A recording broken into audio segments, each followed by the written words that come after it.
A Princess of Mars, by Edgar Rice Burroughs. Chapter 1. On the Arizona Hills. I am a very old man. How old I do not know.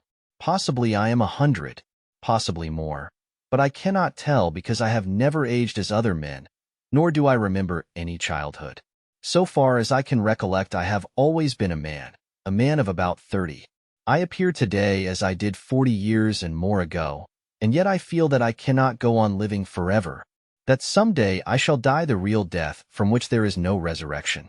I do not know why I should fear death, I who have died twice and am still alive, but yet I have the same horror of it as you who have never died, and it is because of this terror of death, I believe, that I am so convinced of my mortality. And because of this conviction, I have determined to write down the story of the interesting periods of my life and of my death. I cannot explain the phenomena. I can only set down here in the words of an ordinary soldier of fortune a chronicle of the strange events that befell me during the 10 years that my dead body lay undiscovered in an Arizona cave. I have never told this story, nor shall mortal man see this manuscript until after I have passed over for eternity. I know that the average human mind will not believe what it cannot grasp, and so I do not purpose being pilloried by the public, the pulpit, and the press, and held up as a colossal liar when I am, but telling the simple truths which some day science will substantiate. Possibly the suggestions which I gained upon Mars, and the knowledge which I can set down in this chronicle, will aid in an earlier understanding of the mysteries of our sister planet. Mysteries to you, but no longer mysteries to me. My name is John Carter. I am better known as Captain Jack Carter of Virginia.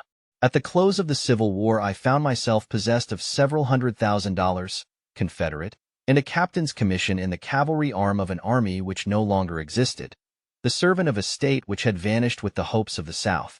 Masterless, penniless, and with my only means of livelihood, fighting, gone, I determined to work my way to the Southwest and attempt to retrieve my fallen fortunes in a search for gold.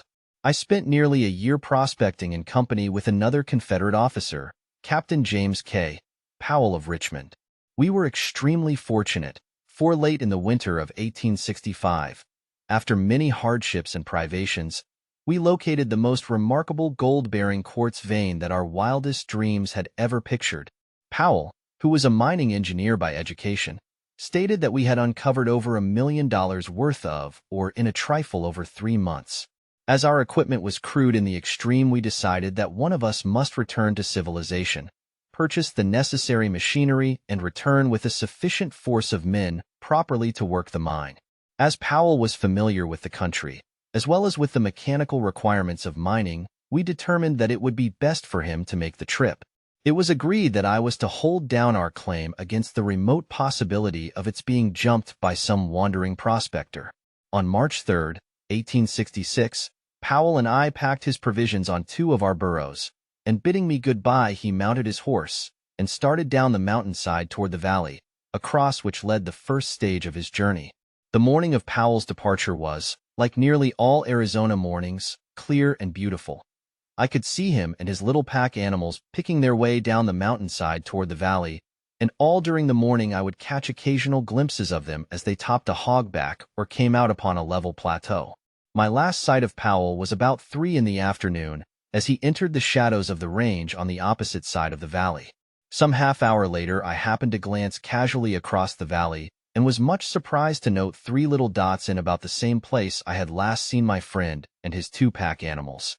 I am not given to needless worrying, but the more I tried to convince myself that all was well with Powell, and that the dots I had seen on his trail were antelope or wild horses, the less I was able to assure myself. Since we had entered the territory, we had not seen a hostile Indian, and we had, therefore, become careless in the extreme, and were wont to ridicule the stories we had heard of the great numbers of these vicious marauders that were supposed to haunt the trails, taking their toll in lives and torture of every white party which fell into their merciless clutches. Powell, I knew, was well armed and, further, an experienced Indian fighter. But I too had lived and fought for years among the Sioux in the north, and I knew that his chances were small against a party of cunning trailing Apaches. Finally, I could endure the suspense no longer, and, arming myself with my 2 Colt revolvers and a carbine, I strapped 2 belts of cartridges about me and, catching my saddle horse, started down the trail taken by Powell in the morning. As soon as I reached comparatively level ground, I urged my mount into a canter and continued this, where the going permitted, until, close upon dusk, I discovered the point where other tracks joined those of Powell. They were the tracks of unshod ponies, 3 of them, and the ponies had been galloping. I followed rapidly until, darkness shutting down, I was forced to await the rising of the moon, and given an opportunity to speculate on the question of the wisdom of my chase.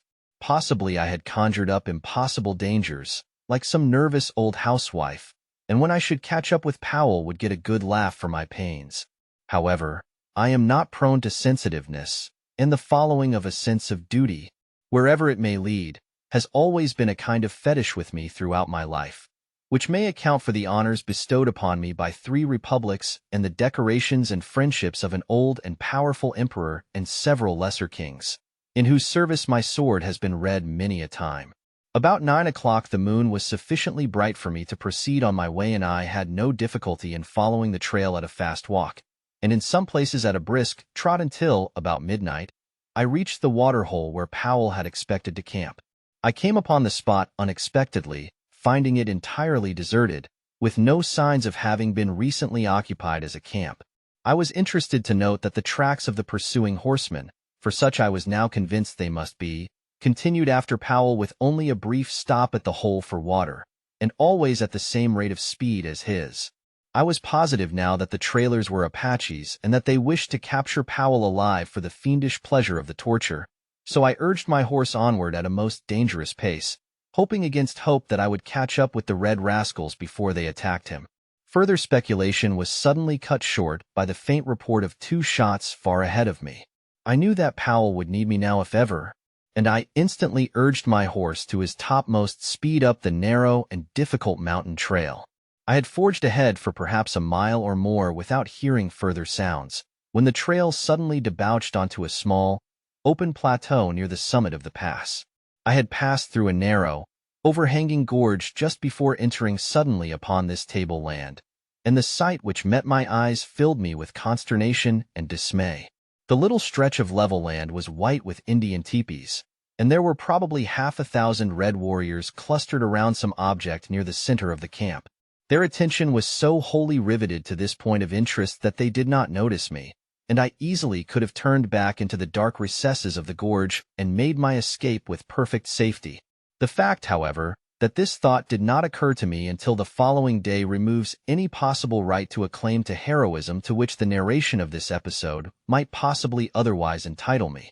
I do not believe that I am made of the stuff which constitutes heroes, because, in all of the hundreds of instances that my voluntary acts have placed me face to face with death, I cannot recall a single one where any alternative step to that I took occurred to me until many hours later.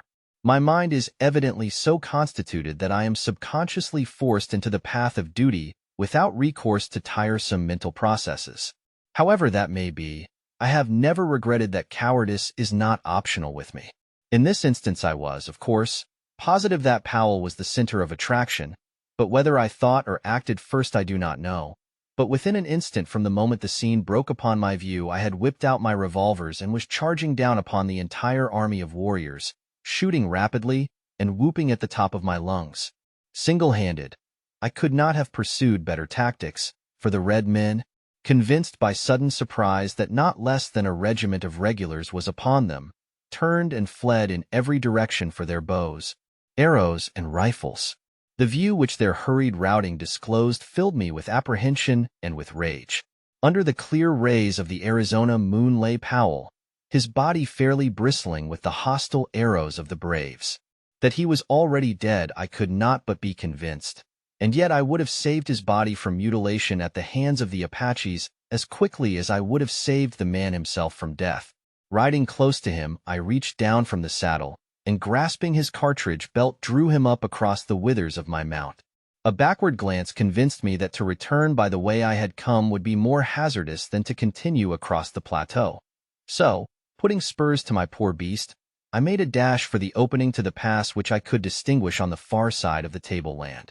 The Indians had by this time discovered that I was alone, and I was pursued with imprecations, arrows, and rifle balls. The fact that it is difficult to aim anything but imprecations accurately by moonlight, that they were upset by the sudden and unexpected manner of my advent, and that I was a rather rapidly moving target saved me from the various deadly projectiles of the enemy and permitted me to reach the shadows of the surrounding peaks before an orderly pursuit could be organized.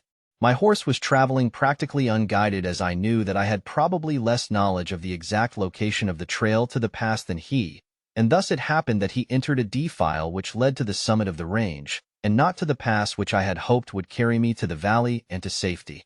It is probable, however, that to this fact I owe my life and the remarkable experiences and adventures which befell me during the following 10 years. My first knowledge that I was on the wrong trail came when I heard the yells of the pursuing savages suddenly grow fainter and fainter far off to my left. I knew then that they had passed to the left of the jagged rock formation at the edge of the plateau, to the right of which my horse had borne me and the body of Powell.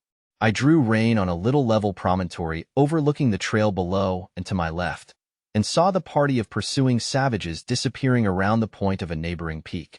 I knew the Indians would soon discover that they were on the wrong trail, and that the search for me would be renewed in the right direction as soon as they located my tracks. I had gone but a short distance further when what seemed to be an excellent trail opened up around the face of a high cliff. The trail was level and quite broad, and led upward and in the general direction I wished to go.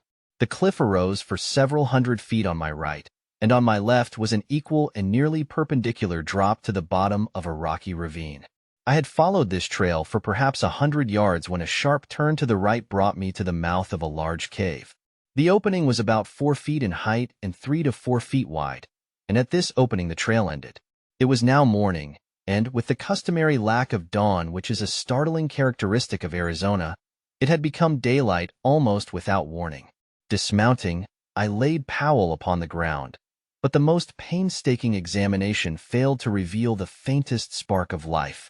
I forced water from my canteen between his dead lips, bathed his face and rubbed his hands, working over him continuously for the better part of an hour in the face of the fact that I knew him to be dead. I was very fond of Powell. He was thoroughly a man in every respect, a polished Southern gentleman, a staunch and true friend, and it was with a feeling of the deepest grief that I finally gave up my crude endeavors at resuscitation. Leaving Powell's body where it lay on the ledge, I crept into the cave to reconnoiter. I found a large chamber, possibly 100 feet in diameter and 30 or 40 feet in height, a smooth and well-worn floor, and many other evidences that the cave had, at some remote period, been inhabited. The back of the cave was so lost in dense shadow that I could not distinguish whether there were openings into other apartments or not. As I was continuing my examination, I commenced to feel a pleasant drowsiness creeping over me which I attributed to the fatigue of my long and strenuous ride, and the reaction from the excitement of the fight and the pursuit. I felt comparatively safe in my present location, as I knew that one man could defend the trail to the cave against an army. I soon became so drowsy that I could scarcely resist the strong desire to throw myself on the floor of the cave for a few moments' rest, but I knew that this would never do, as it would mean certain death at the hands of my red friends, who might be upon me at any moment. With an effort I started toward the opening of the cave, only to reel drunkenly against a side wall, and from there slip prone upon the floor. Chapter 2: The Escape of the Dead. A sense of delicious dreaminess overcame me, my muscles relaxed, and I was on the point of giving way to my desire to sleep when the sound of approaching horses reached my ears. I attempted to spring to my feet, but was horrified to discover that my muscles refused to respond to my will. I was now thoroughly awake, but as unable to move a muscle as though turned to stone. It was then, for the first time, that I noticed a slight vapor filling the cave. It was extremely tenuous and only noticeable against the opening which led to daylight. There also came to my nostrils a faintly pungent odor, and I could only assume that I had been overcome by some poisonous gas. But why I should retain my mental faculties and yet be unable to move I could not fathom. I lay facing the opening of the cave, and where I could see the short stretch of trail which lay between the cave and the turn of the cliff around which the trail led. The noise of the approaching horses had ceased, and I judged the Indians were creeping stealthily upon me along the little ledge which led to my living tomb.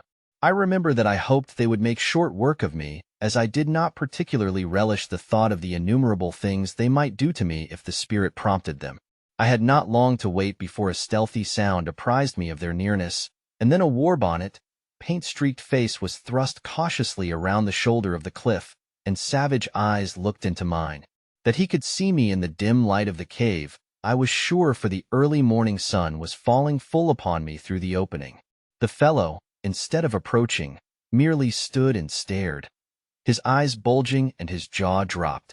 And then another savage face appeared, and a third and fourth and fifth, craning their necks over the shoulders of their fellows whom they could not pass upon the narrow ledge. Each face was the picture of awe and fear, but for what reason I did not know, nor did I learn until 10 years later. That there were still other braves behind those who regarded me was apparent from the fact that the leaders passed back whispered word to those behind them. Suddenly a low but distinct moaning sound issued from the recesses of the cave behind me, and, as it reached the ears of the Indians, they turned and fled in terror, panic-stricken. So frantic were their efforts to escape from the unseen thing behind me that one of the braves was hurled headlong from the cliff to the rocks below. Their wild cries echoed in the canyon for a short time, and then all was still once more. The sound which had frightened them was not repeated, but it had been sufficient as it was to start me speculating on the possible horror which lurked in the shadows at my back. Fear is a relative term, and so I can only measure my feelings at that time by what I had experienced in previous positions of danger and by those that I have passed through since. But I can say without shame that if the sensations I endured during the next few minutes were fear, then may God help the coward. For cowardice is of a surety its own punishment. To be held paralyzed, with one's back toward some horrible and unknown danger from the very sound of which the ferocious Apache warriors turn in wild stampede, as a flock of sheep would madly flee from a pack of wolves, seems to me the last word in fearsome predicaments for a man who had ever been used to fighting for his life with all the energy of a powerful physique. Several times I thought I heard faint sounds behind me as of somebody moving cautiously, but eventually even these ceased, and I was left to the contemplation of my position without interruption. I could but vaguely conjecture the cause of my paralysis, and my only hope lay in that it might pass off as suddenly as it had fallen upon me. Late in the afternoon my horse, which had been standing with dragging rein before the cave, started slowly down the trail, evidently in search of food and water, and I was left alone with my mysterious unknown companion and the dead body of my friend, which lay just within my range of vision upon the ledge where I had placed it in the early morning. From then until possibly midnight all was silence, the silence of the dead. Then, suddenly, the awful moan of the morning broke upon my startled ears, and there came again from the black shadows the sound of a moving thing, and a faint rustling as of dead leaves. The shock to my already overstrained nervous system was terrible in the extreme, and with a superhuman effort I strove to break my awful bonds. It was an effort of the mind, of the will, of the nerves. Not muscular, for I could not move even so much as my little finger, but none the less mighty for all that. And then something gave. There was a momentary feeling of nausea, a sharp click as of the snapping of a steel wire, and I stood with my back against the wall of the cave, facing my unknown foe. And then the moonlight flooded the cave, and there before me lay my own body as it had been lying all these hours, with the eyes staring toward the open ledge and the hands resting limply upon the ground. I looked first at my lifeless clay there upon the floor of the cave, and then down at myself in utter bewilderment. For there I lay clothed, and yet here I stood but naked as at the minute of my birth. The transition had been so sudden and so unexpected that it left me for a moment forgetful of aught else than my strange metamorphosis. My first thought was, is this then death? Have I indeed passed over forever into that other life? But I could not well believe this, as I could feel my heart pounding against my ribs from the exertion of my efforts to release myself from the anesthesis which had held me. My breath was coming in quick, short gasps, cold sweat stood out from every pore of my body, and the ancient experiment of pinching revealed the fact that I was anything other than a wraith. Again was I suddenly recalled to my immediate surroundings by a repetition of the weird moan from the depths of the cave. Naked and unarmed as I was, I had no desire to face the unseen thing which menaced me. My revolvers were strapped to my lifeless body which, for some unfathomable reason, I could not bring myself to touch. My carbine was in its boot, strapped to my saddle, and as my horse had wandered off I was left without means of defense. My only alternative seemed to lie in flight, and my decision was crystallized by a recurrence of the rustling sound from the thing which now seemed, in the darkness of the cave and to my distorted imagination, to be creeping stealthily upon me. Unable longer to resist the temptation to escape this horrible place, I leaped quickly through the opening into the starlight of a clear Arizona night.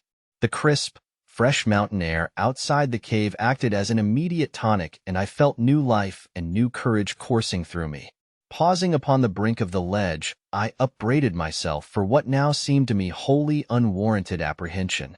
I reasoned with myself that I had lain helpless for many hours within the cave, yet nothing had molested me, and my better judgment, when permitted the direction of clear and logical reasoning, convinced me that the noises I had heard must have resulted from purely natural and harmless causes. Probably the conformation of the cave was such that a slight breeze had caused the sounds I heard. I decided to investigate, but first I lifted my head to fill my lungs with the pure, invigorating night air of the mountains. As I did so, I saw, stretching far below me, the beautiful vista of rocky gorge and level, cacti-studded flat, wrought by the moonlight into a miracle of soft splendor and wondrous enchantment.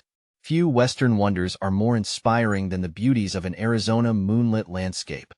The silvered mountains in the distance, the strange lights and shadows upon hogback and arroyo, and the grotesque details of the stiff, yet beautiful cacti form a picture at once enchanting and inspiring, as though one were catching for the first time a glimpse of some dead and forgotten world. So different is it from the aspect of any other spot upon our earth. As I stood thus meditating, I turned my gaze from the landscape to the heavens, where the myriad stars formed a gorgeous and fitting canopy for the wonders of the earthly scene. My attention was quickly riveted by a large red star close to the distant horizon. As I gazed upon it, I felt a spell of overpowering fascination. It was Mars, the god of war, and for me, the fighting man. It had always held the power of irresistible enchantment. As I gazed at it on that far-gone night, it seemed to call across the unthinkable void, to lure me to it, to draw me as the lodestone attracts a particle of iron. My longing was beyond the power of opposition. I closed my eyes, stretched out my arms toward the god of my vocation, and felt myself drawn with the suddenness of thought through the trackless immensity of space. There was an instant of extreme cold and utter darkness. Chapter 3: My Advent on Mars. I opened my eyes upon a strange and weird landscape. I knew that I was on Mars. Not once did I question either my sanity or my wakefulness. I was not asleep. No need for pinching here. My inner consciousness told me as plainly that I was upon Mars as your conscious mind tells you that you are upon Earth. You do not question the fact. Neither did I. I found myself lying prone upon a bed of yellowish, moss-like vegetation which stretched around me in all directions for interminable miles. I seemed to be lying in a deep, circular basin, along the outer verge of which I could distinguish the irregularities of low hills. It was midday, the sun was shining full upon me, and the heat of it was rather intense upon my naked body, yet no greater than would have been true under similar conditions on an Arizona desert. Here and there were slight outcroppings of quartz-bearing rock which glistened in the sunlight. And a little to my left, perhaps 100 yards, appeared a low, walled enclosure about 4 feet in height. No water, and no other vegetation than the moss was in evidence, and as I was somewhat thirsty I determined to do a little exploring. Springing to my feet, I received my first Martian surprise, for the effort, which on Earth would have brought me standing upright, carried me into the Martian air to the height of about 3 yards. I alighted softly upon the ground, however, without appreciable shock or jar. Now commenced a series of evolutions which even then seemed ludicrous in the extreme. I found that I must learn to walk all over again, as the muscular exertion which carried me easily and safely upon Earth played strange antics with me upon Mars. Instead of progressing in a sane and dignified manner, My attempts to walk resulted in a variety of hops, which took me clear of the ground a couple of feet at each step and landed me sprawling upon my face or back at the end of each second or third hop. My muscles, perfectly attuned and accustomed to the force of gravity on Earth, played the mischief with me in attempting for the first time to cope with the lesser gravitation and lower air pressure on Mars. I was determined, however, to explore the low structure which was the only evidence of habitation in sight, and so I hit upon the unique plan of reverting to first principles in locomotion, creeping. I did fairly well at this, and in a few moments had reached the low, encircling wall of the enclosure. There appeared to be no doors or windows upon the side nearest me, but as the wall was but about 4 feet high, I cautiously gained my feet and peered over the top upon the strangest sight it had ever been given me to see. The roof of the enclosure was of solid glass about 4 or 5 inches in thickness, and beneath this were several hundred large eggs, perfectly round and snowy white. The eggs were nearly uniform in size, being about 2½ feet in diameter. 5 or 6 had already hatched, and the grotesque caricatures which sat blinking in the sunlight were enough to cause me to doubt my sanity. They seemed mostly head, with little scrawny bodies, long necks, and 6 legs, or, as I afterward learned, 2 legs and 2 arms, with an intermediary pair of limbs which could be used at will either as arms or legs. Their eyes were set at the extreme sides of their heads, a trifle above the center, and protruded in such a manner that they could be directed either forward or back and also independently of each other, thus permitting this queer animal to look in any direction, or in 2 directions at once, without the necessity of turning the head. The ears, which were slightly above the eyes and closer together, were small, cup-shaped antennae, protruding not more than 1 inch on these young specimens. Their noses were but longitudinal slits in the center of their faces, midway between their mouths and ears. There was no hair on their bodies, which were of a very light yellowish-green color. In the adults, as I was to learn quite soon, this color deepens to an olive green and is darker in the male than in the female. Further, the heads of the adults are not so out of proportion to their bodies as in the case of the young. The iris of the eyes is blood red, as in albinos, while the pupil is dark. The eyeball itself is very white, as are the teeth.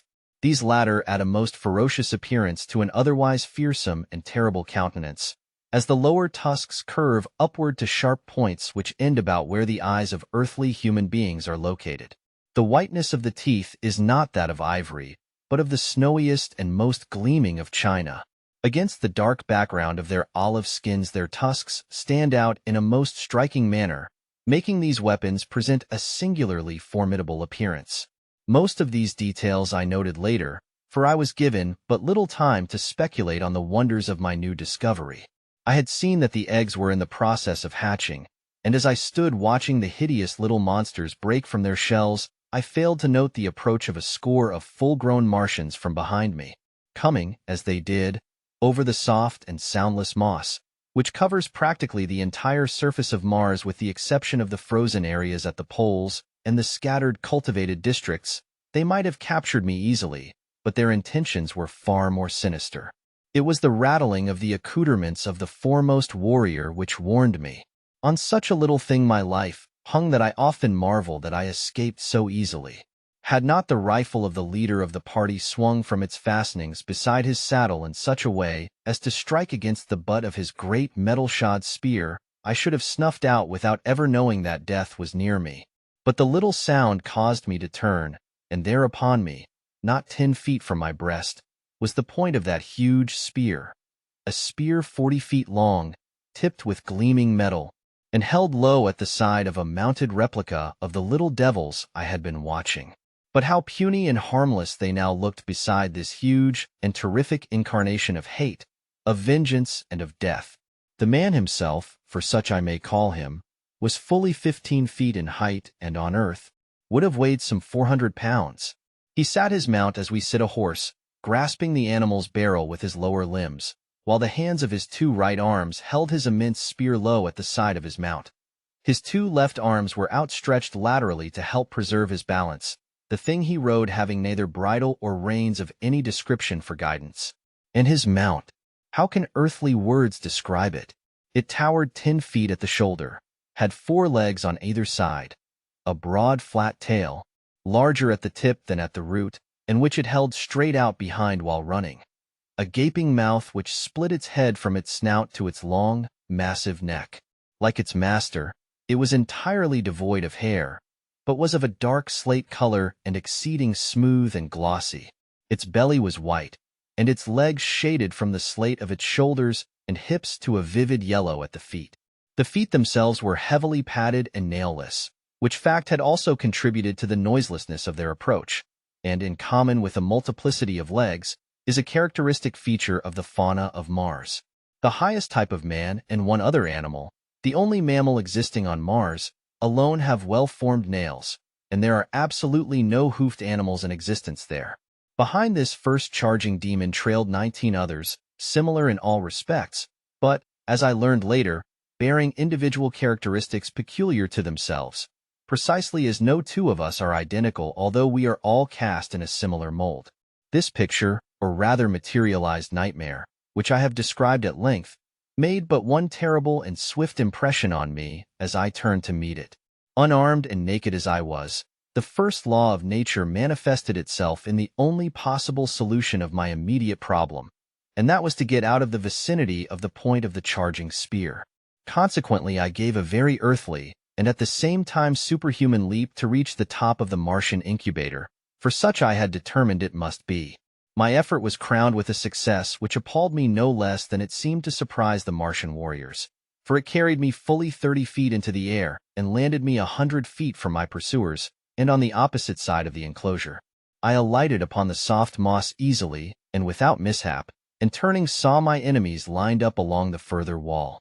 Some were surveying me with expressions which I afterward discovered marked extreme astonishment, and the others were evidently satisfying themselves that I had not molested their young. They were conversing together in low tones, and gesticulating and pointing toward me. Their discovery that I had not harmed the little Martians, and that I was unarmed, must have caused them to look upon me with less ferocity. But, as I was to learn later, the thing which weighed most in my favor was my exhibition of hurdling. While the Martians are immense, their bones are very large, and they are muscled only in proportion to the gravitation which they must overcome. The result is that they are infinitely less agile and less powerful, in proportion to their weight, than an Earthman, and I doubt that were one of them suddenly to be transported to Earth he could lift his own weight from the ground. In fact, I am convinced that he could not do so.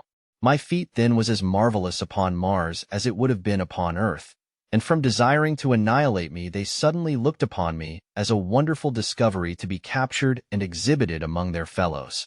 The respite my unexpected agility had given me permitted me to formulate plans for the immediate future and to note more closely the appearance of the warriors, for I could not disassociate these people in my mind from those other warriors who, only the day before, had been pursuing me.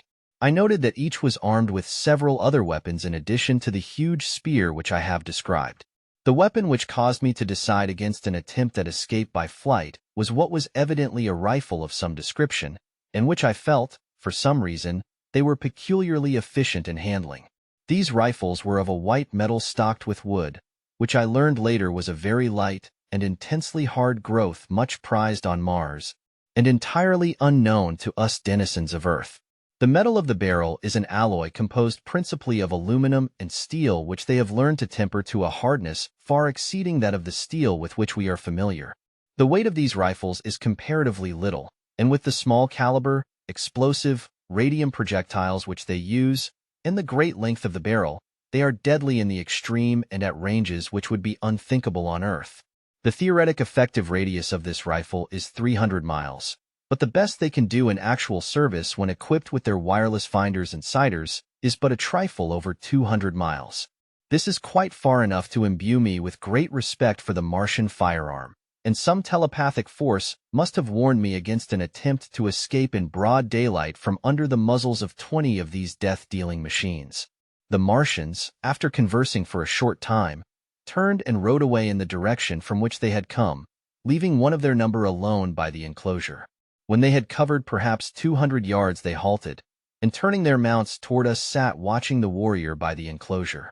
He was the one whose spear had so nearly transfixed me, and was evidently the leader of the band, as I had noted that they seemed to have moved to their present position at his direction. When his force had come to a halt, he dismounted, threw down his spear and small arms, and came around the end of the incubator toward me, entirely unarmed and as naked as I, except for the ornaments strapped upon his head, limbs, and breast. When he was within about 50 feet of me, he unclasped an enormous metal armlet, and holding it toward me in the open palm of his hand, addressed me in a clear, resonant voice, but in a language, it is needless to say, I could not understand. He then stopped as though waiting for my reply, pricking up his antennae-like ears and cocking his strange-looking eyes still further toward me. As the silence became painful, I concluded to hazard a little conversation on my own part, as I had guessed that he was making overtures of peace. The throwing down of his weapons and the withdrawing of his troop before his advance toward me would have signified a peaceful mission anywhere on Earth. So why not, then, on Mars? Placing my hand over my heart, I bowed low to the Martian and explained to him that while I did not understand his language, his actions spoke for the peace and friendship that at the present moment were most dear to my heart. Of course, I might have been a babbling brook for all the intelligence my speech carried to him, but he understood the action with which I immediately followed my words. Stretching my hand toward him, I advanced and took the armlet from his open palm, clasping it about my arm above the elbow, smiled at him, and stood waiting. His wide mouth spread into an answering smile, and locking one of his intermediary arms in mine, we turned and walked back toward his mount. At the same time, he motioned his followers to advance. They started toward us on a wild run, but were checked by a signal from him. Evidently, he feared that were I to be really frightened again, I might jump entirely out of the landscape. He exchanged a few words with his men, motioned to me that I would ride behind one of them, and then mounted his own animal. The fellow designated reached down 2 or 3 hands and lifted me up behind him on the glossy back of his mount, where I hung on as best I could by the belts and straps which held the Martian's weapons and ornaments.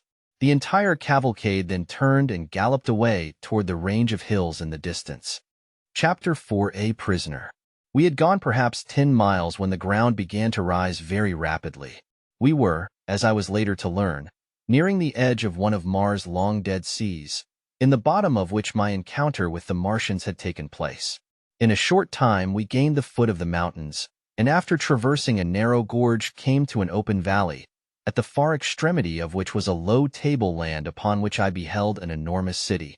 Toward this we galloped, entering it by what appeared to be a ruined roadway leading out from the city, but only to the edge of the tableland, where it ended abruptly in a flight of broad steps.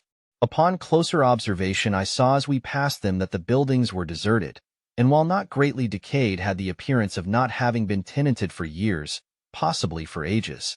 Toward the center of the city was a large plaza, and upon this and in the buildings immediately surrounding it were camped some 9 or 10 creatures of the same breed as my captors, for such I now considered them despite the suave manner in which I had been trapped. With the exception of their ornaments, all were naked. The women varied in appearance but little from the men, except that their tusks were much larger in proportion to their height, in some instances curving nearly to their high-set ears. Their bodies were smaller and lighter in color, and their fingers and toes bore the rudiments of nails, which were entirely lacking among the males. The adult females ranged in height from 10 to 12 feet. The children were light in color, even lighter than the women, and all looked precisely alike to me, except that some were taller than others. Older, I presumed. I saw no signs of extreme age among them, nor is there any appreciable difference in their appearance from the age of maturity, about 40, until, at about the age of 1,000 years, they go voluntarily upon their last strange pilgrimage down the river Ias, which leads no living Martian knows whither, and from whose bosom no Martian has ever returned, or would be allowed to live did he return after once embarking upon its cold, dark waters. Only about 1 Martian in 1,000 dies of sickness or disease, and possibly about 20 take the voluntary pilgrimage. The other 979 die violent deaths in duels, in hunting, in aviation, and in war. But perhaps by far the greatest death loss comes during the age of childhood, when vast numbers of the little Martians fall victims to the great white apes of Mars. The average life expectancy of a Martian after the age of maturity is about 300 years, but would be nearer the 1,000 mark were it not for the various means leading to violent death.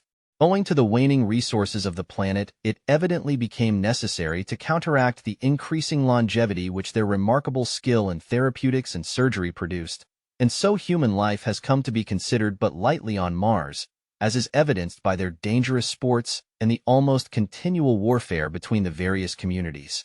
There are other and natural causes tending toward a diminution of population, but nothing contributes so greatly to this end as the fact that no male or female Martian is ever voluntarily without a weapon of destruction.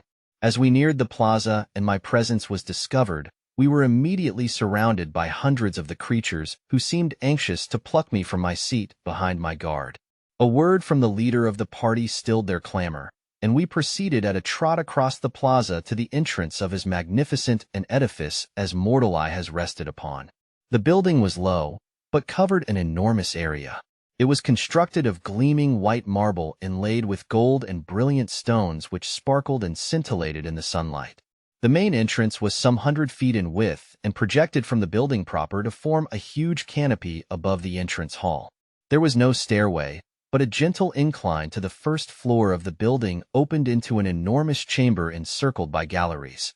On the floor of this chamber, which was dotted with highly carved wooden desks and chairs, were assembled about 40 or 50 male Martians around the steps of a rostrum. On the platform proper squatted an enormous warrior heavily loaded with metal ornaments, gay-colored feathers, and beautifully wrought leather trappings ingeniously set with precious stones. From his shoulders depended a short cape of white fur lined with brilliant scarlet silk. What struck me as most remarkable about this assemblage, and the hall in which they were congregated, was the fact that the creatures were entirely out of proportion to the desks, chairs, and other furnishings, these being of a size adapted to human beings such as I, whereas the great bulks of the Martians could scarcely have squeezed into the chairs, nor was there room beneath the desks for their long legs. Evidently, then, there were other denizens on Mars than the wild and grotesque creatures into whose hands I had fallen, but the evidences of extreme antiquity which showed all around me indicated that these buildings might have belonged to some long-extinct and forgotten race in the dim antiquity of Mars. Our party had halted at the entrance to the building, and at a sign from the leader I had been lowered to the ground. Again locking his arm in mine, we had proceeded into the audience chamber. There were few formalities observed in approaching the Martian chieftain. My captor merely strode up to the rostrum, the others making way for him as he advanced. The chieftain rose to his feet and uttered the name of my escort who, in turn, halted and repeated the name of the ruler followed by his title. At the time, this ceremony and the words they uttered meant nothing to me, but later I came to know that this was the customary greeting between green Martians. Had the men been strangers, and therefore unable to exchange names, they would have silently exchanged ornaments. Had their missions been peaceful, otherwise they would have exchanged shots, or have fought out their introduction with some other of their various weapons. My captor, whose name was Tarkas, was virtually the vice-chieftain of the community, and a man of great ability as a statesman and warrior. He evidently explained briefly the incidents connected with his expedition, including my capture, and when he had concluded the chieftain addressed me at some length. I replied in our good old English tongue merely to convince him that neither of us could understand the other, but I noticed that when I smiled slightly on concluding, he did likewise. This fact, and the similar occurrence during my first talk with Tarkas, convinced me that we had at least something in common: the ability to smile, therefore to laugh, denoting a sense of humor. But I was to learn that the Martian smile is merely perfunctory, and that the Martian laugh is a thing to cause strong men to blanch in horror. The ideas of humor among the green men of Mars are widely at variance with our conceptions of incitants to merriment. The death agonies of a fellow being are, to these strange creatures, provocative of the wildest hilarity, while their chief form of commonest amusement is to inflict death on their prisoners of war in various ingenious and horrible ways. The assembled warriors and chieftains examined me closely, feeling my muscles and the texture of my skin. The principal chieftain then evidently signified a desire to see me perform, and, motioning me to follow, he started with Tarkas for the open plaza. Now, I had made no attempt to walk, since my first signal failure, except while tightly grasping Tarkas' arm, And so now I went skipping and flitting about among the desks and chairs like some monstrous grasshopper. After bruising myself severely, much to the amusement of the Martians, I again had recourse to creeping. But this did not suit them, and I was roughly jerked to my feet by a towering fellow who had laughed most heartily at my misfortunes. As he banged me down upon my feet, his face was bent close to mine, and I did the only thing a gentleman might do under the circumstances of brutality, boorishness, and lack of consideration for a stranger's rights. I swung my fist squarely to his jaw, and he went down like a felled ox. As he sunk to the floor, I wheeled around with my back toward the nearest desk, expecting to be overwhelmed by the vengeance of his fellows, but determined to give them as good a battle as the unequal odds would permit before I gave up my life. My fears were groundless, however, as the other Martians, at first struck dumb with wonderment, finally broke into wild peals of laughter and applause.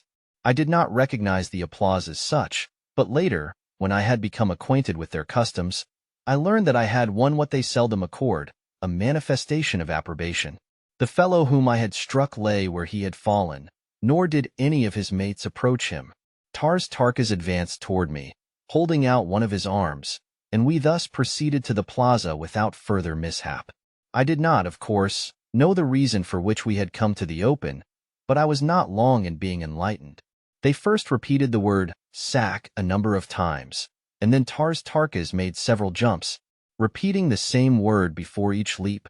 Then, turning to me, he said, "Sack." I saw what they were after, and gathering myself together, I sacked with such marvelous success that I cleared a good 150 feet. Nor did I, this time, lose my equilibrium, but landed squarely upon my feet without falling.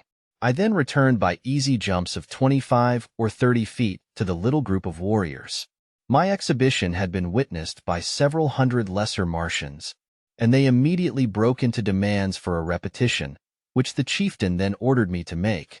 But I was both hungry and thirsty, and determined on the spot that my only method of salvation was to demand the consideration from these creatures which they evidently would not voluntarily accord. I therefore ignored the repeated commands to sack, and each time they were made I motioned to my mouth and rubbed my stomach. Tarkas and the chief exchanged a few words, and the former, calling to a young female among the throng, gave her some instructions and motioned me to accompany her. I grasped her proffered arm, and together we crossed the plaza toward a large building on the far side. My fair companion was about 8 feet tall, having just arrived at maturity, but not yet to her full height. She was of a light olive-green color, with a smooth, glossy hide. Her name, as I afterward learned, was Sola, and she belonged to the retinue of Tarkas. She conducted me to a spacious chamber in one of the buildings fronting on the plaza, and which, from the litter of silks and furs upon the floor, I took to be the sleeping quarters of several of the natives.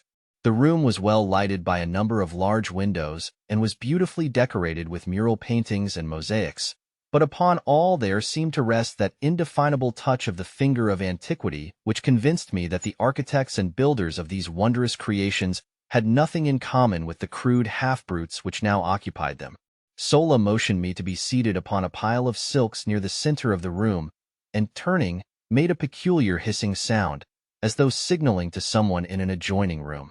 In response to her call, I obtained my first sight of a new Martian wonder. It waddled in on its 10 short legs and squatted down before the girl like an obedient puppy. The thing was about the size of a Shetland pony, but its head bore a slight resemblance to that of a frog, except that the jaws were equipped with 3 rows of long, sharp tusks. Chapter 5. I elude my watchdog. Sola stared into the brute's wicked-looking eyes, muttered a word or two of command, pointed to me, and left the chamber. I could not but wonder what this ferocious-looking monstrosity might do when left alone in such close proximity to such a relatively tender morsel of meat. But my fears were groundless, as the beast, after surveying me intently for a moment, crossed the room to the only exit which led to the street, and lay down full length across the threshold. This was my first experience with a Martian watchdog, but it was destined not to be my last, for this fellow guarded me carefully during the time I remained a captive among these green men, twice saving my life, and never voluntarily being away from me a moment. While Sola was away, I took occasion to examine more minutely the room in which I found myself captive. The mural painting depicted scenes of rare and wonderful beauty: mountains, rivers, lake, ocean, meadow, trees and flowers, winding roadways, sun-kissed gardens. Scenes which might have portrayed earthly views, but for the different colorings of the vegetation. The work had evidently been wrought by a master hand. So subtle the atmosphere, so perfect the technique. Yet nowhere was there a representation of a living animal, either human or brute, by which I could guess at the likeness of these other and perhaps extinct denizens of Mars.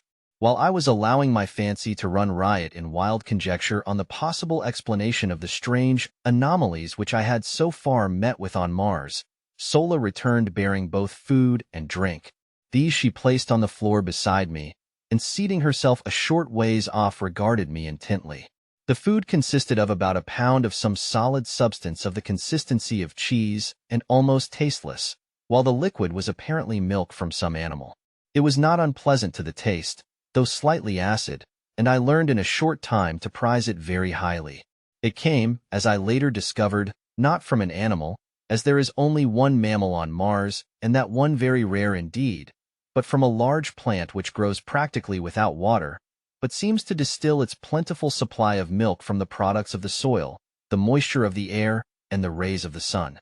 A single plant of this species will give 8 or 10 quarts of milk per day. After I had eaten, I was greatly invigorated, but feeling the need of rest, I stretched out upon the silks and was soon asleep. I must have slept several hours, as it was dark when I awoke, and I was very cold. I noticed that someone had thrown a fur over me, but it had become partially dislodged, and in the darkness I could not see to replace it. Suddenly a hand reached out and pulled the fur over me, shortly afterwards adding another to my covering. I presumed that my watchful guardian was Sola, nor was I wrong. This girl alone, among all the green Martians with whom I came in contact, disclosed characteristics of sympathy, kindliness, and affection. Her ministrations to my bodily wants were unfailing, and her solicitous care saved me from much suffering and many hardships. As I was to learn, the Martian nights are extremely cold, and as there is practically no twilight or dawn, the changes in temperature are sudden and most uncomfortable, as are the transitions from brilliant daylight to darkness. The nights are either brilliantly illumined or very dark, for if neither of the 2 moons of Mars happen to be in the sky, almost total darkness results, since the lack of atmosphere, or rather, the very thin atmosphere, fails to diffuse the starlight to any great extent. On the other hand, if both of the moons are in the heavens at night, the surface of the ground is brightly illuminated. Both of Mars' moons are vastly nearer her than is our moon to Earth, the nearer moon being but about 5,000 miles distant, while the further is but little more than 14,000 miles away, against the nearly 250,000 miles which separate us from our moon. The nearer moon of Mars makes a complete revolution around the planet in a little over 7½ hours, so that she may be seen hurtling through the sky like some huge meteor 2 or 3 times each night, revealing all her phases during each transit of the heavens. The further moon revolves about Mars in something over 30¼ hours, and with her sister satellite makes a nocturnal Martian scene one of splendid and weird grandeur. And it is well that nature has so graciously and abundantly lighted the Martian night, for the green men of Mars, being a nomadic race without high intellectual development, have but crude means for artificial lighting, depending principally upon torches, a kind of candle, and a peculiar oil lamp which generates a gas and burns without a wick. This last device produces an intensely brilliant far-reaching white light, but as the natural oil which it requires can only be obtained by mining in one of several widely separated and remote localities, it is seldom used by these creatures whose only thought is for today, and whose hatred for manual labor has kept them in a semi-barbaric state for countless ages. After Sola had replenished my coverings, I again slept, nor did I awaken until daylight. The other occupants of the room, 5 in number, were all females, and they were still sleeping, piled high with a motley array of silks and furs. Across the threshold lay stretched the sleepless guardian brute, just as I had last seen him on the preceding day. Apparently he had not moved a muscle. His eyes were fairly glued upon me, and I fell to wondering just what might befall me should I endeavor to escape. I have ever been prone to seek adventure and to investigate and experiment where wiser men would have left well enough alone. It therefore now occurred to me that the surest way of learning the exact attitude of this beast toward me would be to attempt to leave the room. I felt fairly secure in my belief that I could escape him should he pursue me once I was outside the building, for I had begun to take great pride in my ability as a jumper. Furthermore, I could see from the shortness of his legs that the brute himself was no jumper and probably no runner. Slowly and carefully, therefore, I gained my feet, only to see that my watcher did the same. Cautiously I advanced toward him, finding that by moving with a shuffling gait I could retain my balance as well as make reasonably rapid progress. As I neared the brute, he backed cautiously away from me, and when I had reached the open he moved to one side to let me pass. He then fell in behind me and followed about 10 paces in my rear as I made my way along the deserted street. Evidently his mission was to protect me only, I thought, but when we reached the edge of the city he suddenly sprang before me, uttering strange sounds and baring his ugly and ferocious tusks. Thinking to have some amusement at his expense, I rushed toward him, and when almost upon him sprang into the air, alighting far beyond him and away from the city. He wheeled instantly and charged me with the most appalling speed I had ever beheld. I had thought his short legs a bar to swiftness, but had he been coursing with greyhounds, the latter would have appeared as though asleep on a door-mat. As I was to learn, this is the fleetest animal on Mars, and owing to its intelligence, loyalty, and ferocity is used in hunting, in war, and as the protector of the Martian man. I quickly saw that I would have difficulty in escaping the fangs of the beast on a straightaway course, and so I met his charge by doubling in my tracks and leaping over him as he was almost upon me. This maneuver gave me a considerable advantage, and I was able to reach the city quite a bit ahead of him, and as he came tearing after me I jumped for a window about 30 feet from the ground in the face of one of the buildings overlooking the valley. Grasping the sill, I pulled myself up to a sitting posture without looking into the building, and gazed down at the baffled animal beneath me. My exultation was short-lived, however, for scarcely had I gained a secure seat upon the sill than a huge hand grasped me by the neck from behind and dragged me violently into the room. Here I was thrown upon my back, and beheld standing over me a colossal ape-like creature, white and hairless except for an enormous shock of bristly hair upon its head. Chapter 6: A Fight That Won Friends. The thing, which more nearly resembled our earthly men than it did the Martians I had seen, held me pinioned to the ground with one huge foot, while it jabbered and gesticulated at some answering creature behind me. This other, which was evidently its mate, soon came toward us, bearing a mighty stone cudgel with which it evidently intended to brain me. The creatures were about 10 or 15 feet tall, standing erect, and had, like the green Martians, an intermediary set of arms or legs, midway between their upper and lower limbs. Their eyes were close together and non-protruding. Their ears were high-set, but more laterally located than those of the Martians, while their snouts and teeth were strikingly like those of our African gorilla. Altogether, they were not unlovely when viewed in comparison with the green Martians. The cudgel was swinging in the arc, which ended upon my upturned face, when a bolt of myriad-legged horror hurled itself through the doorway full upon the breast of my executioner. With a shriek of fear, the ape which held me leaped through the open window, but its mate closed in a terrific death struggle with my preserver, which was nothing less than my faithful watch-thing. I cannot bring myself to call so hideous a creature a dog. As quickly as possible I gained my feet, and backing against the wall I witnessed such a battle as it is vouchsafed few beings to see. The strength, agility, and blind ferocity of these two creatures is approached by nothing known to earthly man. My beast had an advantage in his first hold, having sunk his mighty fangs far into the breast of his adversary, but the great arms and paws of the ape, backed by muscles far transcending those of the Martian men I had seen, had locked the throat of my guardian and slowly were choking out his life, and bending back his head and neck upon his body, where I momentarily expected the former to fall limp at the end of a broken neck. In accomplishing this, the ape was tearing away the entire front of its breast, which was held in the vice-like grip of the powerful jaws. Back and forth upon the floor they rolled, neither one emitting a sound of fear or pain. Presently I saw the great eyes of my beast bulging completely from their sockets and blood flowing from its nostrils. That he was weakening perceptibly was evident, but so also was the ape, whose struggles were growing momentarily less.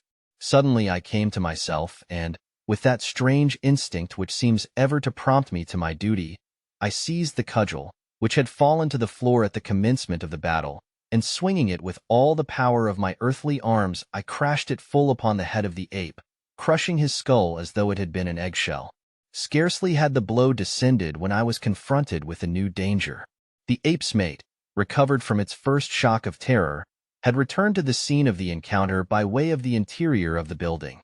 I glimpsed him just before he reached the doorway, and the sight of him, now roaring as he perceived his lifeless fellow stretched upon the floor and frothing at the mouth, in the extremity of his rage, filled me, I must confess, with dire forebodings. I am ever willing to stand and fight when the odds are not too overwhelmingly against me, but in this instance I perceived neither glory nor profit in pitting my relatively puny strength against the iron muscles and brutal ferocity of this enraged denizen of an unknown world. In fact, the only outcome of such an encounter, so far as I might be concerned, seemed sudden death. I was standing near the window, and I knew that once in the street I might gain the plaza and safety before the creature could overtake me. At least there was a chance for safety in flight, against almost certain death should I remain and fight however desperately. It is true I held the cudgel, but what could I do with it against his 4 great arms? Even should I break one of them with my first blow, for I figured that he would attempt to ward off the cudgel, he could reach out and annihilate me with the others before I could recover for a second attack. In the instant that these thoughts passed through my mind I had turned to make for the window, but my eyes alighting on the form of my erstwhile guardian threw all thoughts of flight to the 4 winds. He lay gasping upon the floor of the chamber, his great eyes fastened upon me in what seemed a pitiful appeal for protection. I could not withstand that look, nor could I, on second thought, have deserted my rescuer without giving as good an account of myself in his behalf as he had in mine. Without more ado, therefore, I turned to meet the charge of the infuriated bull ape. He was now too close upon me for the cudgel to prove of any effective assistance, so I merely threw it as heavily as I could at his advancing bulk.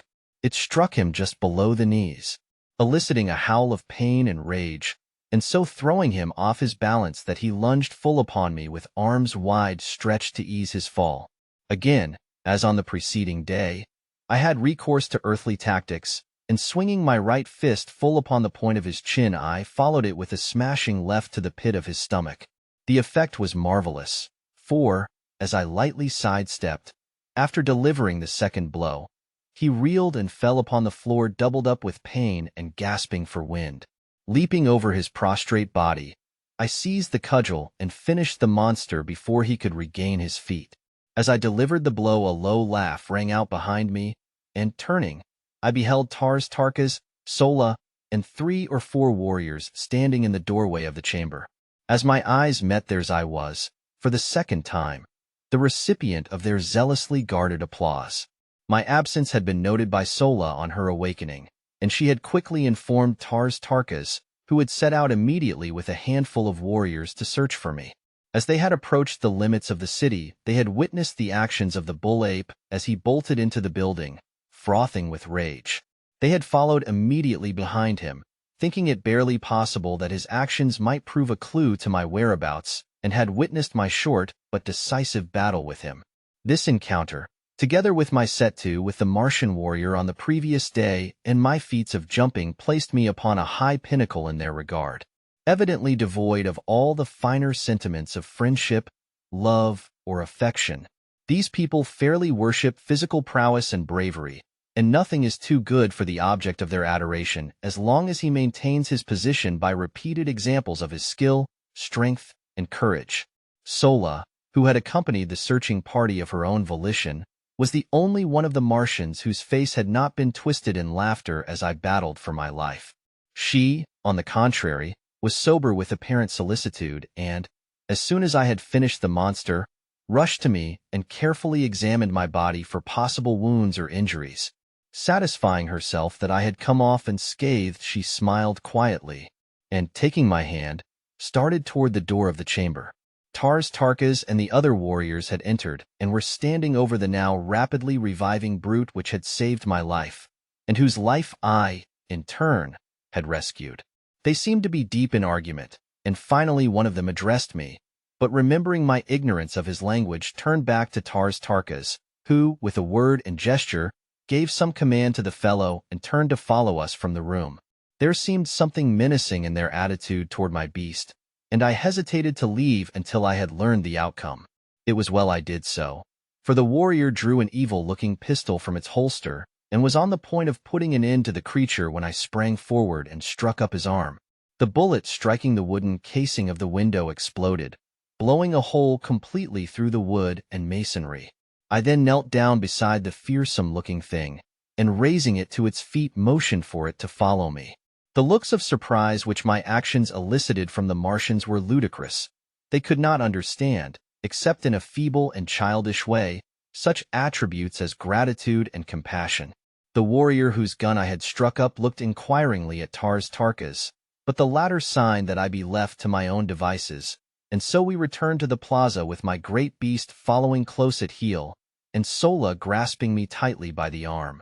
I had at least 2 friends on Mars, a young woman who watched over me with motherly solicitude, and a dumb brute which, as I later came to know, held in its poor ugly carcass more love, more loyalty, more gratitude than could have been found in the entire 5 million green Martians who roved the deserted cities and dead sea bottoms of Mars. Chapter 7: Child Raising on Mars. After a breakfast, which was an exact replica of the meal of the preceding day, and an index of practically every meal which followed while I was with the green men of Mars, Sola escorted me to the plaza, where I found the entire community engaged in watching or helping at the harnessing of huge Macedonian animals to great 3-wheeled chariots. There were about 250 of these vehicles, each drawn by a single animal, any one of which, from their appearance, might easily have drawn the entire wagon train when fully loaded. The chariots themselves were large, commodious, and gorgeously decorated. In each was seated a female Martian loaded with ornaments of metal, with jewels and silks and furs, and upon the back of each of the beasts which drew the chariots was perched a young Martian driver. Like the animals upon which the warriors were mounted, the heavier draft animals wore neither bit nor bridle, but were guided entirely by telepathic means. This power is wonderfully developed in all Martians, and accounts largely for the simplicity of their language and the relatively few spoken words exchanged even in long conversations. It is the universal language of Mars, through the medium of which the higher and lower animals of this world of paradoxes are able to communicate to a greater or less extent, depending upon the intellectual sphere of the species and the development of the individual. As the cavalcade took up the line of march in single file, Sola dragged me into an empty chariot, and we proceeded with the procession toward the point by which I had entered the city the day before. At the head of the caravan rode some 200 warriors, 5 abreast, and a like number brought up the rear, while 25 or 30 outriders flanked us on either side. Everyone but myself, men, women, and children, were heavily armed, and at the tail of each chariot trotted a Martian hound, my own beast following closely behind ours. In fact, the faithful creature never left me voluntarily during the entire 10 years I spent on Mars. Our way led out across the little valley before the city, through the hills, and down into the dead sea bottom, which I had traversed on my journey from the incubator to the plaza. The incubator, as it proved, was the terminal point of our journey this day, and, as the entire cavalcade broke into a mad gallop as soon as we reached the level expanse of sea bottom, we were soon within sight of our goal. On reaching it, the chariots were parked with military precision on the 4 sides of the enclosure, and half a score of warriors, headed by the enormous chieftain, and including Tarkas and several other lesser chiefs, dismounted and advanced toward it. I could see Tarkas explaining something to the principal chieftain, whose name, by the way, was, as nearly as I can translate it into English, Lorquas Tamil, Jed. Jed being his title. I was soon appraised of the subject of their conversation, as, calling to Sola, Tarkas signed for her to send me to him. I had by this time mastered the intricacies of walking under Martian conditions, and quickly responding to his command, I advanced to the side of the incubator where the warriors stood. As I reached their side, a glance showed me that all but a very few eggs had hatched, the incubator being fairly alive with the hideous little devils. They ranged in height from 3 to 4 feet, and were moving restlessly about the enclosure as though searching for food. As I came to a halt before him, Tarkas pointed over the incubator and said, "Sack." I saw that he wanted me to repeat my performance of yesterday for the edification of Lorquas Tamil, and, as I must confess that my prowess gave me no little satisfaction, I responded quickly, leaping entirely over the parked chariots on the far side of the incubator. As I returned, Lorquas Tamil grunted something at me, and turning to his warriors gave a few words of command relative to the incubator.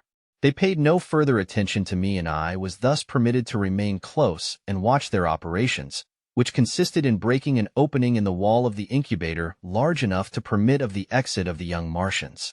On either side of this opening, the women and the younger Martians, both male and female, formed 2 solid walls leading out through the chariots and quite a way into the plain beyond.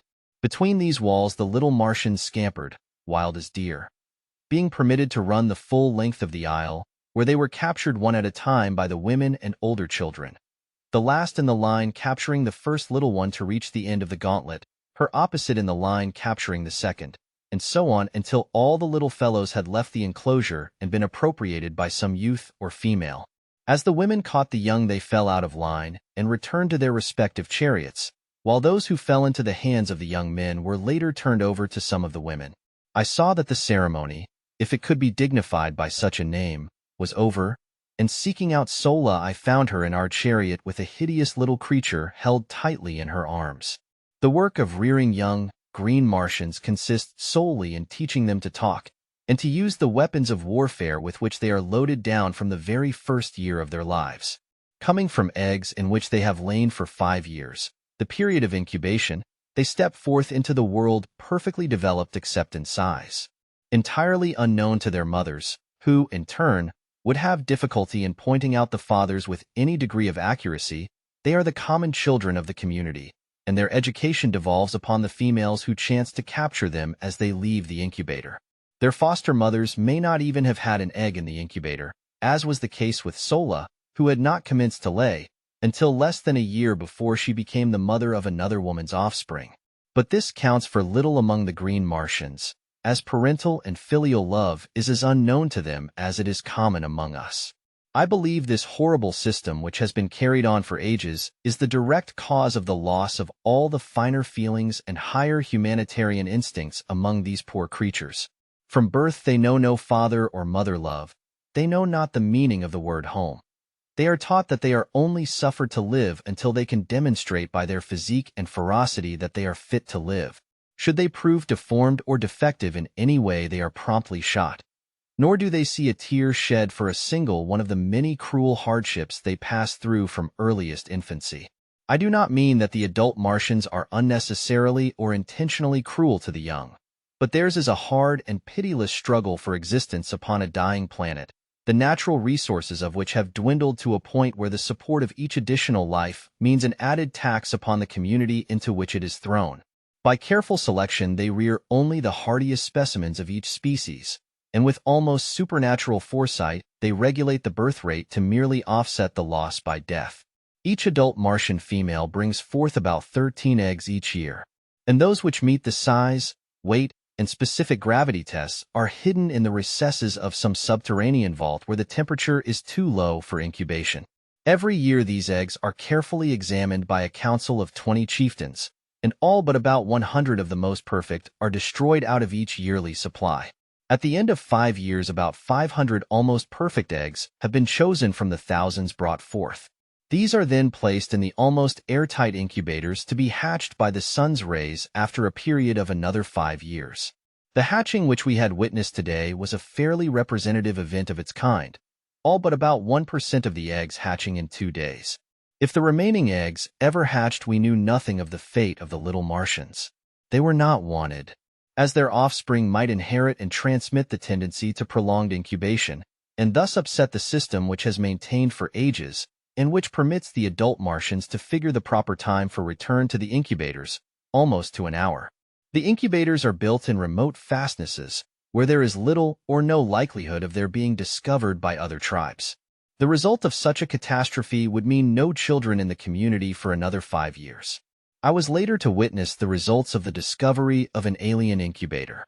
The community of which the green Martians with whom my lot was cast formed a part was composed of some 30,000 souls. They roamed an enormous tract of arid and semi-arid land between 40 and 80 degrees south latitude, and bounded on the east and west by 2 large fertile tracts. Their headquarters lay in the southwest corner of this district, near the crossing of 2 of the so-called Martian canals. As the incubator had been placed far north of their own territory in a supposedly uninhabited and unfrequented area, we had before us a tremendous journey, concerning which I, of course, knew nothing. After our return to the dead city, I passed several days in comparative idleness. On the day following our return, all the warriors had ridden forth early in the morning and had not returned until just before darkness fell. As I later learned, they had been to the subterranean vaults in which the eggs were kept and had transported them to the incubator, which they had then walled up for another 5 years, and which, in all probability, would not be visited again during that period.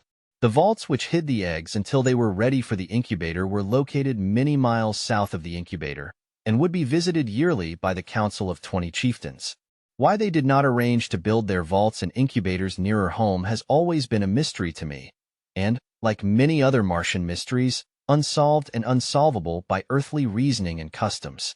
Sola's duties were now doubled, as she was compelled to care for the young Martian as well as for me, but neither one of us required much attention, and as we were both about equally advanced in Martian education, Sola took it upon herself to train us together. Her prize consisted in a male about 4 feet tall, very strong and physically perfect. Also, he learned quickly, and we had considerable amusement, at least I did, over the keen rivalry we displayed. The Martian language, as I have said, is extremely simple, and in a week I could make all my wants known and understand nearly everything that was said to me. Likewise, under Sola's tutelage, I developed my telepathic powers so that I shortly could sense practically everything that went on around me. What surprised Sola most in me was that while I could catch telepathic messages easily from others, and often when they were not intended for me, no one could read a jot from my mind under any circumstances. At first this vexed me, but later I was very glad of it, as it gave me an undoubted advantage over the Martians. Chapter 8: A Fair Captive from the Sky.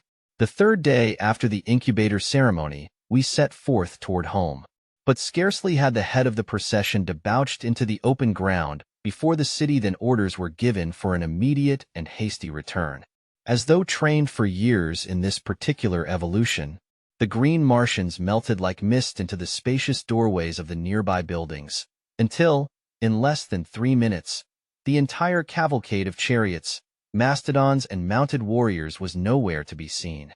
Sola and I had entered a building upon the front of the city, in fact, the same one in which I had had my encounter with the apes, and, wishing to see what had caused the sudden retreat, I mounted to an upper floor and peered from the window out over the valley and the hills beyond, and there I saw the cause of their sudden scurrying to cover.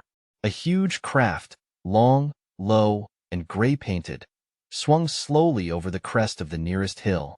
Following it came another, and another, and another, until 20 of them, swinging low above the ground, sailed slowly and majestically toward us. Each carried a strange banner swung from stem to stern above the upper works, and upon the prow of each was painted some odd device that gleamed in the sunlight and showed plainly even at the distance at which we were from the vessels. I could see figures crowding the forward decks and upper works of the aircraft. Whether they had discovered us or simply were looking at the deserted city I could not say, but in any event they received a rude reception, for suddenly, and without warning, the green Martian warriors fired a terrific volley from the windows of the buildings, facing the little valley across which the great ships were so peacefully advancing.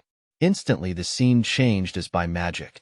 The foremost vessel swung broadside toward us, and bringing her guns into play returned our fire, at the same time moving parallel to our front for a short distance, and then turning back with the evident intention of completing a great circle which would bring her up to position once more opposite our firing line. The other vessels followed in her wake, each one opening upon us as she swung into position. Our own fire never diminished, and I doubt if 25% of our shots went wild. It had never been given me to see such deadly accuracy of aim, and it seemed as though a little figure on one of the craft dropped at the explosion of each bullet, while the banners and upper works dissolved in spurts of flame as the irresistible projectiles of our warriors mowed through them. The fire from the vessels was most ineffectual, owing, as I afterward learned, to the unexpected suddenness of the first volley, which caught the ship's crews entirely unprepared and the sighting apparatus of the guns unprotected from the deadly aim of our warriors. It seems that each green warrior has certain objective points for his fire under relatively identical circumstances of warfare. For example, a proportion of them, always the best marksmen, direct their fire entirely upon the wireless finding and sighting apparatus of the big guns of an attacking naval force. Another detail attends to the smaller guns in the same way. Others pick off the gunners, still others the officers, while certain other quotas concentrate their attention upon the other members of the crew, upon the upper works, and upon the steering gear and propellers. 20 minutes after the first volley, the great fleet swung trailing off in the direction from which it had first appeared. Several of the craft were limping perceptibly and seemed but barely under the control of their depleted crews. Their fire had ceased entirely, and all their energies seemed focused upon escape. Our warriors then rushed up to the roofs of the buildings which we occupied and followed the retreating armada with a continuous fusillade of deadly fire. One by one, however, the ships managed to dip below the crests of the outlying hills until only one barely moving craft was in sight. This had received the brunt of our fire and seemed to be entirely unmanned, as not a moving figure was visible upon her decks. Slowly she swung from her course, circling back toward us in an erratic and pitiful manner. Instantly the warriors ceased firing, for it was quite apparent that the vessel was entirely helpless, and, far from being in a position to inflict harm upon us, she could not even control herself sufficiently to escape. As she neared the city, the warriors rushed out upon the plain to meet her, but it was evident that she still was too high for them to hope to reach her decks. From my vantage point in the window, I could see the bodies of her crew strewn about, although I could not make out what manner of creatures they might be. Not a sign of life was manifest upon her, as she drifted slowly with the light breeze in a southeasterly direction. She was drifting some 50 feet above the ground, followed by all but some 100 of the warriors who had been ordered back to the roofs to cover the possibility of a return of the fleet, or of reinforcements. It soon became evident that she would strike the face of the buildings about a mile south of our position, and as I watched the progress of the chase, I saw a number of warriors gallop ahead, dismount, and enter the building she seemed destined to touch. As the craft neared the building, and just before she struck, the Martian warriors swarmed upon her from the windows, and with their great spears eased the shock of the collision. And in a few moments they had thrown out grappling hooks and the big boat was being hauled to ground by their fellows below. After making her fast, they swarmed the sides and searched the vessel from stem to stern. I could see them examining the dead sailors, evidently for signs of life, and presently a party of them appeared from below, dragging a little figure among them. The creature was considerably less than half as tall as the green Martian warriors, and from my balcony I could see that it walked erect upon 2 legs, and surmised that it was some new and strange Martian monstrosity with which I had not as yet become acquainted. They removed their prisoner to the ground, and then commenced a systematic rifling of the vessel. This operation required several hours, during which time a number of the chariots were requisitioned to transport the loot, which consisted in arms, ammunition, silks, furs, jewels, strangely carved stone vessels, and a quantity of solid foods and liquids, including many casks of water, the first I had seen since my advent upon Mars. After the last load had been removed, the warriors made lines fast to the craft and towed her far out into the valley in a southwesterly direction. A few of them then boarded her and were busily engaged in what appeared, from my distant position, as the emptying of the contents of various carboys upon the dead bodies of the sailors and over the decks and works of the vessel. This operation concluded, they hastily clambered over her sides, sliding down the guy ropes to the ground. The last warrior to leave the deck turned and threw something back upon the vessel, waiting an instant to note the outcome of his act. As a faint spurt of flame rose from the point where the missile struck, he swung over the side and was quickly upon the ground. Scarcely had he alighted than the guy ropes were simultaneously released, and the great warship, lightened by the removal of the loot, soared majestically into the air, her decks and upper works a mass of roaring flames. Slowly she drifted to the southeast, rising higher and higher as the flames ate away her wooden parts and diminished the weight upon her. Ascending to the roof of the building, I watched her for hours, until finally she was lost in the dim vistas of the distance. The sight was awe-inspiring in the extreme as one contemplated this mighty floating funeral pyre, drifting unguided and unmanned through the lonely wastes of the Martian heavens. A derelict of death and destruction, typifying the life story of these strange and ferocious creatures into whose unfriendly hands fate had carried it. Much depressed, and, to me, unaccountably so, I slowly descended to the street. The scene I had witnessed seemed to mark the defeat and annihilation of the forces of a kindred people, rather than the routing by our green warriors of a horde of similar, though unfriendly, creatures. I could not fathom the seeming hallucination, nor could I free myself from it. But somewhere in the innermost recesses of my soul I felt a strange yearning toward these unknown foemen, and a mighty hope surged through me that the fleet would return and demand a reckoning from the green warriors who had so ruthlessly and wantonly attacked it. Close at my heel, in his now accustomed place, followed Woola, the hound, and as I emerged upon the street Sola rushed up to me as though I had been the object of some search on her part. The cavalcade was returning to the plaza, the homeward march having been given up for that day. Nor, in fact, was it recommenced for more than a week, owing to the fear of a return attack by the aircraft. Lorquas Tamil was too astute an old warrior to be caught upon the open plains with a caravan of chariots and children, and so we remained at the deserted city until the danger seemed past.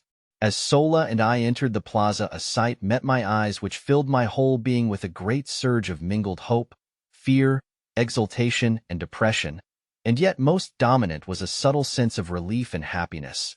For just as we neared the throng of Martians, I caught a glimpse of the prisoner from the battle craft who was being roughly dragged into a nearby building by a couple of green Martian females.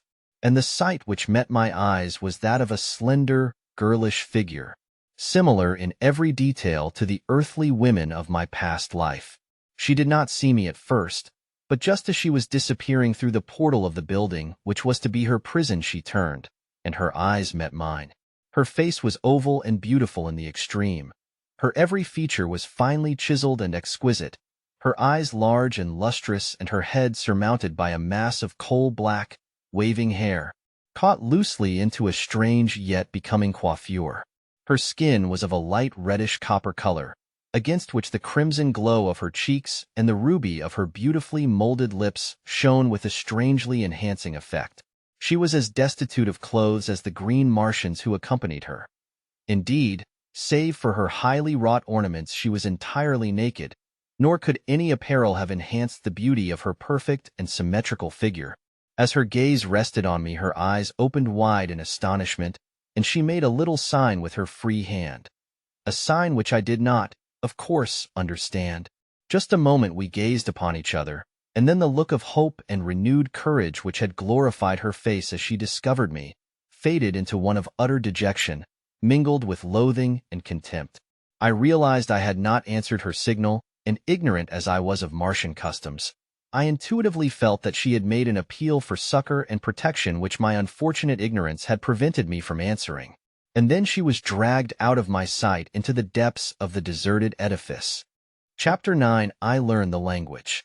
As I came back to myself, I glanced at Sola, who had witnessed this encounter, and I was surprised to note a strange expression upon her usually expressionless countenance. What her thoughts were I did not know, for as yet I had learned but little of the Martian tongue, enough only to suffice for my daily needs. As I reached the doorway of our building, a strange surprise awaited me.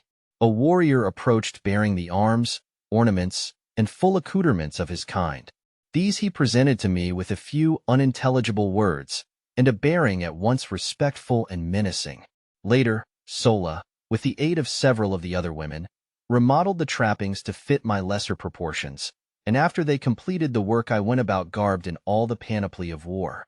From then on Sola instructed me in the mysteries of the various weapons, and with the Martian young, I spent several hours each day practicing upon the plaza. I was not yet proficient with all the weapons, but my great familiarity with similar earthly weapons made me an unusually apt pupil, and I progressed in a very satisfactory manner. The training of myself and the young Martians was conducted solely by the women, who not only attend to the education of the young in the arts of individual defense and offense, but are also the artisans who produce every manufactured article wrought by the green Martians. They make the powder, the cartridges, the firearms. In fact, everything of value is produced by the females. In time of actual warfare, they form a part of the reserves, and when the necessity arises, fight with even greater intelligence and ferocity than the men. The men are trained in the higher branches of the art of war, in strategy and the maneuvering of large bodies of troops. They make the laws as they are needed, a new law for each emergency. They are unfettered by precedent in the administration of justice.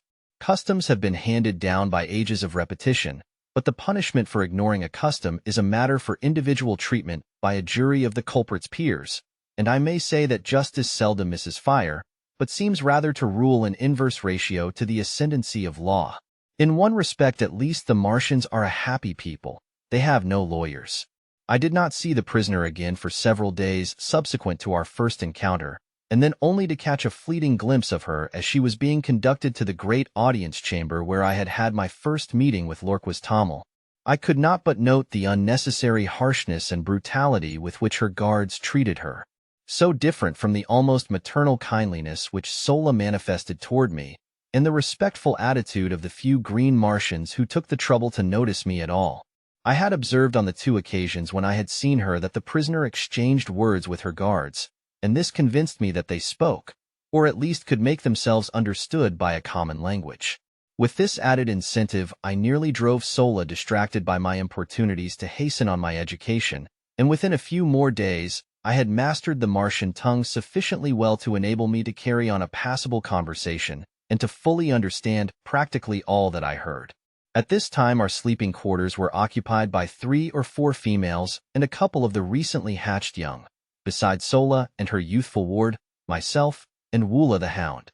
After they had retired for the night, it was customary for the adults to carry on a desultory conversation for a short time before lapsing into sleep, and now that I could understand their language, I was always a keen listener, although I never proffered any remarks myself.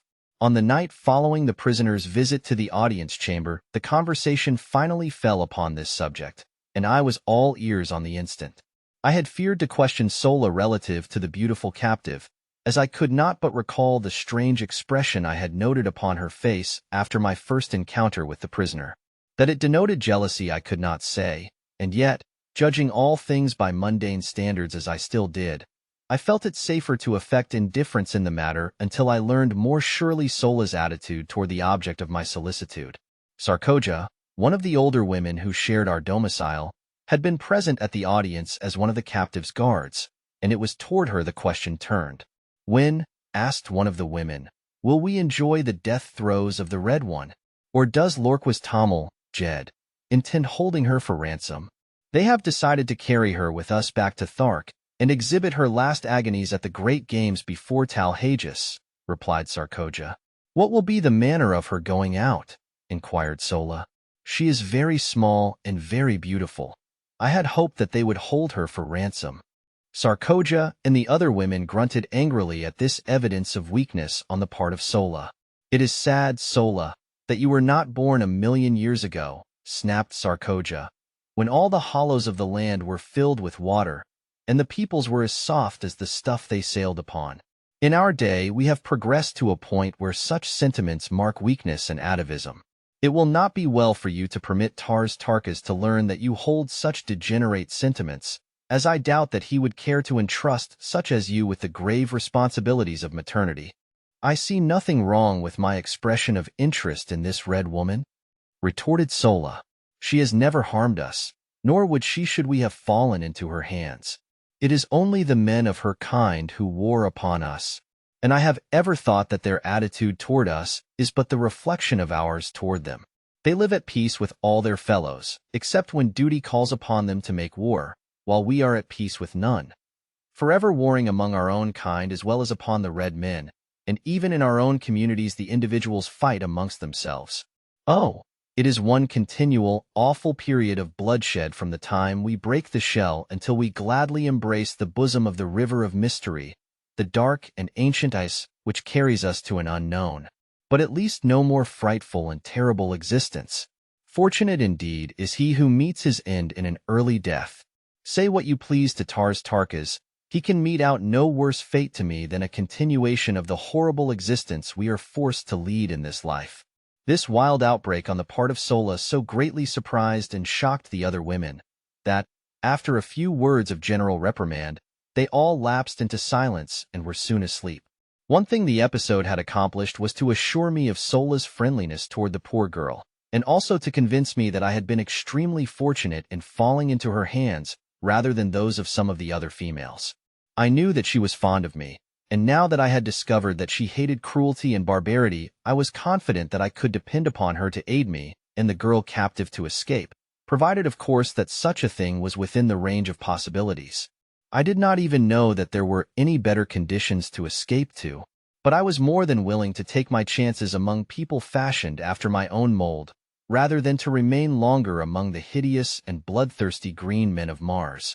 But where to go, and how, was as much of a puzzle to me as the age-old search for the spring of eternal life has been to earthly men since the beginning of time. I decided that at the first opportunity one would take Sola into my confidence and openly ask her to aid me, and with this resolution strong upon me I turned among my silks and furs and slept the dreamless and refreshing sleep of Mars. Chapter 10 Champion and Chief. Early the next morning I was astir. Considerable freedom was allowed me, as Sola had informed me that so long as I did not attempt to leave the city I was free to go and come as I pleased.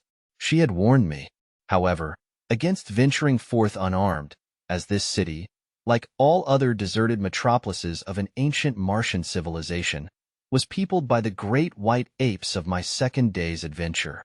In advising me that I must not leave the boundaries of the city Sola, had explained that Woola would prevent this anyway should I attempt it, and she warned me most urgently not to arouse his fierce nature by ignoring his warnings should I venture too close to the forbidden territory. His nature was such, she said, that he would bring me back into the city dead, or alive should I persist in opposing him. Preferably dead, she added. On this morning, I had chosen a new street to explore when suddenly I found myself at the limits of the city. Before me were low hills pierced by narrow and inviting ravines. I longed to explore the country before me, and, like the pioneer stock from which I sprang, to view what the landscape beyond the encircling hills might disclose from the summits which shut out my view. It also occurred to me that this would prove an excellent opportunity to test the qualities of Woola. I was convinced that the brute loved me. I had seen more evidences of affection in him than in any other Martian animal, man or beast, and I was sure that gratitude for the acts that had twice saved his life would more than outweigh his loyalty to the duty imposed upon him by cruel and loveless masters. As I approached the boundary line, Woola ran anxiously before me and thrust his body against my legs.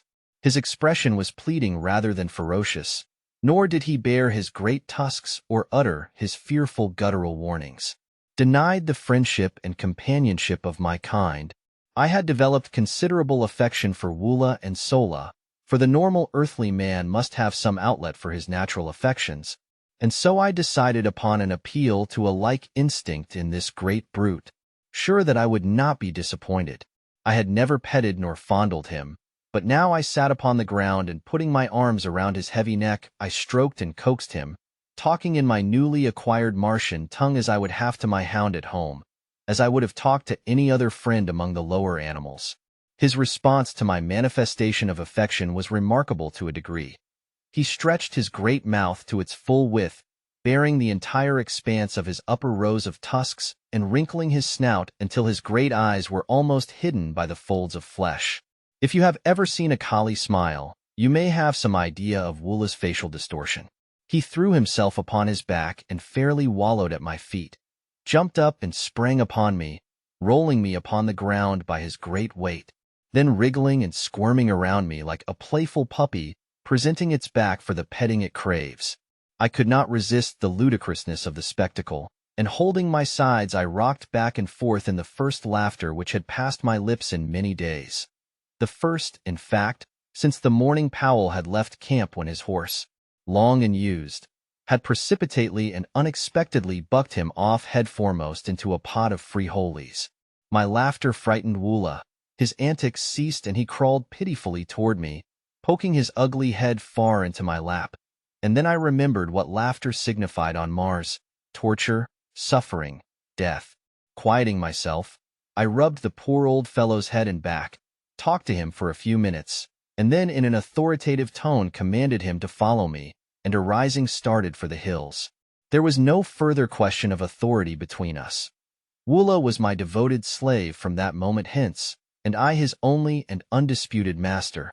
My walk to the hills occupied but a few minutes, and I found nothing of particular interest to reward me. Numerous brilliantly colored and strangely formed wild flowers dotted the ravines, and from the summit of the first hill I saw still other hills stretching off toward the north, and rising, one range above another, until lost in mountains of quite respectable dimensions. Though I afterward found that only a few peaks on all Mars exceed 4,000 feet in height. The suggestion of magnitude was merely relative. My morning's walk had been large with importance to me, for it had resulted in a perfect understanding with Woola, upon whom Tarkas relied for my safe keeping. I now knew that while theoretically a prisoner I was virtually free, and I hastened to regain the city limits before the defection of Woola could be discovered by his erstwhile masters. The adventure decided me never again to leave the limits of my prescribed stamping grounds until I was ready to venture forth for good and all, as it would certainly result in a curtailment of my liberties, as well as the probable death of Woola, were we to be discovered. On regaining the plaza, I had my third glimpse of the captive girl. She was standing with her guards before the entrance to the audience chamber, and as I approached, she gave me one haughty glance and turned her back full upon me. The act was so womanly, so earthly womanly, that though it stung my pride, it also warmed my heart with a feeling of companionship. It was good to know that someone else on Mars beside myself had human instincts of a civilized order, even though the manifestation of them was so painful and mortifying. Had a green Martian woman desired to show dislike or contempt, she would, in all likelihood, have done it with a sword thrust or a movement of her trigger finger. But as their sentiments are mostly atrophied, it would have required a serious injury to have aroused such passions in them. Sola, let me add, was an exception. I never saw her perform a cruel or uncouth act, or fail in uniform kindliness and good nature. She was indeed, as her fellow Martian had said of her, an atavism, a dear and precious reversion to a former type of loved and loving ancestor. Seeing that the prisoner seemed the center of attraction, I halted to view the proceedings. I had not long to wait, for presently Lorquas Tommel and his retinue of chieftains approached the building and, signing the guards to follow with the prisoner, entered the audience chamber. Realizing that I was a somewhat favored character, and also convinced that the warriors did not know of my proficiency in their language, as I had pleaded with Sola to keep this a secret on the grounds that I did not wish to be forced to talk with the men until I had perfectly mastered the Martian tongue, I chanced an attempt to enter the audience chamber and listen to the proceedings. The council squatted upon the steps of the rostrum, while below them stood the prisoner and her two guards. I saw that one of the women was Sarkoja, and thus understood how she had been present at the hearing of the preceding day, the results of which she had reported to the occupants of our dormitory last night. Her attitude toward the captive was most harsh and brutal. When she held her, she sunk her rudimentary nails into the poor girl's flesh, or twisted her arm in a most painful manner. When it was necessary to move from one spot to another, she either jerked her roughly, or pushed her headlong before her. She seemed to be venting upon this poor defenseless creature all the hatred, cruelty, ferocity, in spite of her 900 years, backed by unguessable ages of fierce and brutal ancestors. The other woman was less cruel because she was entirely indifferent. If the prisoner had been left to her alone, and fortunately she was at night, she would have received no harsh treatment, nor, by the same token, would she have received any attention at all.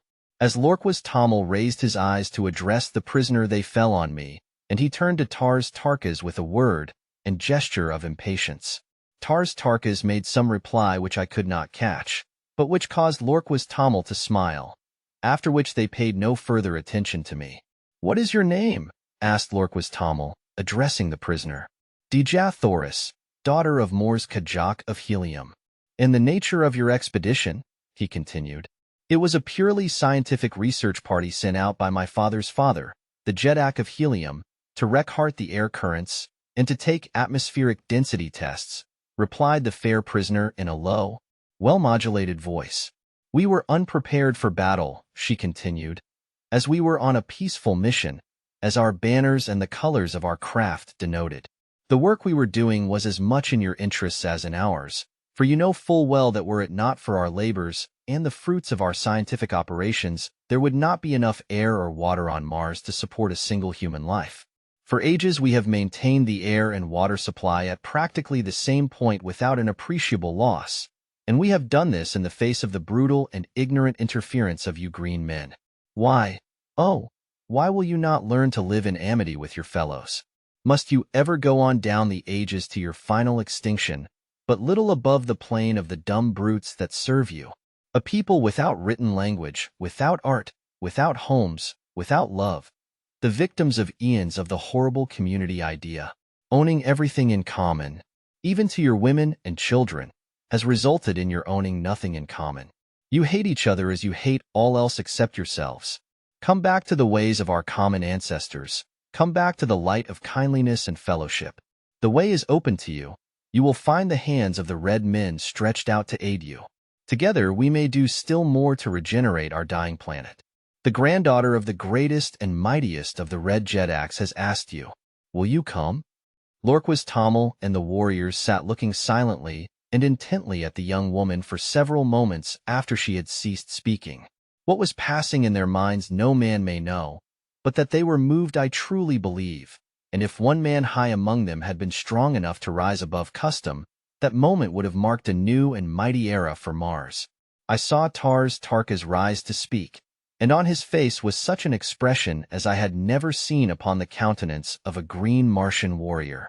It bespoke an inward and mighty battle with self, with heredity, with age-old custom, and as he opened his mouth to speak, a look almost of benignity, of kindliness, momentarily lighted up his fierce and terrible countenance.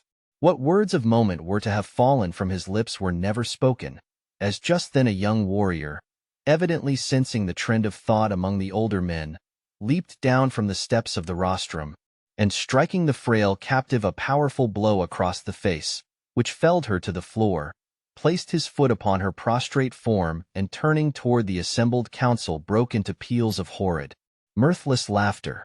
For an instant I thought Tarkas would strike him dead, nor did the aspect of Lorquas Tommel augur any too favorably for the brute. But the mood passed, their old selves reasserted their ascendancy, and they smiled. It was portentous, however, that they did not laugh aloud, for the brute's act constituted a side-splitting witticism according to the ethics which rule green Martian humor. That I have taken moments to write down a part of what occurred as that blow fell does not signify that I remained inactive for any such length of time.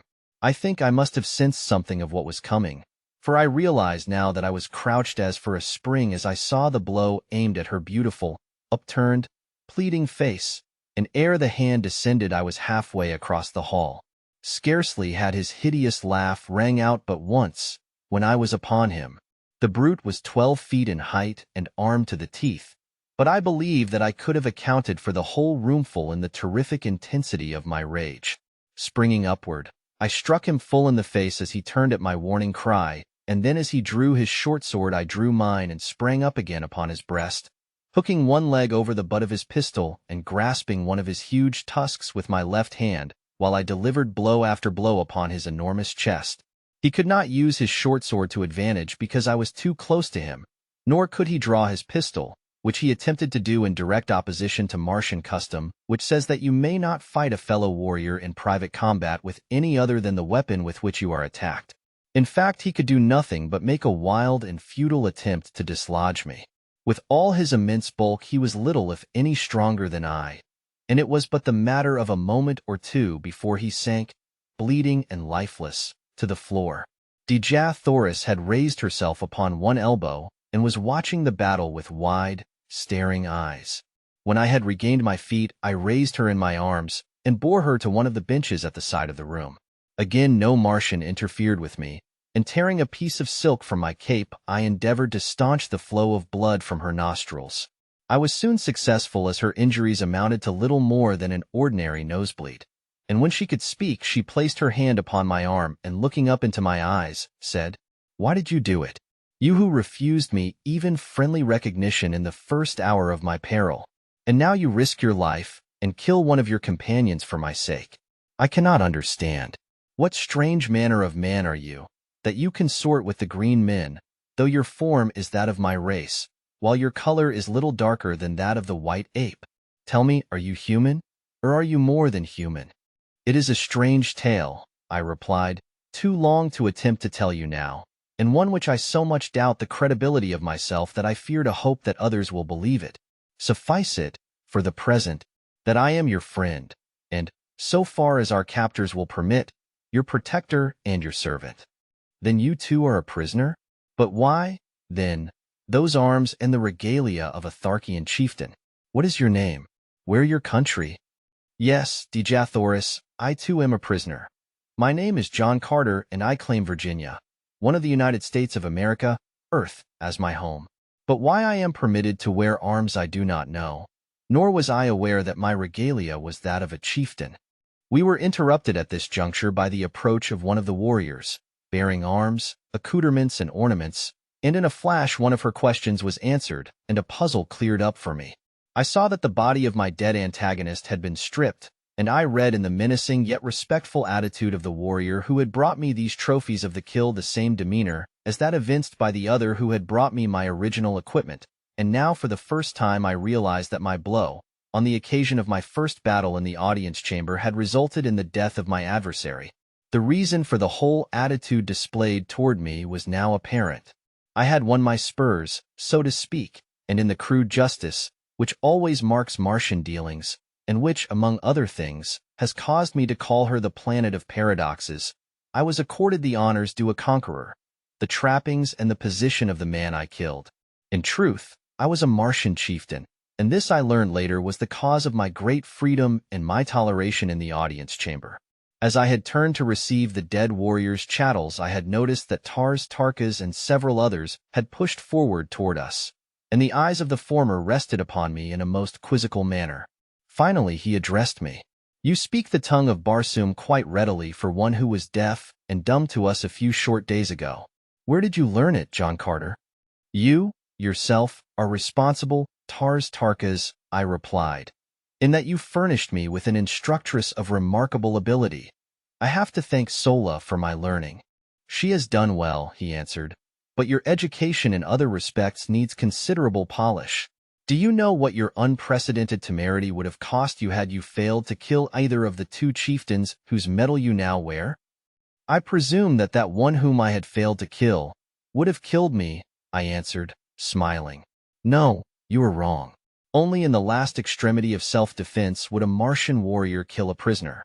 We like to save them for other purposes," and his face bespoke possibilities that were not pleasant to dwell upon. "But one thing can save you now," he continued. "Should you, in recognition of your remarkable valor, ferocity, and prowess, be considered by Dejah as worthy of his service, you may be taken into the community and become a full-fledged Tharkian. Until we reach the headquarters of Dejah, it is the will of Lorquist Tamil that you be accorded the respect your acts have earned you. You will be treated by us as a Tharkian chieftain, but you must not forget that every chief who ranks you is responsible for your safe delivery to our mighty and most ferocious ruler." "I am done." "I hear you, Tarkas," I answered. "As you know, I am not of Barsoom. Your ways are not my ways, and I can only act in the future as I have in the past, in accordance with the dictates of my conscience and guided by the standards of mine own people. If you will leave me alone, I will go in peace, but if not, let the individual Barsoomians with whom I must deal either respect my rights as a stranger among you, or take whatever consequences may befall. Of one thing let us be sure. Whatever may be your ultimate intentions toward this unfortunate young woman, whoever would offer her injury or insult in the future must figure on making a full accounting to me. I understand that you belittle all sentiments of generosity and kindliness, but I do not, and I can convince your most doughty warrior that these characteristics are not incompatible with an ability to fight.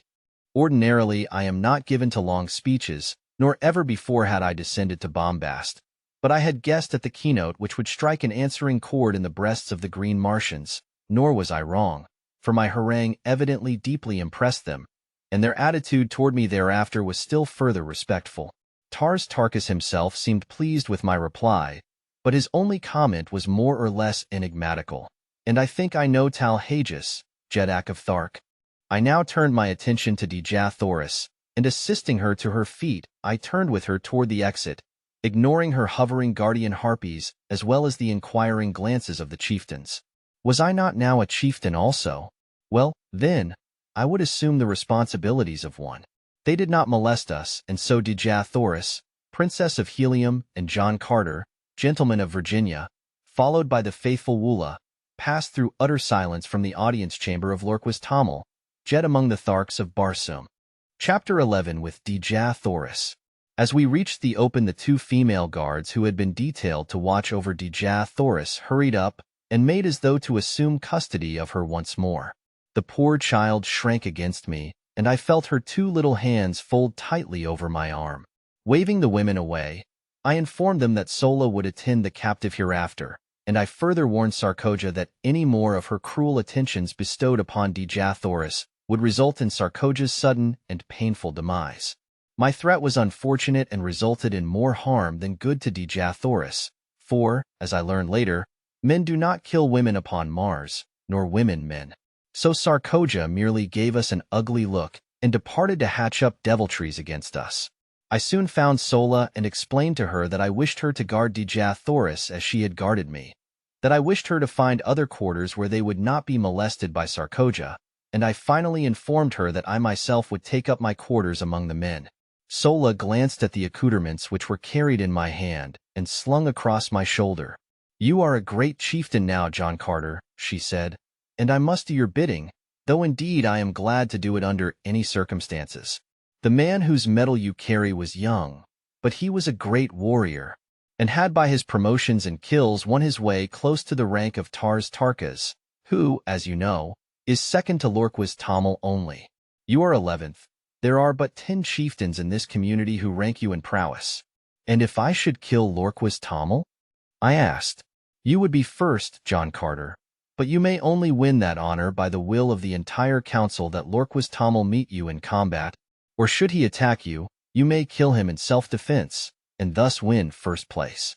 I laughed and changed the subject. I had no particular desire to kill Lorquist Tamil, and less to be a Jed among the Tharks. I accompanied Sola and Dejah Thoris in a search for new quarters, which we found in a building nearer the audience chamber and of far more pretentious architecture than our former habitation. We also found in this building real sleeping apartments with ancient beds of highly wrought metal swinging from enormous gold chains, depending from the marble ceilings. The decoration of the walls was most elaborate and, unlike the frescoes in the other buildings I had examined, portrayed many human figures in the compositions. These were of people like myself, and of a much lighter color than Dejah Thoris.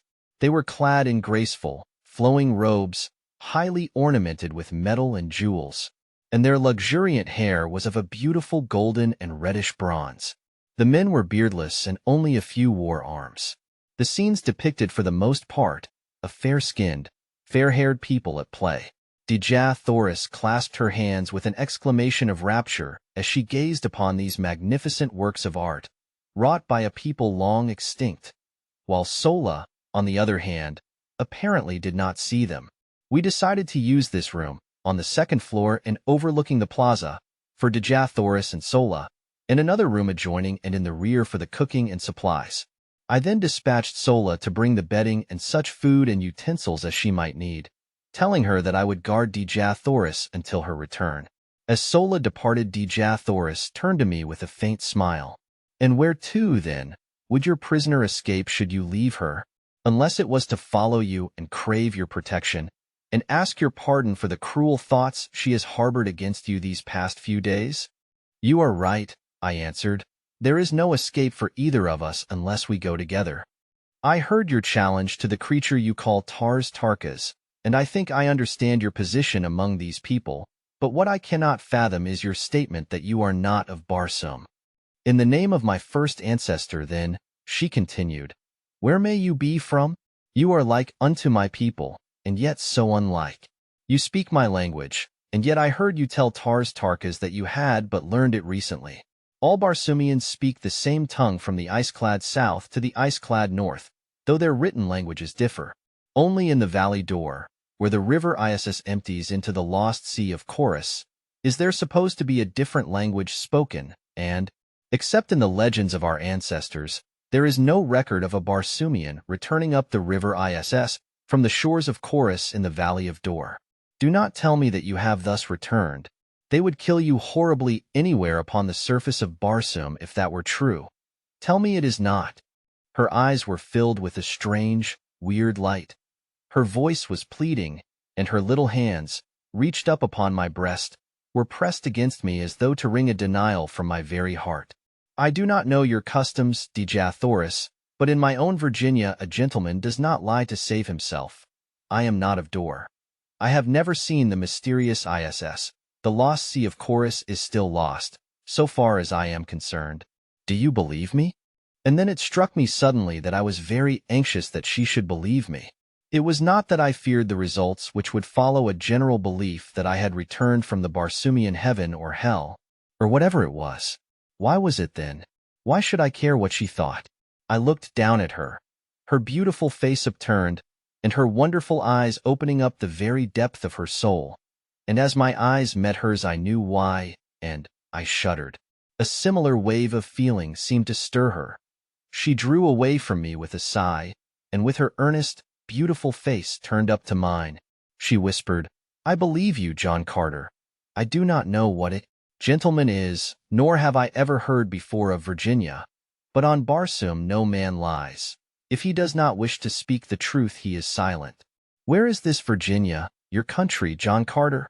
She asked, and it seemed that this fair name of my fair land had never sounded more beautiful than as it fell from those perfect lips on that far-gone day. I am of another world, I answered, the great planet Earth, which revolves about our common sun, and next within the orbit of your Barsoom, which we know as Mars. How I came here I cannot tell you, for I do not know. But here I am, and since my presence has permitted me to serve Dejah Thoris, I am glad that I am here. She gazed at me with troubled eyes, long and questioningly. That it was difficult to believe my statement I well knew. Nor could I hope that she would do so, however much I craved her confidence and respect. I would much rather not have told her anything of my antecedents, but no man could look into the depth of those eyes and refuse her slightest behest. Finally she smiled, and rising, said, I shall have to believe even though I cannot understand. I can readily perceive that you are not of the Barsoom of today. You are like us, yet different. But why should I trouble my poor head with such a problem, when my heart tells me that I believe because I wish to believe? It was good logic, good, earthly, feminine logic, and if it satisfied her, I certainly could pick no flaws in it. As a matter of fact, it was about the only kind of logic that could be brought to bear upon my problem. We fell into a general conversation then, asking and answering many questions on each side. She was curious to learn of the customs of my people and displayed a remarkable knowledge of events on Earth. When I questioned her closely on this seeming familiarity with earthly things, she laughed and cried out, Why, every schoolboy on Barsoom knows the geography and much concerning the fauna and flora, as well as the history of your planet fully as well as of his own. Can we not see everything which takes place upon Earth, as you call it? Is it not hanging there in the heavens in plain sight? This baffled me, I must confess, fully as much as my statements had confounded her, and I told her so. She then explained in general the instruments her people had used and been perfecting for ages, which permit them to throw upon a screen a perfect image of what is transpiring upon any planet and upon many of the stars. These pictures are so perfect in detail that, when photographed and enlarged, objects no greater than a blade of grass may be distinctly recognized. I afterward, in helium, saw many of these pictures, as well as the instruments which produced them. If, then, you are so familiar with earthly things, I asked, Why is it that you do not recognize me as identical with the inhabitants of that planet? She smiled again as one might in bored indulgence of a questioning child. Because, John Carter, she replied, nearly every planet and star having atmospheric conditions at all approaching those of Barsoom shows forms of animal life almost identical with you and me, and, further, Earthmen, almost without exception, cover their bodies with strange, unsightly pieces of cloth, and their heads with hideous contraptions the purpose of which we have been unable to conceive. While you, when found by the Tharkian warriors, were entirely undisfigured and unadorned. The fact that you wore no ornaments is a strong proof of your un-Barsoomian origin, while the absence of grotesque coverings might cause a doubt as to your earthliness. I then narrated the details of my departure from the earth, explaining that my body there lay fully clothed in all the, to her, strange garments of mundane dwellers. At this point Sola returned with our meager belongings and her young Martian protégé, who, of course, would have to share the quarters with them. Sola asked us if we had had a visitor during her absence, and seemed much surprised when we answered in the negative. It seemed that as she had mounted the approach to the upper floors where our quarters were located, she had met Sarkoja descending. We decided that she must have been eavesdropping, but as we could recall nothing of importance that had passed between us, we dismissed the matter as of little consequence, merely promising ourselves to be warned to the utmost caution in the future. Dejah Thoris and I then fell to examining the architecture and decorations of the beautiful chambers of the building we were occupying. She told me that these people had presumably flourished over 100,000 years before. They were the early progenitors of her race, but had mixed with the other great race of early Martians, who were very dark, almost black, and also with the reddish-yellow race which had flourished at the same time. These three great divisions of the higher Martians had been forced into a mighty alliance, as the drying up of the Martian seas had compelled them to seek the comparatively few and always diminishing fertile areas, and to defend themselves, under new conditions of life, against the wild hordes of green men. Ages of close relationship and intermarrying had resulted in the race of red men, of which Dejah Thoris was a fair and beautiful daughter. During the ages of hardships and incessant warring between their own various races, as well as with the green men, and before they had fitted themselves to the changed conditions, much of the high civilization and many of the arts of the fair-haired Martians had become lost. But the red race of today has reached a point where it feels that it has made up in new discoveries and in a more practical civilization for all that lies irretrievably buried with the ancient Barsoomians beneath the countless intervening ages. These ancient Martians had been a highly cultivated and literary race. But during the vicissitudes of those trying centuries of readjustment to new conditions, not only did their advancement and production cease entirely, but practically all their archives, records, and literature were lost. Dejah Thoris related many interesting facts and legends concerning this lost race of noble and kindly people. She said that the city in which we were camping was supposed to have been a center of commerce and culture known as Korat. It had been built upon a beautiful, natural harbor, landlocked by magnificent hills. The little valley on the west front of the city, she explained, was all that remained of the harbor, while the pass through the hills to the old sea bottom had been the channel through which the shipping passed up to the city's gates. The shores of the ancient seas were dotted with just such cities, and lesser ones, in diminishing numbers, were to be found converging toward the center of the oceans, as the people had found it necessary to follow the receding waters until necessity had forced upon them their ultimate salvation, the so-called Martian canals. We had been so engrossed in exploration of the building and in our conversation that it was late in the afternoon before we realized it.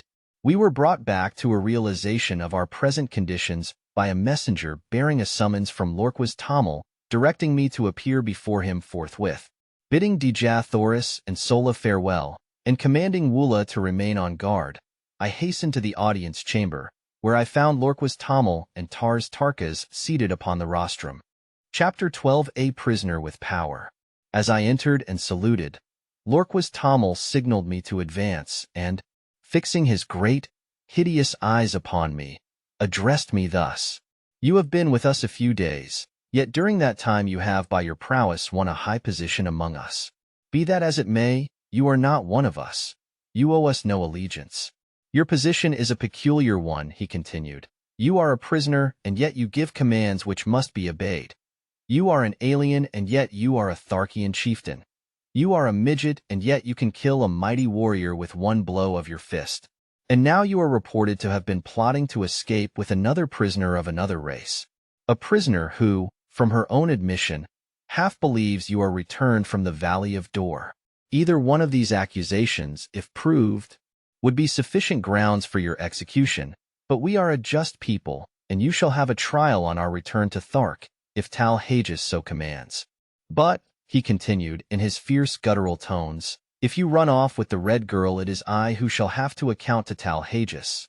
It is I who shall have to face Tarkas, and either demonstrate my right to command, or the metal from my dead carcass will go to a better man, for such is the custom of the Tharks. I have no quarrel with Tarkas. Together we rule supreme the greatest of the lesser communities among the green men. We do not wish to fight between ourselves, and so if you were dead, John Carter, I should be glad.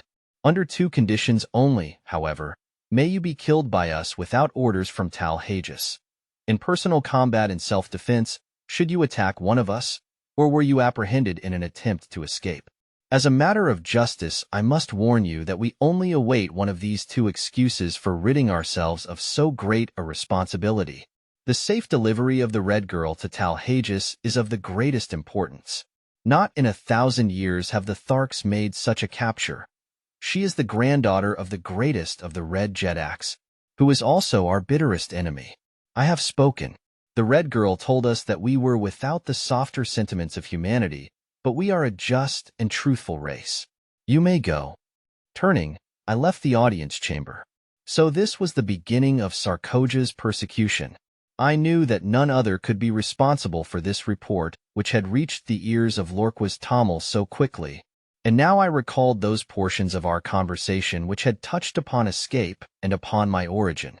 Sarkoja was at this time Tarkas' oldest and most trusted female.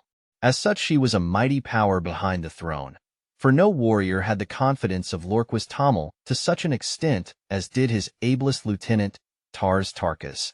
However, instead of putting thoughts of possible escape from my mind, my audience with Lorquas Tamil only served to center my every faculty on this subject. Now, more than before, the absolute necessity for escape, in so far as Dejah Thoris was concerned, was impressed upon me, for I was convinced that some horrible fate awaited her at the headquarters of Tal-Hages. As described by Sola, this monster was the exaggerated personification of all the ages of cruelty, ferocity, and brutality from which he had descended. Cold, cunning, calculating. He was also, in marked contrast to most of his fellows, a slave to that brute passion which the waning demands for procreation upon their dying planet has almost stilled in the Martian breast. The thought that the divine Dejah Thoris might fall into the clutches of such an abysmal atavism started the cold sweat upon me. Far better that we save friendly bullets for ourselves at the last moment, as did those brave frontier women of my lost land, who took their own lives rather than fall into the hands of the Indian braves. As I wandered about the plaza lost in my gloomy forebodings, Tarkas approached me on his way from the audience chamber. His demeanor toward me was unchanged, and he greeted me as though we had not just parted a few moments before. "Where are your quarters, John Carter?" he asked. "I have selected none," I replied. It seemed best that I quartered either by myself or among the other warriors, and I was awaiting an opportunity to ask your advice. As you know, and I smiled, I am not yet familiar with all the customs of the Tharks. "Come with me," he directed, and together we moved off across the plaza to a building which I was glad to see adjoined that occupied by Sola and her charges. "My quarters are on the first floor of this building," he said, "and the second floor also is fully occupied by warriors, but the third floor and the floors above are vacant. You may take your choice of these. I understand," he continued, "that you have given up your woman to the red prisoner. Well, as you have said, your ways are not our ways, but you can fight well enough to do about as you please, and so, if you wish to give your woman to a captive, it is your own affair.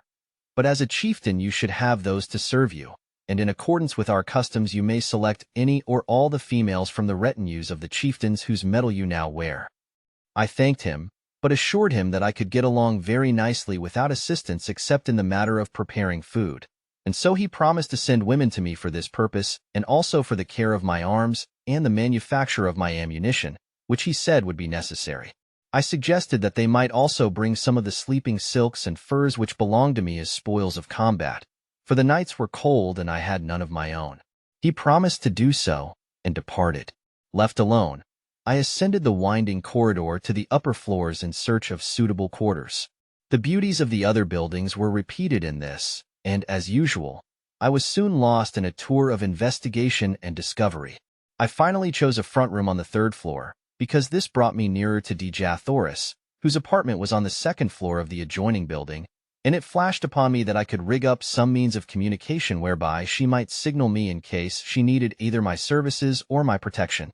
Adjoining my sleeping apartment were baths, dressing rooms, and other sleeping and living apartments, in all some 10 rooms on this floor.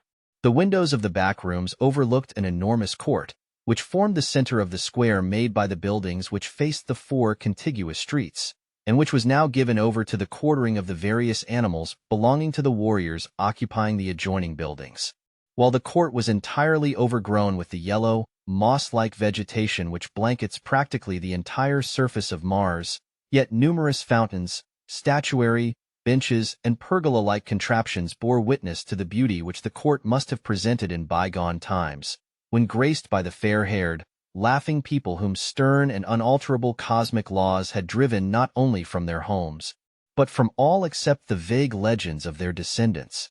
One could easily picture the gorgeous foliage of the luxuriant Martian vegetation which once filled this scene with life and color, the graceful figures of the beautiful women, the straight and handsome men, the happy frolicking children, all sunlight, happiness, and peace.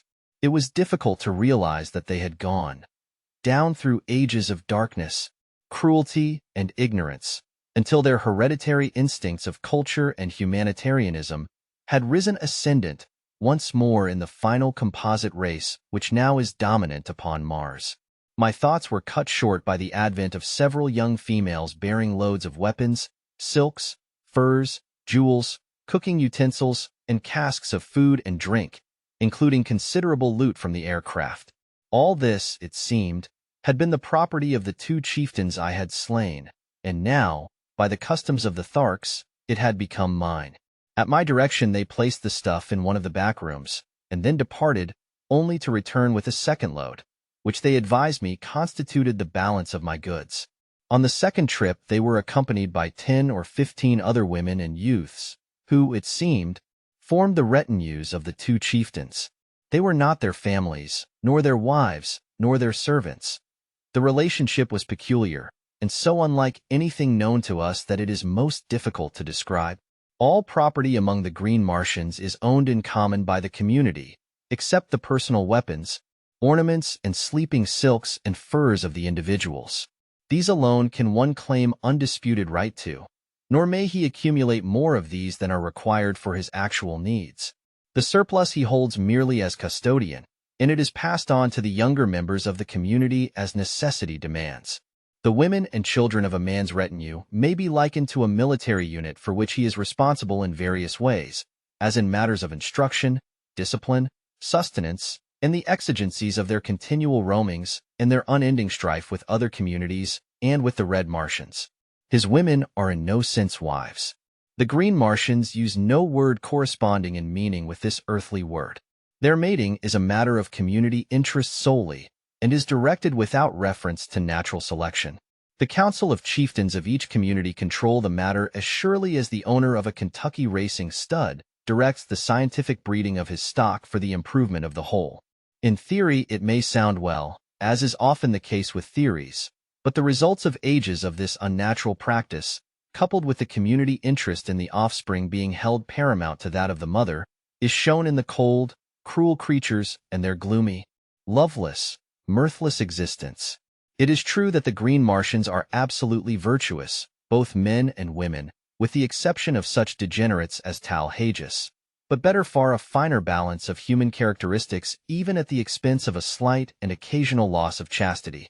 Finding that I must assume responsibility for these creatures, whether I would or not, I made the best of it and directed them to find quarters on the upper floors, leaving the third floor to me.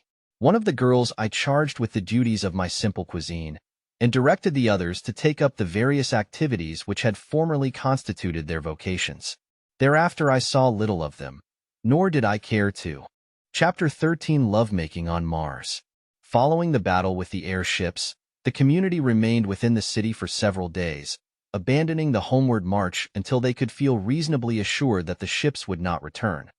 For to be caught on the open plains with a cavalcade of chariots and children was far from the desire of even so warlike a people as the Green Martians.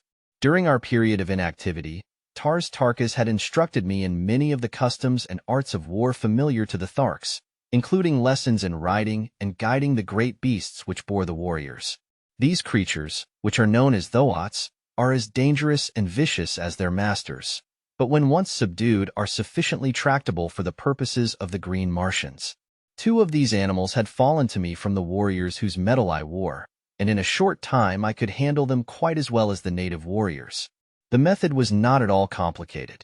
If the Thoats did not respond with sufficient celerity to the telepathic instructions of their riders, they were dealt a terrific blow between the ears with the butt of a pistol, and if they showed fight, this treatment was continued until the brutes either were subdued or had unseated their riders. In the latter case, it became a life and death struggle between the man and the beast. If the former were quick enough with his pistol, he might live to ride again, though upon some other beast. If not, his torn and mangled body was gathered up by his women and burned in accordance with Tharkian custom. My experience with Woola determined me to attempt the experiment of kindness in my treatment of my Thoats. First I taught them that they could not unseat me, and even rapped them sharply between the ears to impress upon them my authority and mastery. Then, by degrees, I won their confidence in much the same manner as I had adopted countless times with my many mundane mounts. I was ever a good hand with animals, and by inclination, as well as because it brought more lasting and satisfactory results, I was always kind and humane in my dealings with the lower orders. I could take a human life, if necessary, with far less compunction than that of a poor, unreasoning, irresponsible brute. In the course of a few days my Thoats were the wonder of the entire community. They would follow me like dogs, rubbing their great snouts against my body in awkward evidence of affection, and respond to my every command with an alacrity and docility which caused the Martian warriors to ascribe to me the possession of some earthly power unknown on Mars. "How have you bewitched them?" asked Tarkas one afternoon, when he had seen me run my arm far between the great jaws of one of my Thoats which had wedged a piece of stone between 2 of his teeth while feeding upon the moss-like vegetation within our courtyard. "By kindness," I replied. "You see, Tarkas, the softer sentiments have their value, even to a warrior. In the height of battle as well as upon the march I know that my Thoats will obey my every command, and therefore my fighting efficiency is enhanced, and I am a better warrior for the reason that I am a kind master. Your other warriors would find it to the advantage of themselves, as well as of the community, to adopt my methods in this respect.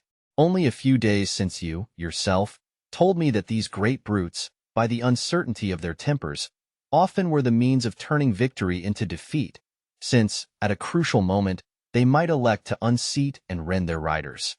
"Show me how you accomplish these results," was Tarkas' only rejoinder. And so I explained as carefully as I could the entire method of training I had adopted with my beasts, and later he had me repeat it before Lorquas and the assembled warriors. That moment marked the beginning of a new existence for the poor Thoats, and before I left the community of Lorquas I had the satisfaction of observing a regiment of as tractable and docile mounts as one might care to see. The effect on the precision and celerity of the military movements was so remarkable that Lorquas presented me with a massive anklet of gold from his own leg, as a sign of his appreciation of my service to the horde. On the 7th day, following the battle with the aircraft, we again took up the march toward Thark, all probability of another attack being deemed remote by Lorquas. During the days just preceding our departure I had seen but little of Dejah Thoris, as I had been kept very busy by Tarkas with my lessons in the art of Martian warfare, as well as in the training of my Thoats. The few times I had visited her quarters she had been absent, walking upon the streets with Sola, or investigating the buildings in the near vicinity of the plaza. I had warned them against venturing far from the plaza for fear of the great white apes, whose ferocity I was only too well acquainted with. However, since Woola accompanied them on all their excursions, and as Sola was well armed, there was comparatively little cause for fear. On the evening before our departure, I saw them approaching along one of the great avenues which lead into the plaza from the east. I advanced to meet them, and telling Sola that I would take the responsibility for Dejah Thoris' safekeeping, I directed her to return to her quarters on some trivial errand. I liked and trusted Sola, but for some reason I desired to be alone with Dejah Thoris, who represented to me all that I had left behind upon Earth in agreeable and congenial companionship. There seemed bonds of mutual interest between us as powerful as though we had been born under the same roof rather than upon different planets, hurtling through space some 48 million miles apart.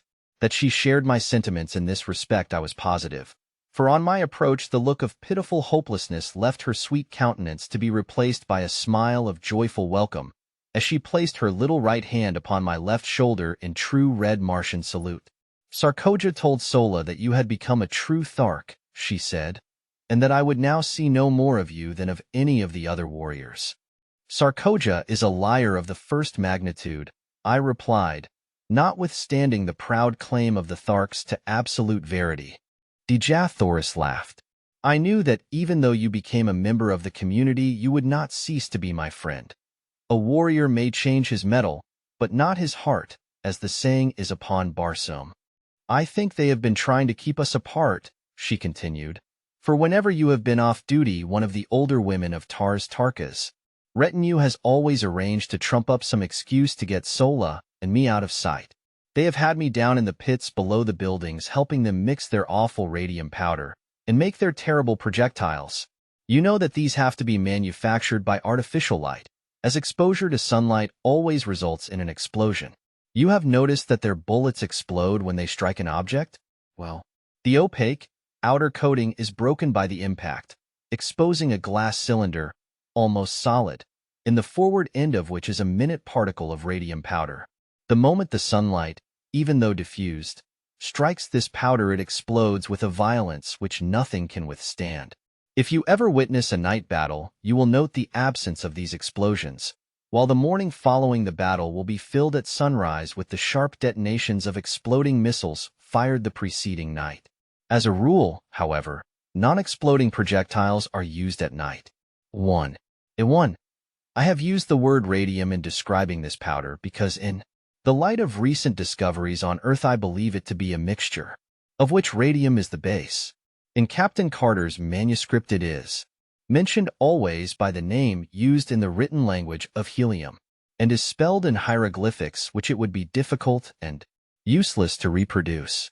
While I was much interested in Dejah Thoris' explanation of this wonderful adjunct to Martian warfare, I was more concerned by the immediate problem of their treatment of her.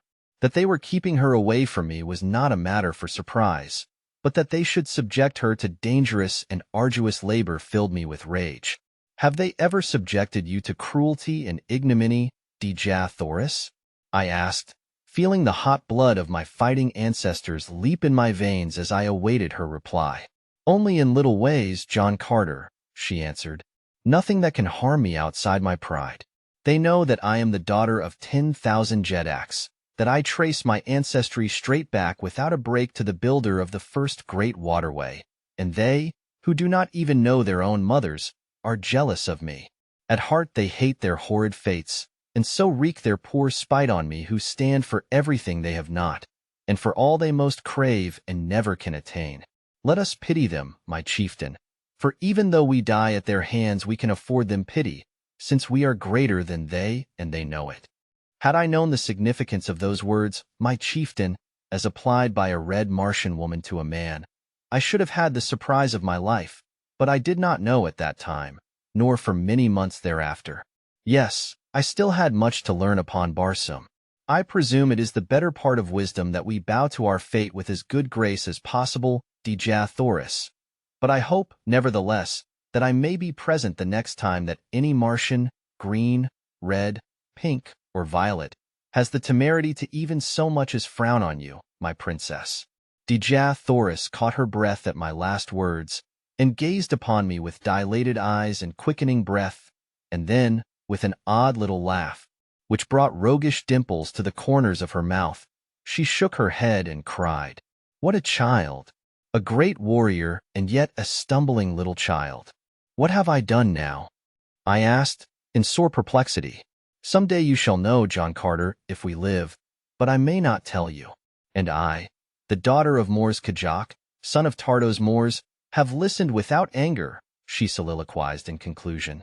Then she broke out again into one of her gay, happy, laughing moods, joking with me on my prowess as a Thark warrior as contrasted with my soft heart and natural kindliness. "I presume that should you accidentally wound an enemy, you would take him home and nurse him back to health," she laughed. "That is precisely what we do on Earth," I answered. "At least among civilized men." This made her laugh again. She could not understand it, for, with all her tenderness and womanly sweetness, she was still a Martian, and to a Martian the only good enemy is a dead enemy. For every dead foeman means so much more to divide between those who live. I was very curious to know what I had said or done to cause her so much perturbation a moment before, and so I continued to importune her to enlighten me. "No," she exclaimed, "it is enough that you have said it and that I have listened. And when you learn, John Carter, and if I be dead, as likely I shall be ere the further moon has circled Barsoom another 12 times. Remember that I listened and that I smiled." It was all Greek to me, but the more I begged her to explain, the more positive became her denials of my request, and so, in very hopelessness, I desisted. Day had now given away to night, and as we wandered along the great avenue lighted by the 2 moons of Barsoom, and with Earth looking down upon us out of her luminous green eye, it seemed that we were alone in the universe, and I, at least, was content that it should be so. The chill of the Martian night was upon us, and removing my silks I threw them across the shoulders of Dejah Thoris. As my arm rested for an instant upon her, I felt a thrill pass through every fiber of my being such as contact with no other mortal had even produced, and it seemed to me that she had leaned slightly toward me, but of that I was not sure. Only I knew that as my arm rested there across her shoulders longer than the act of adjusting the silk required, she did not draw away, nor did she speak. And so, in silence, we walked the surface of a dying world. But in the breast of one of us at least had been born that which is ever oldest, yet ever new. I loved Dejah Thoris. The touch of my arm upon her naked shoulder had spoken to me in words I would not mistake, and I knew that I had loved her since the first moment that my eyes had met hers that first time in the plaza of the dead city of Korod. Chapter 14a, Duel to the Death. My first impulse was to tell her of my love, and then I thought of the helplessness of her position wherein I alone could lighten the burdens of her captivity, and protect her in my poor way against the thousands of hereditary enemies she must face upon our arrival at Thark. I could not chance causing her additional pain or sorrow by declaring a love which, in all probability, she did not return. Should I be so indiscreet, her position would be even more unbearable than now, and the thought that she might feel that I was taking advantage of her helplessness to influence her decision was the final argument which sealed my lips. "Why are you so quiet, Dejah Thoris?" I asked.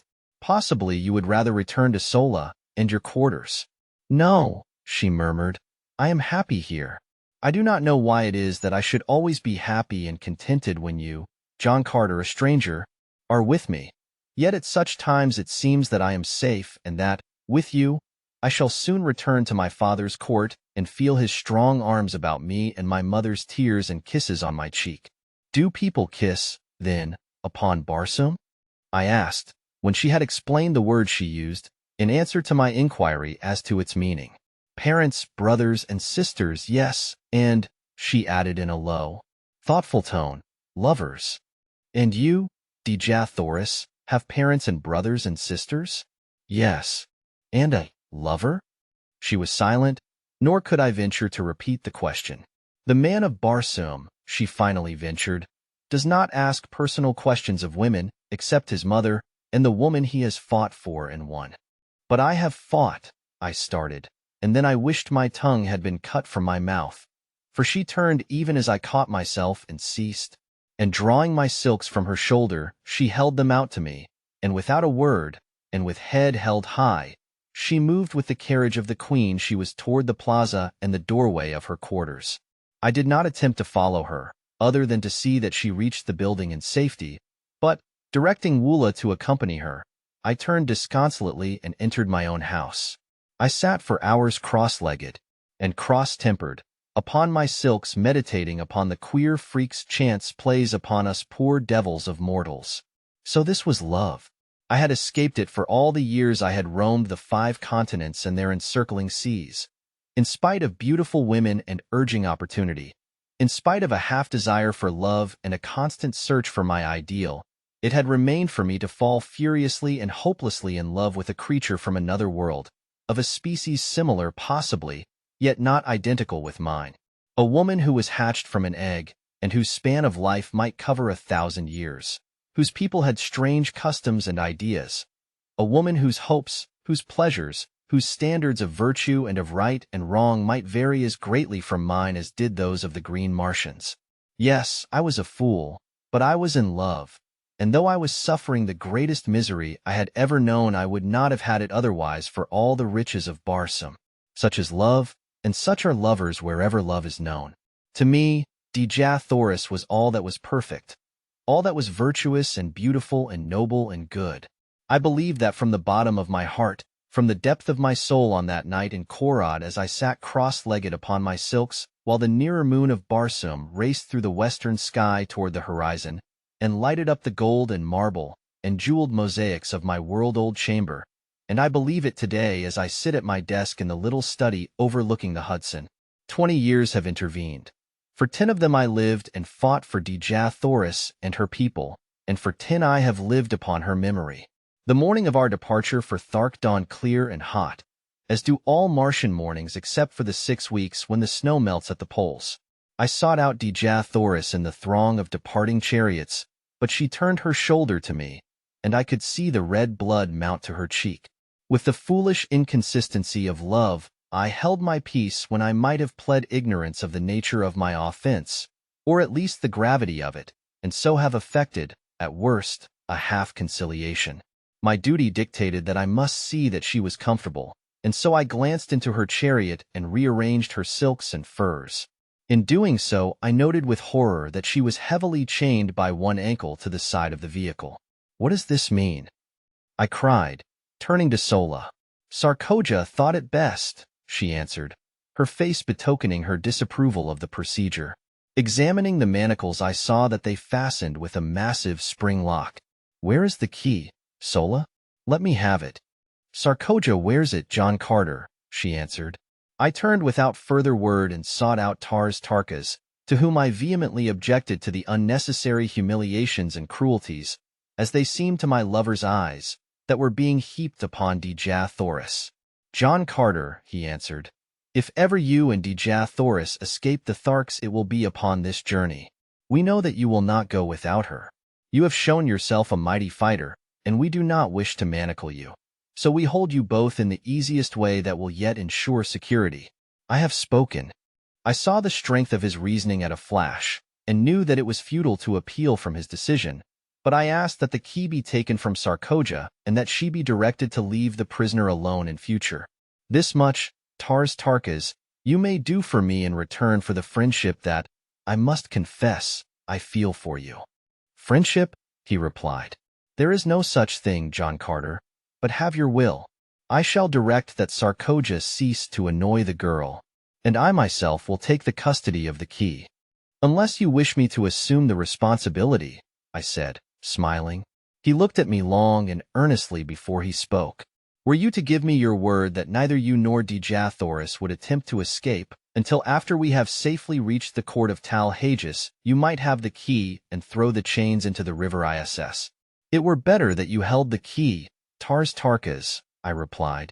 He smiled and said no more. But that night as we were making camp, I saw him unfasten Dejah Thoris' fetters himself.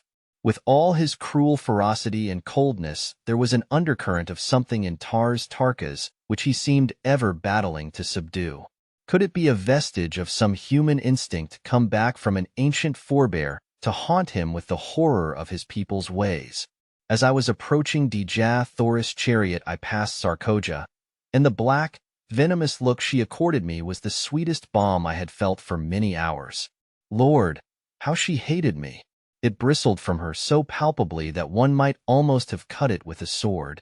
A few moments later, I saw her deep in conversation with a warrior named Zad, a big, hulking, powerful brute, but one who had never made a kill among his own chieftains, and so was still an enigmatic or man with one name. He could win a second name only with the medal of some chieftain. It was this custom which entitled me to the names of either of the chieftains I had killed. In fact, some of the warriors addressed me as Dodor Sojut, a combination of the surnames of the two warrior chieftains whose medal I had taken, or in other words, whom I had slain in fair fight. As Sarkoja talked with Zad, he cast occasional glances in my direction, while she seemed to be urging him very strongly to some action. I paid little attention to it at the time, but the next day I had good reason to recall the circumstances, and at the same time gain a slight insight into the depths of Sarkoja's hatred and the lengths to which she was capable of going to wreak her horrid vengeance on me. Dejah Thoris would have none of me again on this evening, and though I spoke her name, she neither replied, nor conceded by so much as the flutter of an eyelid that she realized my existence. In my extremity, I did what most other lovers would have done. I sought word from her through an intimate. In this instance, it was Sola whom I intercepted in another part of camp. "What is the matter with Dejah Thoris?" I blurted out at her. "Why will she not speak to me?" Sola seemed puzzled herself, as though such strange actions on the part of two humans were quite beyond her, as indeed they were, poor child.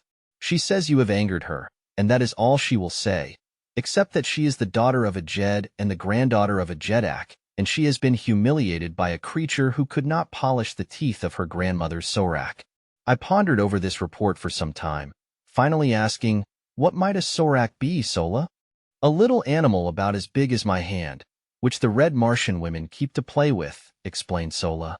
"Not fit to polish the teeth of her grandmother's cat."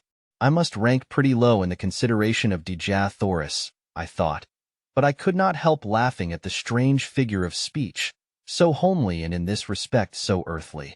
It made me homesick, for it sounded very much like "not fit to polish her shoes," and then commenced a train of thought quite new to me.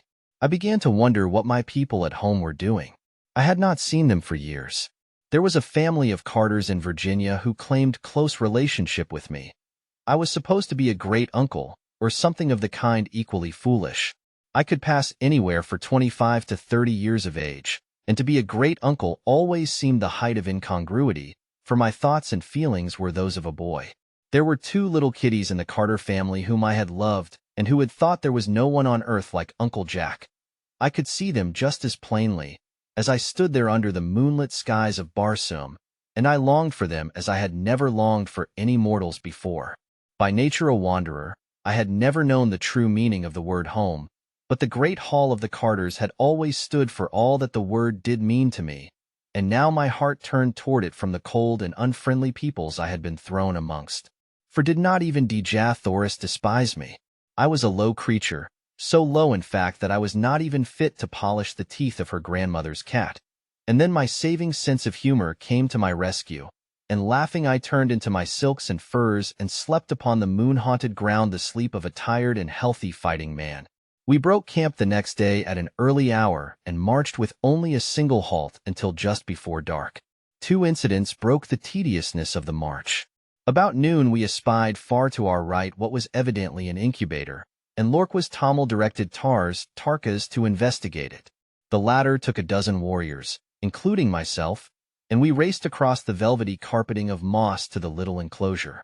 It was indeed an incubator, but the eggs were very small in comparison with those I had seen hatching in ours at the time of my arrival on Mars. Tarkas dismounted and examined the enclosure minutely, finally announcing that it belonged to the green men of Warhoon and that the cement was scarcely dry where it had been walled up. "They cannot be a day's march ahead of us," he exclaimed, the light of battle leaping to his fierce face. The work at the incubator was short indeed. The warriors tore open the entrance, and a couple of them, crawling in, soon demolished all the eggs with their short swords. Then remounting, we dashed back to join the cavalcade. During the ride I took occasion to ask Tarkas If these Warhoons, whose eggs we had destroyed, were a smaller people than his Tharks. I noticed that their eggs were so much smaller than those I saw hatching in your incubator, I added. He explained that the eggs had just been placed there. But, like all green Martian eggs, they would grow during the 5-year period of incubation until they obtained the size of those I had seen hatching on the day of my arrival on Barsoom. This was indeed an interesting piece of information, for it had always seemed remarkable to me that the green Martian women, large as they were, could bring forth such enormous eggs as I had seen the 4-foot infants emerging from. As a matter of fact, the new-laid egg is but little larger than an ordinary goose egg, and as it does not commence to grow until subjected to the light of the sun, the chieftains have little difficulty in transporting several hundreds of them at one time from the storage vaults to the incubators. Shortly after the incident of the Warhoon eggs, we halted to rest the animals, and it was during this halt that the second of the day's interesting episodes occurred. I was engaged in changing my riding cloths from one of my thoats to the other, for I divided the day's work between them, when Zad approached me, and without a word struck my animal a terrific blow with his long sword. I did not need a manual of green Martian etiquette to know what reply to make, for, in fact, I was so wild with anger that I could scarcely refrain from drawing my pistol and shooting him down for the brute he was. But he stood waiting with drawn long sword, and my only choice was to draw my own and meet him in fair fight with his choice of weapons or a lesser one. This latter alternative is always permissible, therefore I could have used my short sword, my dagger, my hatchet, or my fists had I wished, and been entirely within my rights, but I could not use firearms or a spear while he held only his long sword. I chose the same weapon he had drawn because I knew he prided himself upon his ability with it, and I wished, if I worsted him at all, to do it with his own weapon. The fight that followed was a long one, and delayed the resumption of the march for an hour. The entire community surrounded us, leaving a clear space about 100 feet in diameter for our battle. Zad first attempted to rush me down as a bull might a wolf, but I was much too quick for him, and each time I sidestepped his rushes he would go lunging past me, only to receive a nick from my sword upon his arm or back. He was soon streaming blood from a half-dozen minor wounds, but I could not obtain an opening to deliver an effective thrust. Then he changed his tactics, and fighting warily and with extreme dexterity, he tried to do by science what he was unable to do by brute strength. I must admit that he was a magnificent swordsman, and had it not been for my greater endurance and the remarkable agility the lesser gravitation of Mars lent me, I might not have been able to put up the creditable fight I did against him. We circled for some time without doing much damage on either side, the long, straight, needle-like swords flashing in the sunlight and ringing out upon the stillness as they crashed together with each effective parry. Finally Zad, realizing that he was tiring more than I, evidently decided to close in and end the battle in a final blaze of glory for himself. Just as he rushed me, a blinding flash of light struck full in my eyes, so that I could not see his approach and could only leap blindly to one side in an effort to escape the mighty blade that it seemed I could already feel in my vitals. I was only partially successful, as a sharp pain in my left shoulder attested, but in the sweep of my glance as I sought to again locate my adversary, a sight met my astonished gaze which paid me well for the wound the temporary blindness had caused me. There, upon Dejah Thoris' chariot stood 3 figures, for the purpose evidently of witnessing the encounter above the heads of the intervening Tharks. There were Dejah Thoris, Sola, and Sarkoja, and as my fleeting glance swept over them, a little tableau was presented which will stand graven in my memory to the day of my death. As I looked, Dejah Thoris turned upon Sarkoja with the fury of a young tigress and struck something from her upraised hand, something which flashed in the sunlight as it spun to the ground. Then I knew what had blinded me at that crucial moment of the fight, and how Sarkoja had found a way to kill me without herself delivering the final thrust. Another thing I saw, too, which almost lost my life for me then and there, for it took my mind for the fraction of an instant entirely from my antagonist. For, as Dejah Thoris struck the tiny mirror from her hand, Sarkoja, her face livid with hatred and baffled rage, whipped out her dagger and aimed a terrific blow at Dejah Thoris, and then Sola, our dear and faithful Sola, sprang between them. The last I saw was the great knife descending upon her shielding breast. My enemy had recovered from his thrust and was making it extremely interesting for me. So I reluctantly gave my attention to the work in hand, but my mind was not upon the battle. We rushed each other furiously time after time, till suddenly, feeling the sharp point of his sword at my breast in a thrust I could neither parry nor escape, I threw myself upon him with outstretched sword and with all the weight of my body, determined that I would not die alone if I could prevent it. I felt the steel tear into my chest. All went black before me. My head whirled in dizziness, and I felt my knees giving beneath me. Chapter 15. Sola tells me her story. When consciousness returned, and, as I soon learned, I was down but a moment, I sprang quickly to my feet searching for my sword, and there I found it, buried to the hilt in the green breast of Zad, who lay stone dead upon the ochre moss of the ancient sea bottom. As I regained my full senses, I found his weapon piercing my left breast, but only through the flesh and muscles which cover my ribs, entering near the center of my chest and coming out below the shoulder.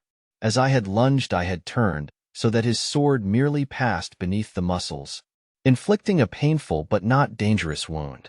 Removing the blade from my body, I also regained my own, and turning my back upon his ugly carcass, I moved, sick, sore, and disgusted, toward the chariots which bore my retinue and my belongings.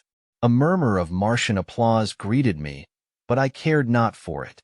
Bleeding and weak, I reached my women, who, accustomed to such happenings, dressed my wounds, applying the wonderful healing and remedial agents which make only the most instantaneous of death blows fatal. Give a Martian woman a chance and death must take a back seat. They soon had me patched up so that, except for weakness from loss of blood and a little soreness around the wound, I suffered no great distress from this thrust which, under earthly treatment, undoubtedly would have put me flat on my back for days. As soon as they were through with me, I hastened to the chariot of Dejah Thoris, where I found my poor Sola with her chest swathed in bandages, but apparently little the worse for her encounter with Sarkoja, whose dagger it seemed had struck the edge of one of Sola's metal breast ornaments, and, thus deflected, had inflicted but a slight flesh wound. As I approached, I found Dejah Thoris lying prone upon her silks and furs, her lithe form racked with sobs. She did not notice my presence, nor did she hear me speaking with Sola, who was standing a short distance from the vehicle. "Is she injured?" I asked of Sola, indicating Dejah Thoris by an inclination of my head. "No," she answered. "She thinks that you are dead, and that her grandmother's cat may now have no one to polish its teeth?" I queried, smiling. "I think you wrong her, John Carter," said Sola. "I do not understand either her ways or yours, but I am sure the granddaughter of 10,000 Jedaks would never grieve like this over any who held but the highest claim upon her affections. They are a proud race, but they are just, as are all Barsoomians, and you must have hurt or wronged her grievously that she will not admit your existence living, though she mourns you dead. Tears are a strange sight upon Barsoom," she continued, "and so it is difficult for me to interpret them. I have seen but two people weep in all my life, other than Dejah Thoris. One wept from sorrow, the other from baffled rage. The first was my mother, years ago before they killed her. The other was Sarkoja, when they dragged her from me today." "Your mother!" I exclaimed. "But, Sola, you could not have known your mother, child." "But I did. And my father also," she added. "If you would like to hear the strange and un-Barsoomian story, come to the chariot tonight, John Carter, and I will tell you that of which I have never spoken in all my life before. And now the signal has been given to resume the march. You must go." "I will come tonight, Sola," I promised. "Be sure to tell Dejah Thoris I am alive and well. I shall not force myself upon her, and be sure that you do not let her know I saw her tears. If she would speak with me, I but await her command." Sola mounted the chariot, which was swinging into its place in line, and I hastened to my waiting thoat and galloped to my station beside Tarkas at the rear of the column. We made a most imposing and awe-inspiring spectacle as we strung out across the yellow landscape. The 250 ornate and brightly colored chariots, preceded by an advance guard of some 200 mounted warriors and chieftains riding 5 abreast and 100 yards apart, and followed by a like number in the same formation, with a score or more of flankers on either side. the 50 extra mastodons, or heavy draft animals, known as zitidars, and the 5 or 600 extra. Thoughts of the warriors running loose within the hollow square formed by the surrounding warriors. The gleaming metal and jewels of the gorgeous ornaments of the men and women, duplicated in the trappings of the zitidars and thoughts, and interspersed with the flashing colors of magnificent silks and furs and feathers, lent a barbaric splendor to the caravan which would have turned an East Indian potentate green with envy. The enormous broad tires of the chariots and the padded feet of the animals brought forth no sound from the moss-covered sea bottom, and so we moved in utter silence, like some huge phantasmagoria, except when the stillness was broken by the guttural growling of a goaded zitidar, or the squealing of fighting thoughts. The green Martians converse but little, and then usually in monosyllables, low and like the faint rumbling of distant thunder. We traversed a trackless waste of moss which, bending to the pressure of broad tire or padded foot, rose up again behind us, leaving no sign that we had passed. We might indeed have been the wraiths of the departed dead upon the dead sea of that dying planet for all the sound or sign we made in passing. It was the first march of a large body of men and animals I had ever witnessed which raised no dust and left no spoor. For there is no dust upon Mars except in the cultivated districts during the winter months, and even then the absence of high winds renders it almost unnoticeable. We camped that night at the foot of the hills we had been approaching for 2 days, and which marked the southern boundary of this particular sea. Our animals had been 2 days without drink, nor had they had water for nearly 2 months, not since shortly after leaving Thark. But, as Tarkas explained to me, they require but little and can live almost indefinitely upon the moss which covers Barsoom, and which, he told me, holds in its tiny stems sufficient moisture to meet the limited demands of the animals. After partaking of my evening meal of cheese-like food and vegetable milk, I sought out Sola, whom I found working by the light of a torch upon some of Tarkas' trappings. She looked up at my approach, her face lighting with pleasure and with welcome. "I am glad you came," she said. "Dejah Thoris sleeps and I am lonely. Mine own people do not care for me, John Carter. I am too unlike them. It is a sad fate, since I must live my life amongst them, and I often wish that I were a true green Martian woman, without love and without hope. But I have known love, and so I am lost. I promise to tell you my story, or rather the story of my parents. From what I have learned of you, and the ways of your people, I am sure that the tale will not seem strange to you, but among green Martians it has no parallel within the memory of the oldest living Thark, nor do our legends hold many similar tales. My mother was rather small, in fact too small to be allowed the responsibilities of maternity, as our chieftains breed principally for size. She was also less cold and cruel than most green Martian women, and caring little for their society, she often roamed the deserted avenues of Thark alone, or went and sat among the wild flowers that decked the nearby hills, thinking thoughts and wishing wishes which I believe I alone among Tharkian women today may understand. For am I not the child of my mother? And there among the hills she met a young warrior, whose duty it was to guard the feeding zitidars and thoughts, and see that they roamed not beyond the hills. They spoke at first only of such things as interest a community of Tharks, but gradually, as they came to meet more often, and, as was now quite evident to both, no longer by chance, they talked about themselves, their likes, their ambitions, and their hopes. She trusted him and told him of the awful repugnance she felt for the cruelties of their kind, for the hideous, loveless lives they must ever lead, and then she waited for the storm of denunciation to break from his cold, hard lips, but instead he took her in his arms and kissed her. They kept their love a secret for 6 long years. She, my mother, was of the retinue of the great Talhages, while her lover was a simple warrior, wearing only his own metal.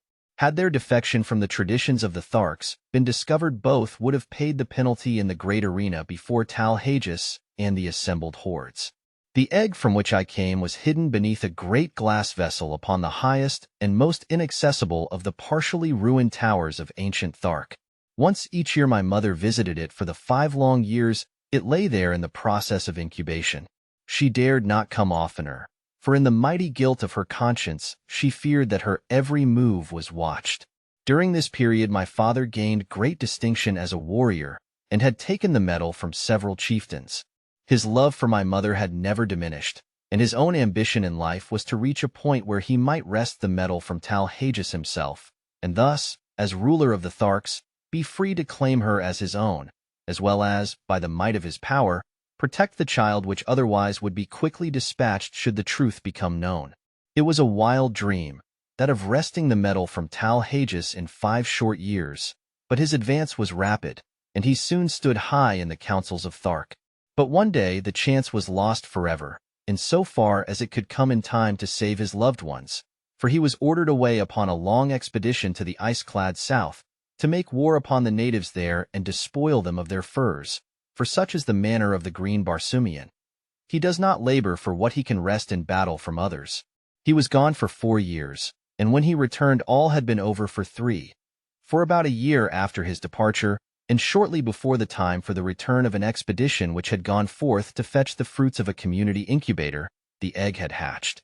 Thereafter my mother continued to keep me in the old tower, visiting me nightly and lavishing upon me the love the community life would have robbed us both of.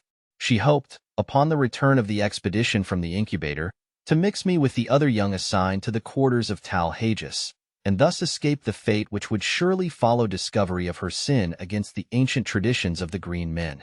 She taught me rapidly the language and customs of my kind, and one night she told me the story I have told to you up to this point, impressing upon me the necessity for absolute secrecy and the great caution I must exercise after she had placed me with the other young Tharks to permit no one to guess that I was further advanced in education than they, nor by any sign to divulge in the presence of others my affection for her, or my knowledge of my parentage.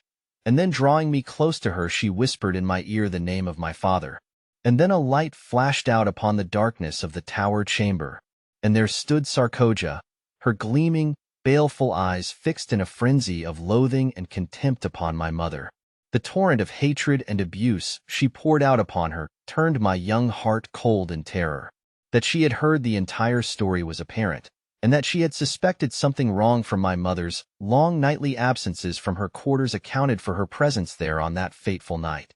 One thing she had not heard, nor did she know, the whispered name of my father. This was apparent from her repeated demands upon my mother to disclose the name of her partner in sin, but no amount of abuse or threats could wring this from her, and to save me from needless torture she lied, for she told Sarkoja that she alone knew nor would she ever tell her child. With final imprecations, Sarkoja hastened away to Dejah to report her discovery, and while she was gone my mother, wrapping me in the silks and furs of her night coverings, so that I was scarcely noticeable, descended to the streets and ran wildly away toward the outskirts of the city, in the direction which led to the far south, out toward the man whose protection she might not claim, but on whose face she wished to look once more before she died.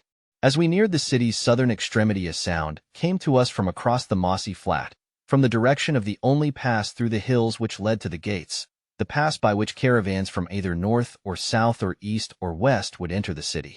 The sounds we heard were the squealing of thoats and the grumbling of zitadars, with the occasional clank of arms which announced the approach of a body of warriors. The thought uppermost in her mind was that it was my father returned from his expedition, but the cunning of the Thark held her from headlong and precipitate flight to greet him. Retreating into the shadows of a doorway, she awaited the coming of the cavalcade which shortly entered the avenue, breaking its formation and thronging the thoroughfare from wall to wall. As the head of the procession passed us, the lesser moon swung clear of the overhanging roofs and lit up the scene with all the brilliancy of her wondrous light.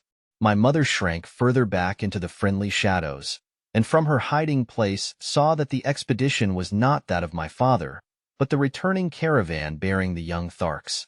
Instantly her plan was formed, and as a great chariot swung close to our hiding place, she slipped stealthily in upon the trailing tailboard, crouching low in the shadow of the high side, straining me to her bosom in a frenzy of love. She knew, what I did not, that never again after that night would she hold me to her breast, nor was it likely we would ever look upon each other's face again.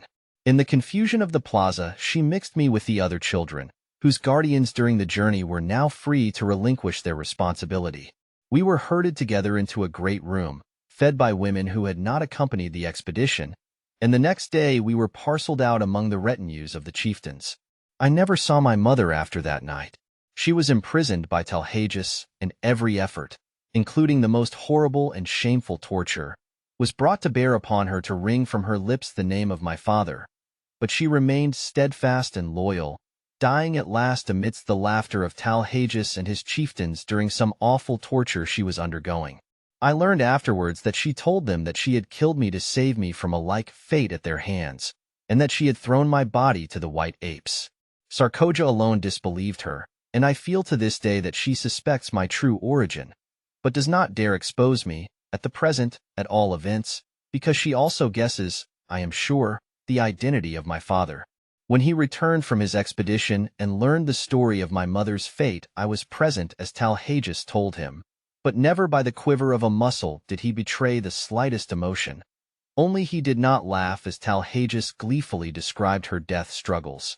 From that moment on he was the cruelest of the cruel, and I am awaiting the day when he shall win the goal of his ambition, and feel the carcass of Talhages beneath his foot, for I am as sure that he but waits the opportunity to wreak a terrible vengeance, and that his great love is as strong in his breast as when it first transfigured him nearly 40 years ago, as I am that we sit here upon the edge of a world-old ocean, while sensible people sleep. John Carter. And your father, Sola, is he with us now? I asked. Yes, she replied, but he does not know me for what I am, nor does he know who betrayed my mother to Talhages. I alone know my father's name, and only I and Talhages and Sarkoja know that it was she who carried the tale that brought death and torture upon her he loved. We sat silent for a few moments, she wrapped in the gloomy thoughts of her terrible past, and I in pity for the poor creatures whom the heartless, senseless customs of their race had doomed to loveless lives of cruelty and of hate. Presently she spoke. John Carter, if ever a real man walked the cold, dead bosom of Barsoom, you are one. I know that I can trust you, and because the knowledge may someday help you or him or Dejah Thoris or myself, I am going to tell you the name of my father, nor place any restrictions or conditions upon your tongue. When the time comes, speak the truth if it seems best to you. I trust you because I know that you are not cursed with the terrible trait of absolute and unswerving truthfulness, that you could lie like one of your own Virginia gentlemen if a lie would save others from sorrow or suffering. My father's name is Tarkas. Chapter 16. We Plan Escape. The remainder of our journey to Thark was uneventful. We were 20 days upon the road, crossing 2 sea bottoms and passing through or around a number of ruined cities, mostly smaller than Korat. Twice we crossed the famous Martian waterways, or canals, so called by our earthly astronomers. When we approached these points a warrior would be sent far ahead with a powerful field glass, and if no great body of red Martian troops was in sight we would advance as close as possible without chance of being seen and then camp until dark, when we would slowly approach the cultivated tract, and, locating one of the numerous, broad highways which crossed these areas at regular intervals, creep silently and stealthily across to the arid lands upon the other side. It required 5 hours to make one of these crossings without a single halt, and the other consumed the entire night, so that we were just leaving the confines of the high-walled fields when the sun broke out upon us.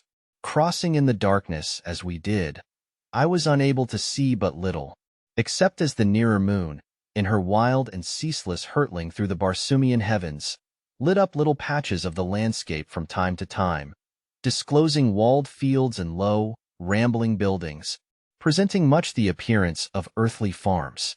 There were many trees, methodically arranged, and some of them were of enormous height. There were animals in some of the enclosures, and they announced their presence by terrified squealings and snortings as they scented our queer, wild beasts and wilder human beings. Only once did I perceive a human being, and that was at the intersection of our crossroad with the wide, white turnpike which cuts each cultivated district longitudinally at its exact center. The fellow must have been sleeping beside the road, for, as I came abreast of him, he raised upon one elbow, and after a single glance at the approaching caravan leaped shrieking to his feet and fled madly down the road, scaling a nearby wall with the agility of a scared cat. The Tharks paid him not the slightest attention. They were not out upon the warpath, and the only sign that I had that they had seen him was a quickening of the pace of the caravan, as we hastened toward the bordering desert which marked our entrance into the realm of Dejah. Not once did I have speech with Dejah Thoris, as she sent no word to me that I would be welcome at her chariot, and my foolish pride kept me from making any advances. I verily believe that a man's way with women is in inverse ratio to his prowess among men. The weakling and the saphead have often great ability to charm the fair sex, while the fighting man who can face 1,000 real dangers unafraid sits hiding in the shadows like some frightened child. Just 30 days after my advent upon Barsoom, we entered the ancient city of Thark, from whose long-forgotten people this horde of green men have stolen even their name. The hordes of Thark number some 30,000 souls, and are divided into 25 communities. Each community has its own Jed and lesser chieftains, but all are under the rule of Dejah, Jedak of Thark. 5 communities make their headquarters at the city of Thark, and the balance are scattered among other deserted cities of ancient Mars throughout the district claimed by Dejah. We made our entry into the great central plaza early in the afternoon. There were no enthusiastic friendly greetings for the returned expedition. Those who chanced to be in sight spoke the names of warriors or women with whom they came in direct contact, in the formal greeting of their kind. But when it was discovered that they brought 2 captives, a greater interest was aroused, and Dejah Thoris and I were the centers of inquiring groups. We were soon assigned to new quarters, and the balance of the day was devoted to settling ourselves to the changed conditions. My home now was upon an avenue leading into the plaza from the south, the main artery down which we had marched from the gates of the city. I was at the far end of the square and had an entire building to myself. The same grandeur of architecture which was so noticeable a characteristic of Korod was in evidence here, only, if that were possible, on a larger and richer scale. My quarters would have been suitable for housing the greatest of earthly emperors, but to these queer creatures nothing about a building appealed to them but its size and the enormity of its chambers. The larger the building, the more desirable. And so Dejah occupied what must have been an enormous public building, the largest in the city, but entirely unfitted for residence purposes. The next largest was reserved for Lorquas Tamil, the next for the Jed of a lesser rank, and so on to the bottom of the list of 5 Jeds. The warriors occupied the buildings with the chieftains to whose retinues they belonged, or, if they preferred, sought shelter among any of the thousands of untenanted buildings in their own quarter of town, each community being assigned a certain section of the city. The selection of building had to be made in accordance with these divisions, except in so far as the Jeds were concerned, they all occupying edifices which fronted upon the plaza. When I had finally put my house in order, or rather seen that it had been done, it was nearing sunset, and I hastened out with the intention of locating Sola and her charges, as I had determined upon having speech with Dejah Thoris, and trying to impress on her the necessity of our at least patching up a truce until I could find some way of aiding her to escape. I searched in vain until the upper rim of the great red sun was just disappearing behind the horizon, and then I spied the ugly head of Woola, peering from a second-story window on the opposite side of the very street where I was quartered, but nearer the plaza. Without waiting for a further invitation, I bolted up the winding runway which led to the second floor, and entering a great chamber at the front of the building was greeted by the frenzied Woola, who threw his great carcass upon me, nearly hurling me to the floor. The poor old fellow was so glad to see me that I thought he would devour me, his head split from ear to ear, showing his 3 rows of tusks and his hobgoblin smile. Quieting him with a word of command and a caress, I looked hurriedly through the approaching gloom for a sign of Dejah Thoris, and then, not seeing her, I called her name. There was an answering murmur from the far corner of the apartment, and with a couple of quick strides I was standing beside her where she crouched among the furs and silks upon an ancient carved wooden seat. As I waited, she rose to her full height, and looking me straight in the eye said, "What would Dodor Sojut, Thark, of Dejah Thoris his captive? Dejah Thoris, I do not know how I have angered you. It was furthest from my desire to hurt or offend you, whom I had hoped to protect and comfort. Have none of me if it is your will, but that you must aid me in effecting your escape, if such a thing be possible, is not my request, but my command. When you are safe once more at your father's court, you may do with me as you please, but from now on until that day I am your master, and you must obey and aid me." She looked at me long and earnestly, and I thought that she was softening toward me. I understand your words, Dotr Sojut, she replied, but you I do not understand. You are a queer mixture of child and man, of brute and noble. I only wish that I might read your heart.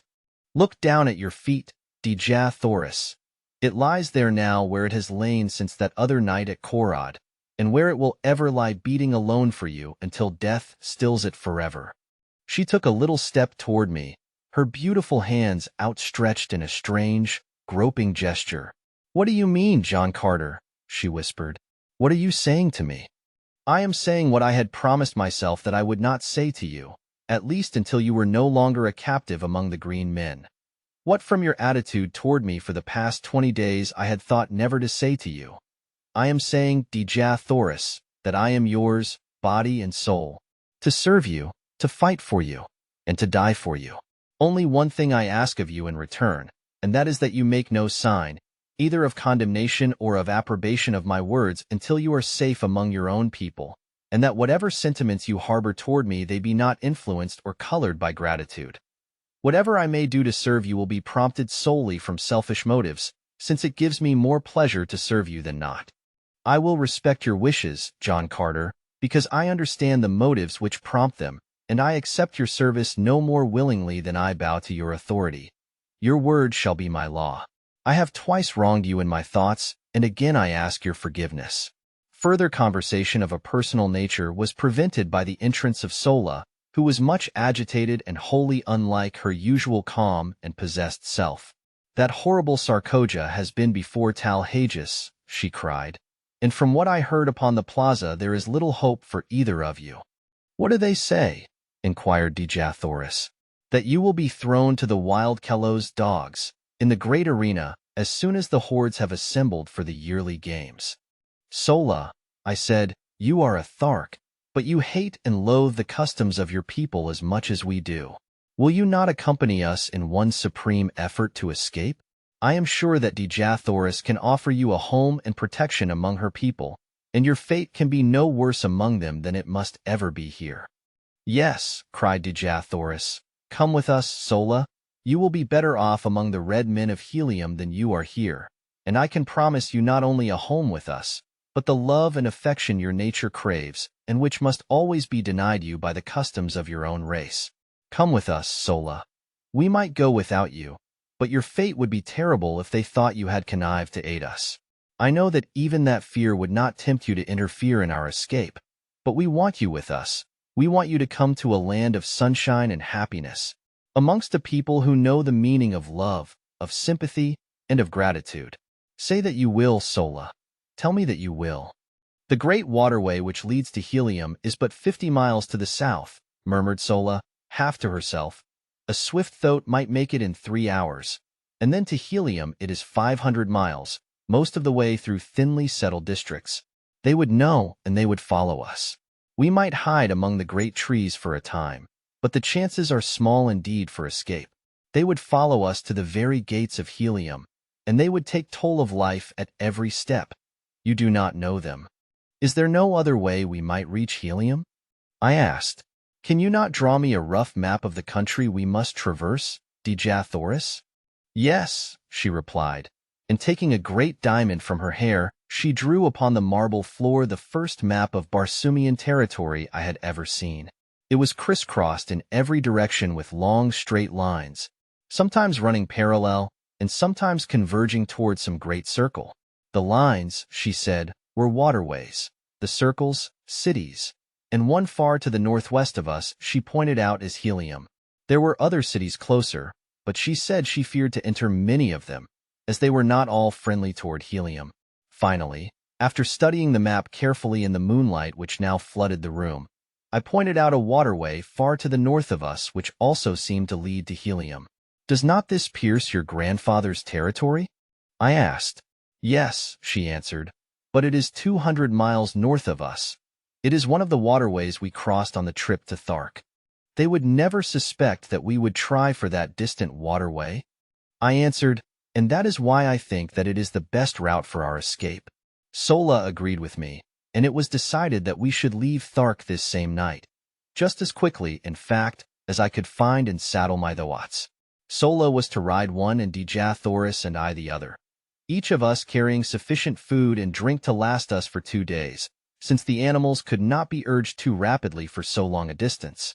I directed Sola to proceed with Dejah Thoris along one of the less frequented avenues to the southern boundary of the city, where I would overtake them with the Thoats as quickly as possible. Then, leaving them to gather what food, silks, and furs we were to need, I slipped quietly to the rear of the first floor and entered the courtyard, where our animals were moving restlessly about, as was their habit, before settling down for the night. In the shadows of the buildings and out beneath the radiance of the Martian moons moved the great herd of Thoats and Zitidars, the latter grunting their low gutturals and the former occasionally emitting the sharp squeal which denotes the almost habitual state of rage in which these creatures pass their existence. They were quieter now, owing to the absence of man, but as they scented me they became more restless and their hideous noise increased. It was risky business, this entering a paddock of Thoats alone and at night. First, because their increasing noisiness might warn the nearby warriors that something was amiss, and also because for the slightest cause, or for no cause at all, some great bull Thoat might take it upon himself to lead a charge upon me. Having no desire to awaken their nasty tempers upon such a night as this, where so much depended upon secrecy and dispatch, I hugged the shadows of the buildings, ready at an instant's warning to leap into the safety of a nearby door or window. Thus I moved silently to the great gates which opened upon the street at the back of the court, and as I neared the exit I called softly to my 2 animals. How I thanked the kind providence which had given me the foresight to win the love and confidence of these wild dumb brutes, for presently from the far side of the court I saw 2 huge bulks forcing their way toward me through the surging mountains of flesh. They came quite close to me, rubbing their muzzles against my body, and nosing for the bits of food it was always my practice to reward them with. Opening the gates I ordered the 2 great beasts to pass out, and then slipping quietly after them I closed the portals behind me. I did not saddle or mount the animals there, but instead walked quietly in the shadows of the buildings toward an unfrequented avenue which led toward the point I had arranged to meet Dejah Thoris and Sola. With the noiselessness of disembodied spirits, we moved stealthily along the deserted streets. But not until we were within sight of the plain beyond the city did I commence to breathe freely. I was sure that Sola and Dejah Thoris would find no difficulty in reaching our rendezvous undetected, but with my great Thoats I was not so sure for myself, as it was quite unusual for warriors to leave the city after dark. In fact, there was no place for them to go within any but a long ride. I reached the appointed meeting place safely, but as Dejah Thoris and Sola were not there I led my animals into the entrance hall of one of the large buildings. Presuming that one of the other women of the same household may have come in to speak to Sola, and so delayed their departure, I did not feel any undue apprehension until nearly an hour had passed without a sign of them, and by the time another half-hour had crawled away I was becoming filled with grave anxiety. Then there broke upon the stillness of the night the sound of an approaching party, which, from the noise, I knew could be no fugitives creeping stealthily toward liberty. Soon the party was near me, and from the black shadows of my entranceway I perceived a score of mounted warriors, who, in passing, dropped a dozen words that fetched my heart clean into the top of my head. He would likely have arranged to meet them just without the city, and so, I heard no more. They had passed on, but it was enough. Our plan had been discovered, and the chances for escape from now on to the fearful end would be small indeed. My one hope now was to return undetected to the quarters of Dejah Thoris and learn what fate had overtaken her, but how to do it with these great monstrous Thoats upon my hands, now that the city probably was aroused by the knowledge of my escape, was a problem of no mean proportions. Suddenly an idea occurred to me, and acting on my knowledge of the construction of the buildings of these ancient Martian cities with a hollow court within the center of each square, I groped my way blindly through the dark chambers, calling the great Thoats after me. They had difficulty in negotiating some of the doorways, but as the buildings fronting the city's principal exposures were all designed upon a magnificent scale, they were able to wriggle through without sticking fast. And thus we finally made the inner court where I found, as I had expected, the usual carpet of moss-like vegetation which would provide their food and drink until I could return them to their own enclosure. That they would be as quiet and contented here as elsewhere I was confident, nor was there but the remotest possibility that they would be discovered, as the green men had no great desire to enter these outlying buildings, which were frequented by the only thing, I believe, which caused them the sensation of fear, the great white apes of Barsoom. Removing the saddle trappings, I hid them just within the rear doorway of the building through which we had entered the court, and, turning the beasts loose, quickly made my way across the court to the rear of the buildings upon the further side, and thence to the avenue beyond. Waiting in the doorway of the building until I was assured that no one was approaching, I hurried across to the opposite side and through the first doorway to the court beyond. Thus, crossing through court after court with only the slight chance of detection which the necessary crossing of the avenues entailed, I made my way in safety to the courtyard in the rear of Dejah Thoris' quarters. Here, of course, I found the beasts of the warriors who quartered in the adjacent buildings, and the warriors themselves I might expect to meet within if I entered. But, fortunately for me, I had another and safer method of reaching the upper story where Dejah Thoris should be found, and after first determining as nearly as possible which of the buildings she occupied, for I had never observed them before from the court side, I took advantage of my relatively great strength and agility and sprang upward until I grasped the sill of a second-story window, which I thought to be in the rear of her apartment. Drawing myself inside the room, I moved stealthily toward the front of the building, and not until I had quite reached the doorway of her room was I made aware by voices that it was occupied. I did not rush headlong in, but listened without to assure myself that it was Dejah Thoris, and that it was safe to venture within. It was well indeed that I took this precaution, for the conversation I heard was in the low gutturals of men, and the words which finally came to me proved a most timely warning. The speaker was a chieftain, and he was giving orders to 4 of his warriors. And when he returns to this chamber, he was saying, as he surely will when he finds she does not meet him at the city's edge, you 4 are to spring upon him and disarm him. It will require the combined strength of all of you to do it, if the reports they bring back from Korad are correct. When you have him fast bound, bear him to the vaults beneath the Jedak's quarters, and chain him securely where he may be found when Talhages wishes him. Allow him to speak with none, nor permit any other to enter this apartment before he comes. There will be no danger of the girl returning, for by this time she is safe in the arms of Talhages, and may all her ancestors have pity upon her, for Talhages will have none. The great Sarkoja has done a noble knight's work. I go, and if you fail to capture him when he comes, I commend your carcasses to the cold bosom of ISS. Chapter 17a, Costly Recapture. As the speaker ceased, he turned to leave the apartment by the door where I was standing, but I needed to wait no longer. I had heard enough to fill my soul with dread, and stealing quietly away, I returned to the courtyard by the way I had come. My plan of action was formed upon the instant, and crossing the square and the bordering avenue upon the opposite side, I soon stood within the courtyard of Talhages. The brilliantly lighted apartments of the first floor told me where first to seek, and advancing to the windows, I peered within. I soon discovered that my approach was not to be the easy thing I had hoped, for the rear rooms bordering the court were filled with warriors and women. I then glanced up at the stories above, discovering that the third was apparently unlighted, and so decided to make my entrance to the building from that point. It was the work of but a moment for me to reach the windows above, and soon I had drawn myself within the sheltering shadows of the unlighted third floor. Fortunately, the room I had selected was untenanted, and creeping noiselessly to the corridor beyond, I discovered a light in the apartments ahead of me.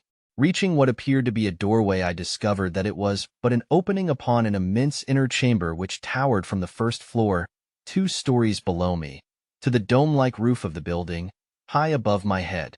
The floor of this great circular hall was thronged with chieftains, warriors, and women, and at one end was a great raised platform upon which squatted the most hideous beast I had ever put my eyes upon.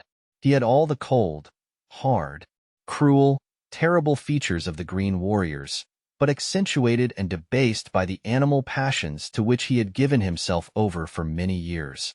There was not a mark of dignity or pride upon his bestial countenance, while his enormous bulk spread itself out upon the platform where he squatted like some huge devil fish, his 6 limbs accentuating the similarity in a horrible and startling manner.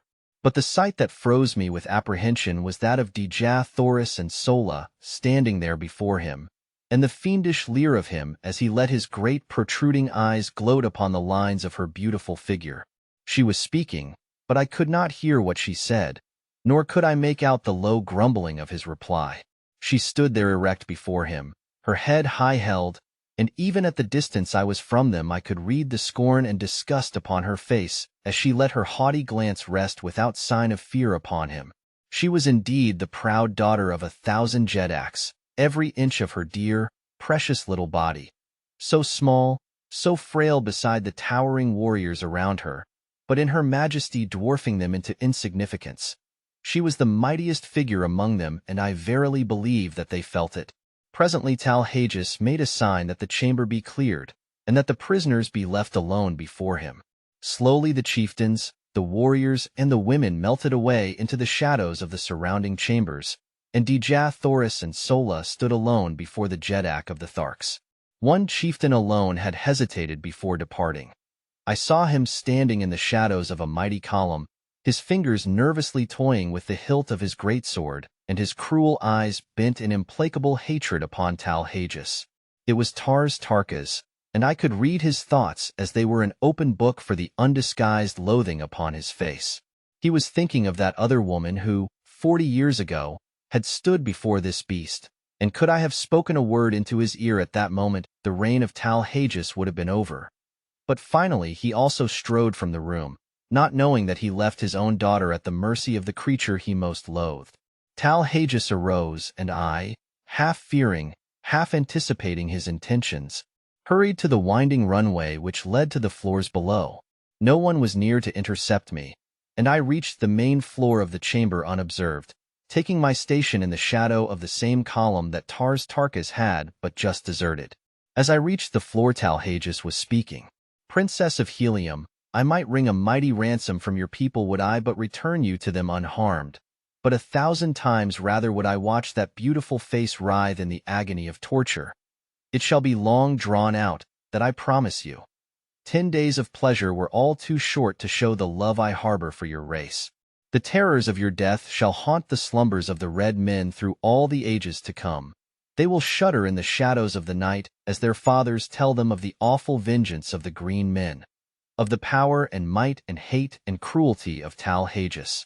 But before the torture you shall be mine for 1 short hour, and word of that too shall go forth to Tardos Mors, Jedak of Helium, your grandfather, that he may grovel upon the ground in the agony of his sorrow. Tomorrow the torture will commence. Tonight thou art Talhages. Come." He sprang down from the platform and grasped her roughly by the arm, but scarcely had he touched her than I leaped between them. My short sword, sharp and gleaming, was in my right hand.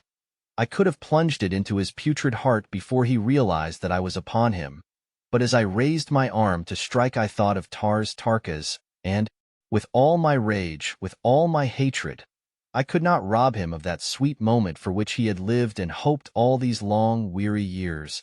And so, instead, I swung my good right fist full upon the point of his jaw. Without a sound he slipped to the floor as one dead. In the same deathly silence I grasped Dejah Thoris by the hand, and motioning Sola to follow we sped noiselessly from the chamber and to the floor above. Unseen we reached a rear window, and with the straps and leather of my trappings I lowered, first Sola and then Dejah Thoris, to the ground below.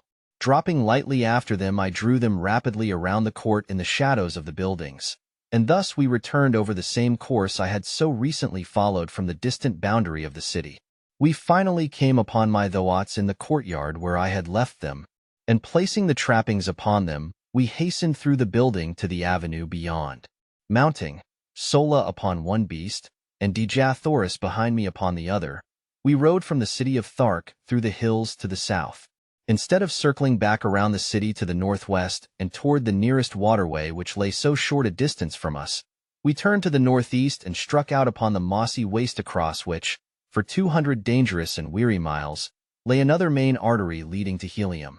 No word was spoken until we had left the city far behind, but I could hear the quiet sobbing of Dejah Thoris as she clung to me with her dear head resting against my shoulder. "If we make it, my chieftain, the debt of Helium will be a mighty one, greater than she can ever pay you. And should we not make it," she continued, "the debt is no less, though helium will never know, for you have saved the last of our line from worse than death." I did not answer, but instead reached to my side and pressed the little fingers of her I loved where they clung to me for support, and then, in unbroken silence, we sped over the yellow, moonlit moss, each of us occupied with his own thoughts. For my part, one could not be other than joyful had I tried, with Dejah Thoris' warm body pressed close to mine, and with all our unpassed danger my heart was singing as gaily as though we were already entering the gates of helium. Our earlier plans had been so sadly upset that we now found ourselves without food or drink, and I alone was armed. We therefore urged our beasts to a speed that must tell on them sorely before we could hope to sight the ending of the first stage of our journey. We rode all night and all the following day with only a few short rests. On the second night, both we and our animals were completely fagged, and so we lay down upon the moss and slept for some 5 or 6 hours, taking up the journey once more before daylight. All the following day we rode, and when, late in the afternoon, we had sighted no distant trees, the mark of the great waterways throughout all Barsoom, the terrible truth flashed upon us. We were lost. Evidently we had circled, but which way it was difficult to say, nor did it seem possible with the sun to guide us by day and the moons and stars by night. At any rate, no waterway was in sight, and the entire party was almost ready to drop from hunger, thirst, and fatigue. Far ahead of us, and a trifle to the right, we could distinguish the outlines of low mountains. These we decided to attempt to reach in the hope that from some ridge we might discern the missing waterway. Night fell upon us before we reached our goal, and almost fainting from weariness and weakness, we lay down and slept. I was awakened early in the morning by some huge body pressing close to mine, and opening my eyes with a start I beheld my blessed old Woola snuggling close to me. The faithful brute had followed us across that trackless waste to share our fate, whatever it might be. Putting my arms about his neck, I pressed my cheek close to his, nor am I ashamed that I did it, nor of the tears that came to my eyes as I thought of his love for me. Shortly after this, Dejah Thoris and Sola awakened, and it was decided that we push on at once in an effort to gain the hills. We had gone scarcely a mile when I noticed that my throat was commencing to stumble and stagger in a most pitiful manner, although we had not attempted to force them out of a walk since about noon of the preceding day. Suddenly he lurched wildly to one side and pitched violently to the ground. Dejah Thoris and I were thrown clear of him and fell upon the soft moss with scarcely a jar. But the poor beast was in a pitiable condition, not even being able to rise, although relieved of our weight. Sola told me that the coolness of the night, when it fell, together with the rest would doubtless revive him, and so I decided not to kill him, as was my first intention, as I had thought it cruel to leave him alone there to die of hunger and thirst. Relieving him of his trappings, which I flung down beside him, we left the poor fellow to his fate, and pushed on with the one throat as best we could. Sola and I walked, making Dejah Thoris ride, much against her will. In this way we had progressed to within about a mile of the hills we were endeavoring to reach when Dejah Thoris, from her point of vantage upon the throat, cried out that she saw a great party of mounted men filing down from a pass in the hills several miles away. Sola and I both looked in the direction she indicated, and there, plainly discernible, were several hundred mounted warriors. They seemed to be headed in a southwesterly direction, which would take them away from us. They doubtless were Thark warriors who had been sent out to capture us, and we breathed a great sigh of relief that they were traveling in the opposite direction. Quickly lifting Dejah Thoris from the throat, I commanded the animal to lie down, and we three did the same, presenting as small an object as possible for fear of attracting the attention of the warriors toward us. We could see them as they filed out of the pass, just for an instant, before they were lost to view behind a friendly ridge, to us a most providential ridge, since, had they been in view for any great length of time, they scarcely could have failed to discover us. As what proved to be the last warrior came into view from the pass, he halted and, to our consternation, threw his small but powerful field glass to his eye and scanned the sea bottom in all directions. Evidently he was a chieftain, for in certain marching formations among the green men, a chieftain brings up the extreme rear of the column. As his glass swung toward us, our hearts stopped in our breasts, and I could feel the cold sweat start from every pore in my body. Presently it swung full upon us and stopped. The tension on our nerves was near the breaking point, and I doubt if any of us breathed for the few moments he held us covered by his glass. And then he lowered it, and we could see him shout a command to the warriors who had passed from our sight behind the ridge. He did not wait for them to join him, however. Instead he wheeled his throat and came tearing madly in our direction. There was but one slight chance, and that we must take quickly. Raising my strange Martian rifle to my shoulder, I sighted and touched the button which controlled the trigger. There was a sharp explosion as the missile reached its goal, and the charging chieftain pitched backward from his flying mount. Springing to my feet, I urged the throat to rise, and directed Sola to take Dejah Thoris with her upon him, and make a mighty effort to reach the hills before the green warriors were upon us. I knew that in the ravines and gullies they might find a temporary hiding place, and even though they died there of hunger and thirst, it would be better so than that they fell into the hands of the Tarkas. Forcing my 2 revolvers upon them as a slight means of protection, and, as a last resort, as an escape for themselves from the horrid death which recapture would surely mean, I lifted Dejah Thoris in my arms and placed her upon the throat behind Sola, who had already mounted at my command. "Goodbye, my princess," I whispered. "We may meet in Helium yet. I have escaped from worse plights than this," and I tried to smile as I lied. "What?" she cried. "Are you not coming with us?" "How may I, Dejah Thoris? Someone must hold these fellows off for a while, and I can better escape them alone than could the 3 of us together." She sprang quickly from the throat and, throwing her dear arms about my neck, turned to Sola, saying with quiet dignity, "Fly, Sola. Dejah Thoris remains to die with the man she loves." Those words are engraved upon my heart. Ah, gladly would I give up my life 1,000 times could I only hear them once again. But I could not then give even a second to the rapture of her sweet embrace, and pressing my lips to hers for the first time, I picked her up bodily and tossed her to her seat behind Sola again, commanding the latter in peremptory tones to hold her there by force, and then, slapping the throat upon the flank, I saw them borne away, Dejah Thoris struggling to the last to free herself from Sola's grasp. Turning, I beheld the green warriors mounting the ridge and looking for their chieftain.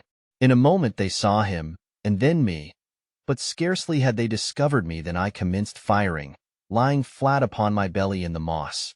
I had an even 100 rounds in the magazine of my rifle, and another 100 in the belt at my back, and I kept up a continuous stream of fire until I saw all of the warriors who had been first to return from behind the ridge either dead or scurrying to cover.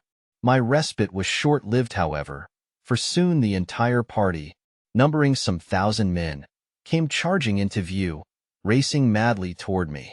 I fired until my rifle was empty and they were almost upon me, and then a glance showing me that Dejah Thoris and Sola had disappeared among the hills, I sprang up, throwing down my useless gun, and started away in the direction opposite to that taken by Sola and her charge.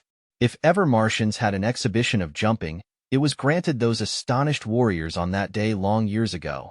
But while it led them away from Dejah Thoris, it did not distract their attention from endeavoring to capture me. They raced wildly after me until, finally, my foot struck a projecting piece of quartz, and down I went sprawling upon the moss. As I looked up they were upon me, and although I drew my long sword in an attempt to sell my life as dearly as possible, it was soon over. I reeled beneath their blows which fell upon me in perfect torrents. My head swam. All was black, and I went down beneath them to oblivion. Chapter 18. Chained in Warhoon. It must have been several hours before I regained consciousness, and I well remember the feeling of surprise which swept over me as I realized that I was not dead. I was lying among a pile of sleeping silks and furs in the corner of a small room in which were several green warriors, and bending over me was an ancient and ugly female. As I opened my eyes, she turned to one of the warriors, saying, "He will live, O Jed." "'Tis well," replied the one so addressed. Rising and approaching my couch, he should render rare sport for the great games. And now as my eyes fell upon him, I saw that he was no Thark, for his ornaments and metal were not of that horde. He was a huge fellow, terribly scarred about the face and chest, and with one broken tusk and a missing ear. Strapped on either breast were human skulls, and depending from these a number of dried human hands. His reference to the great games of which I had heard so much while among the Tharks convinced me that I had but jumped from purgatory into Gehenna. After a few more words with the female, during which she assured him that I was now fully fit to travel, the Jed ordered that we mount and ride after the main column. I was strapped securely to as wild and unmanageable a thoat as I had ever seen, and with a mounted warrior on either side to prevent the beast from bolting, we rode forth at a furious pace in pursuit of the column. My wounds gave me but little pain. So wonderfully and rapidly had the applications and injections of the female exercised their therapeutic powers, and so deftly had she bound and plastered the injuries. Just before dark, we reached the main body of troops shortly after they had made camp for the night. I was immediately taken before the leader, who proved to be the Jedak of the hordes of Warhoon. Like the Jed who had brought me, he was frightfully scarred, and also decorated with the breastplate of human skulls and dried dead hands, which seemed to mark all the greater warriors among the Warhoons, as well as to indicate their awful ferocity, which greatly transcends even that of the Tharks. The Jedak, Barcomas, who was comparatively young, was the object of the fierce and jealous hatred of his old lieutenant, Dakova, the Jed who had captured me, and I could not but note the almost studied efforts which the latter made to affront his superior. He entirely omitted the usual formal salutation as we entered the presence of the Jedak, and as he pushed me roughly before the ruler he exclaimed in a loud and menacing voice, "I have brought a strange creature wearing the metal of a Thark, whom it is my pleasure to have battle with a wild thoat at the great games. He will die as Barcomas, your Jedak, sees fit, if at all," replied the young ruler, with emphasis and dignity. "If at all?" roared Dakova. "By the dead hands at my throat, but he shall die, Barcomas. No maudlin weakness on your part shall save him. Oh, would that Warhoon were ruled by a real Jedak, rather than by a water-hearted weakling from whom even old Dakova could tear the metal with his bare hands." Barcomas eyed the defiant and insubordinate chieftain for an instant, his expression one of haughty, fearless contempt and hate, and then without drawing a weapon and without uttering a word he hurled himself at the throat of his defamer. I never before had seen two green Martian warriors battle with nature's weapons, and the exhibition of animal ferocity which ensued was as fearful a thing as the most disordered imagination could picture. They tore at each other's eyes and ears with their hands, and with their gleaming tusks repeatedly slashed and gored until both were cut fairly to ribbons from head to foot. Barcomas had much the better of the battle as he was stronger, quicker, and more intelligent. It soon seemed that the encounter was done, saving only the final death thrust, when Barcomas slipped in breaking away from a clinch. It was the one little opening that Dakova needed, and hurling himself at the body of his adversary, he buried his single mighty tusk in Barcomas' groin, and with a last powerful effort ripped the young Jedak wide open the full length of his body, the great tusk finally wedging in the bones of Barcomas' jaw. Victor and vanquished rolled limp and lifeless upon the moss, a huge mass of torn and bloody flesh. Barcomas was stone dead, and only the most Herculean efforts on the part of Dakova's females saved him from the fate he deserved. 3 days later, he walked without assistance to the body of Barcomas, which, by custom, had not been moved from where it fell, and placing his foot upon the neck of his erstwhile ruler, he assumed the title of Jedak of Warhoon. The dead Jedak's hands and head were removed to be added to the ornaments of his conqueror, and then his women cremated what remained, amid wild and terrible laughter. The injuries to Dakova had delayed the march so greatly that it was decided to give up the expedition, which was a raid upon a small Thark community in retaliation for the destruction of the incubator, until after the Great Games, and the entire body of warriors, 10,000 in number, turned back toward Warhoon. My introduction to these cruel and bloodthirsty people was but an index to the scenes I witnessed almost daily while with them. They are a smaller horde than the Tharks, but much more ferocious. Not a day passed but that some members of the various Warhoon communities met in deadly combat. I have seen as high as 8 mortal duels within a single day. We reached the city of Warhoon after some 3 days' march, and I was immediately cast into a dungeon and heavily chained to the floor and walls. Food was brought me at intervals, but owing to the utter darkness of the place, I do not know whether I lay there days, or weeks, or months. It was the most horrible experience of all my life, and that my mind did not give way to the terrors of that inky blackness has been a wonder to me ever since. The place was filled with creeping, crawling things. Cold, sinuous bodies passed over me when I lay down, and in the darkness I occasionally caught glimpses of gleaming, fiery eyes, fixed in horrible intentness upon me. No sound reached me from the world above, and no word would my jailer vouchsafe when my food was brought to me, although I at first bombarded him with questions. Finally, all the hatred and maniacal loathing for these awful creatures who had placed me in this horrible place was centered by my tottering reason upon this single emissary who represented to me the entire horde of Warhoons.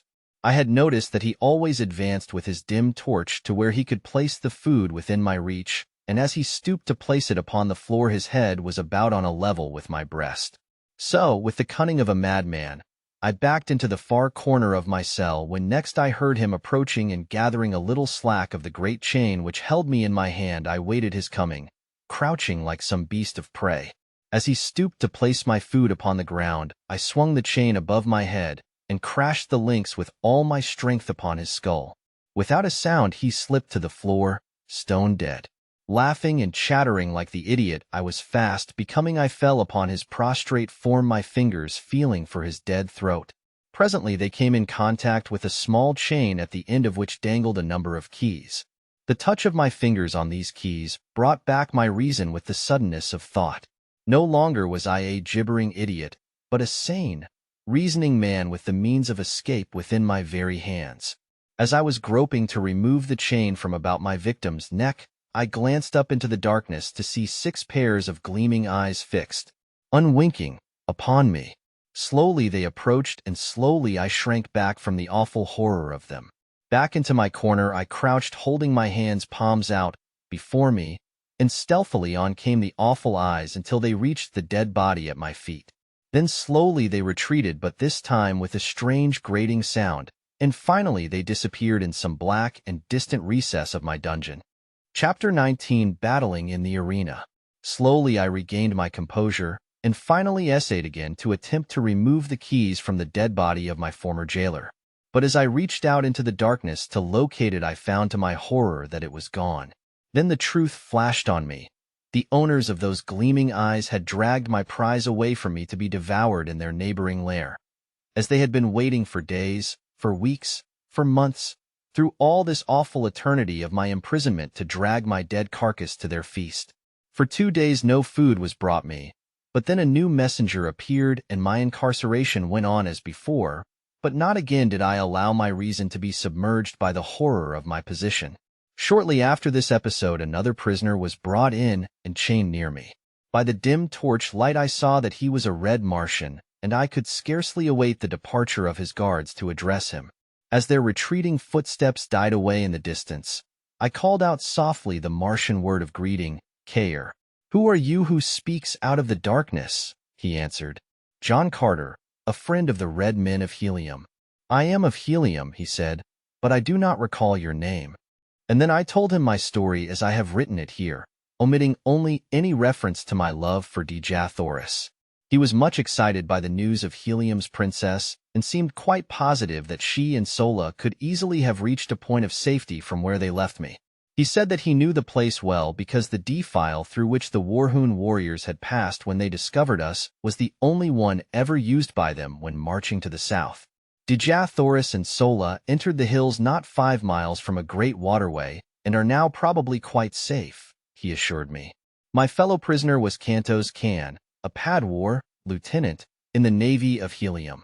He had been a member of the ill-fated expedition which had fallen into the hands of the Tarkas at the time of Dejah Thoris' capture, and he briefly related the events which followed the defeat of the battleships. Badly injured and only partially manned, they had limped slowly toward Helium, but while passing near the city of Zodanga, the capital of Helium's hereditary enemies among the Red Men of Barsoom, they had been attacked by a great body of war vessels, and all but the craft to which Kantos Kan belonged were either destroyed or captured. His vessel was chased for days by 3 of the Zodangan war ships, but finally escaped during the darkness of a moonless night. 30 days after the capture of Dejah Thoris, or about the time of our coming to Thark, His vessel had reached Helium with about 10 survivors of the original crew of 700 officers and men. Immediately 7 great fleets, each of 100 mighty warships, had been dispatched to search for Dejah Thoris, and from these vessels 2,000 smaller craft had been kept out continuously in futile search for the missing princess. 2 green Martian communities had been wiped off the face of Barsoom by the avenging fleets, but no trace of Dejah Thoris had been found. They had been searching among the northern hordes, and only within the past few days had they extended their quest to the south. Cantos had been detailed to one of the small one-man flyers, and had had the misfortune to be discovered by the Warhoons while exploring their city. The bravery and daring of the man won my greatest respect and admiration. Alone he had landed at the city's boundary and on foot had penetrated to the buildings surrounding the plaza. For 2 days and nights he had explored their quarters and their dungeons in search of his beloved princess, only to fall into the hands of a party of Warhoons as he was about to leave, after assuring himself that Dejah Thoris was not a captive there. During the period of our incarceration, Cantos and I became well acquainted and formed a warm personal friendship. A few days only elapsed, however, before we were dragged forth from our dungeon for the great games. We were conducted early one morning to an enormous amphitheater, which instead of having been built upon the surface of the ground was excavated below the surface. It had partially filled with debris, so that how large it had originally been was difficult to say. In its present condition, it held the entire 20,000 Warhoons of the assembled hordes. The arena was immense, but extremely uneven and unkempt.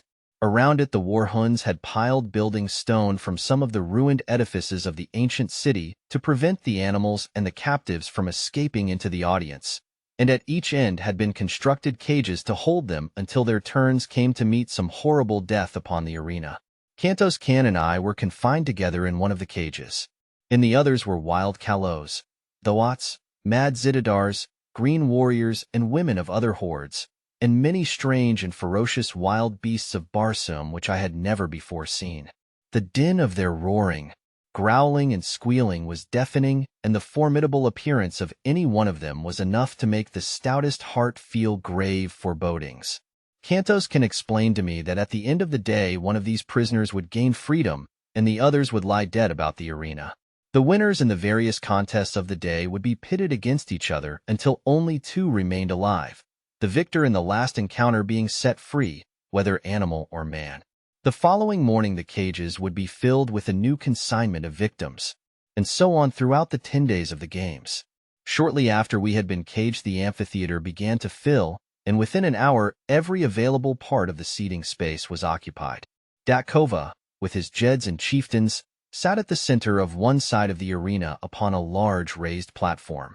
At a signal from Dakova, the doors of 2 cages were thrown open and a dozen green Martian females were driven to the center of the arena. Each was given a dagger, and then, at the far end, a pack of 12 Kalos, or wild dogs, were loosed upon them. As the brutes, growling and foaming, rushed upon the almost defenseless women, I turned my head that I might not see the horrid sight.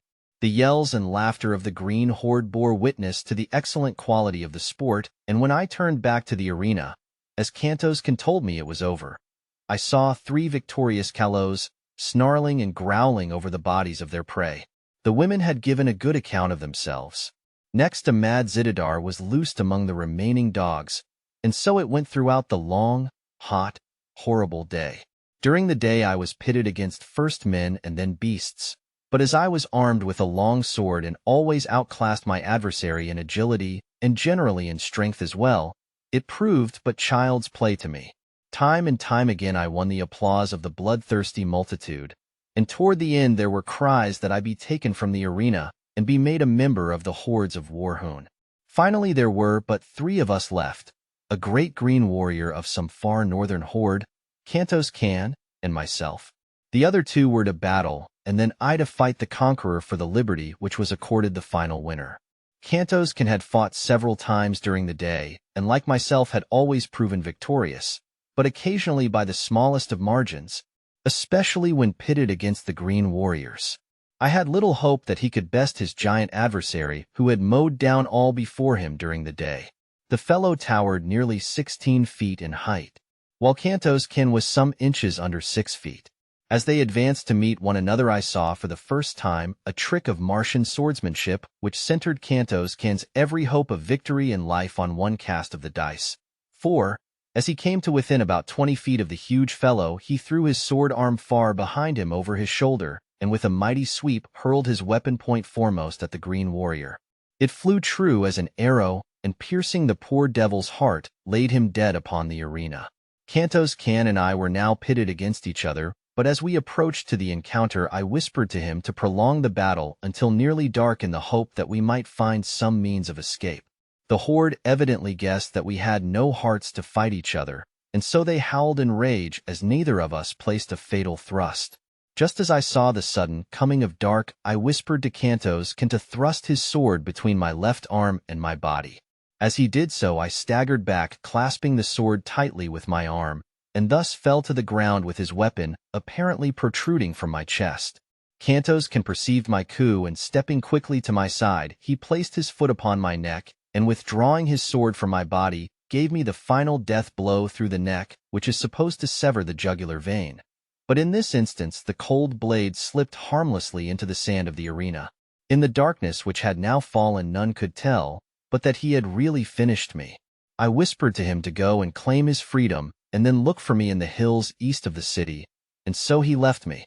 When the amphitheater had cleared, I crept stealthily to the top, and as the great excavation lay far from the plaza, and in an untenanted portion of the great dead city, I had little trouble in reaching the hills beyond. Chapter 20 in the Atmosphere Factory. For 2 days I waited there for Kanto's kin, but as he did not come, I started off on foot in a northwesterly direction toward a point where he had told me lay the nearest waterway. My only food consisted of vegetable milk from the plants which gave so bounteously of this priceless fluid. Through 2 long weeks I wandered, stumbling through the nights guided only by the stars and hiding during the days behind some protruding rock or among the occasional hills I traversed.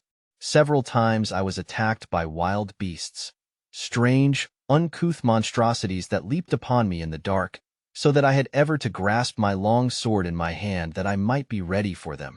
Usually my strange, newly acquired telepathic power warned me in ample time, but once I was down with vicious fangs at my jugular and a hairy face pressed close to mine before I knew that I was even threatened. What manner of thing was upon me I did not know, but that it was large and heavy and many-legged I could feel. My hands were at its throat before the fangs had a chance to bury themselves in my neck, and slowly I forced the hairy face from me and closed my fingers, vice-like, upon its windpipe. Without sound we lay there, the beast exerting every effort to reach me with those awful fangs, and I straining to maintain my grip and choke the life from it as I kept it from my throat. Slowly my arms gave to the unequal struggle, and inch by inch the burning eyes and gleaming tusks of my antagonist crept toward me, until, as the hairy face touched mine again, I realized that all was over. And then a living mass of destruction sprang from the surrounding darkness, full upon the creature that held me pinioned to the ground. The two rolled growling upon the moss, tearing and rending one another in a frightful manner. But it was soon over, and my preserver stood with lowered head above the throat of the dead thing which would have killed me. The nearer moon, hurtling suddenly above the horizon and lighting up the Barsoomian scene, showed me that my preserver was Woola, but from whence he had come, or how found me, I was at a loss to know. That I was glad of his companionship it is needless to say, but my pleasure at seeing him was tempered by anxiety as to the reason of his leaving Dejah Thoris. Only her death, I felt sure, could account for his absence from her, so faithful I knew him to be to my commands. By the light of the now brilliant moons I saw that he was but a shadow of his former self, and as he turned from my caress and commenced greedily to devour the dead carcass at my feet, I realized that the poor fellow was more than half starved. I, myself, was in but little better plight, but I could not bring myself to eat the uncooked flesh, and I had no means of making a fire. When Woola had finished his meal, I again took up my weary and seemingly endless wandering in quest of the elusive waterway. At daybreak of the 15th day of my search, I was overjoyed to see the high trees that denoted the object of my search. About noon I dragged myself wearily to the portals of a huge building, which covered perhaps 4 square miles, and towered 200 feet in the air. It showed no aperture in the mighty walls other than the tiny door at which I sank exhausted, nor was there any sign of life about it. I could find no bell or other method of making my presence known to the inmates of the place, unless a small round hole in the wall near the door was for that purpose. It was of about the bigness of a lead pencil, and thinking that it might be in the nature of a speaking tube, I put my mouth to it and was about to call into it when a voice issued from it asking me whom I might be, where from, and the nature of my errand. I explained that I had escaped from the Warhoons and was dying of starvation and exhaustion. You wear the metal of a green warrior and are followed by a calo, yet you are of the figure of a red man. In color you are neither green nor red. In the name of the ninth ray, what manner of creature are you? I am a friend of the red men of Barsoom, and I am starving. In the name of humanity open to us, I replied. Presently the door commenced to recede before me until it had sunk into the wall 50 feet. Then it stopped and slid easily to the left, exposing a short, narrow corridor of concrete, at the further end of which was another door, similar in every respect to the one I had just passed. No one was in sight, yet immediately we passed the first door it slid gently into place behind us and receded rapidly to its original position in the front wall of the building. As the door had slipped aside, I had noted its great thickness, fully 20 feet, and as it reached its place once more after closing behind us, great cylinders of steel had dropped from the ceiling behind it and fitted their lower ends into apertures countersunk in the floor. A second and third door receded before me and slipped to one side as the first, before I reached a large inner chamber where I found food and drink set out upon a great stone table. A voice directed me to satisfy my hunger and to feed my calo, and while I was thus engaged my invisible host put me through a severe and searching cross-examination. Your statements are most remarkable, said the voice on concluding its questioning, but you are evidently speaking the truth, and it is equally evident that you are not of Barsoom. I can tell that by the conformation of your brain and the strange location of your internal organs and the shape and size of your heart. Can you see through me? I exclaimed. Yes, I can see all but your thoughts, and were you a Barsoomian I could read those. Then a door opened at the far side of the chamber and a strange, dried-up, little mummy of a man came toward me. He wore but a single article of clothing or adornment, a small collar of gold from which depended upon his chest a great ornament as large as a dinner plate set solid with huge diamonds, except for the exact center which was occupied by a strange stone, an inch in diameter, that scintillated 9 different and distinct rays. The 7 colors of our earthly prism and 2 beautiful rays which, to me, were new and nameless. I cannot describe them any more than you could describe red to a blind man. I only know that they were beautiful in the extreme. The old man sat and talked with me for hours, and the strangest part of our intercourse was that I could read his every thought while he could not fathom an iota from my mind unless I spoke. I did not apprise him of my ability to sense his mental operations, and thus I learned a great deal which proved of immense value to me later, and which I would never have known had he suspected my strange power. For the Martians have such perfect control of their mental machinery that they are able to direct their thoughts with absolute precision. The building in which I found myself contained the machinery which produces that artificial atmosphere which sustains life on Mars. The secret of the entire process hinges on the use of the 9th ray, one of the beautiful scintillations which I had noted emanating from the great stone in my host's diadem. This ray is separated from the other rays of the sun by means of finely adjusted instruments placed upon the roof of the huge building, 3/4 of which is used for reservoirs in which the 9th ray is stored. This product is then treated electrically, or rather certain proportions of refined electric vibrations are incorporated with it, and the result is then pumped to the 5 principal air centers of the planet where, as it is released, contact with the ether of space transforms it into atmosphere. There is always sufficient reserve of the 9th ray stored in the great building to maintain the present Martian atmosphere for 1,000 years, and the only fear, as my new friend told me, was that some accident might befall the pumping apparatus. He led me to an inner chamber where I beheld a battery of 20 radium pumps, any one of which was equal to the task of furnishing all Mars with the atmosphere compound. For 800 years, he told me, he had watched these pumps which are used alternately a day each at a stretch, or a little over 24½ Earth hours. He has one assistant who divides the watch with him. Half a Martian year. About 344 of our days. Each of these men spend alone in this huge, isolated plant.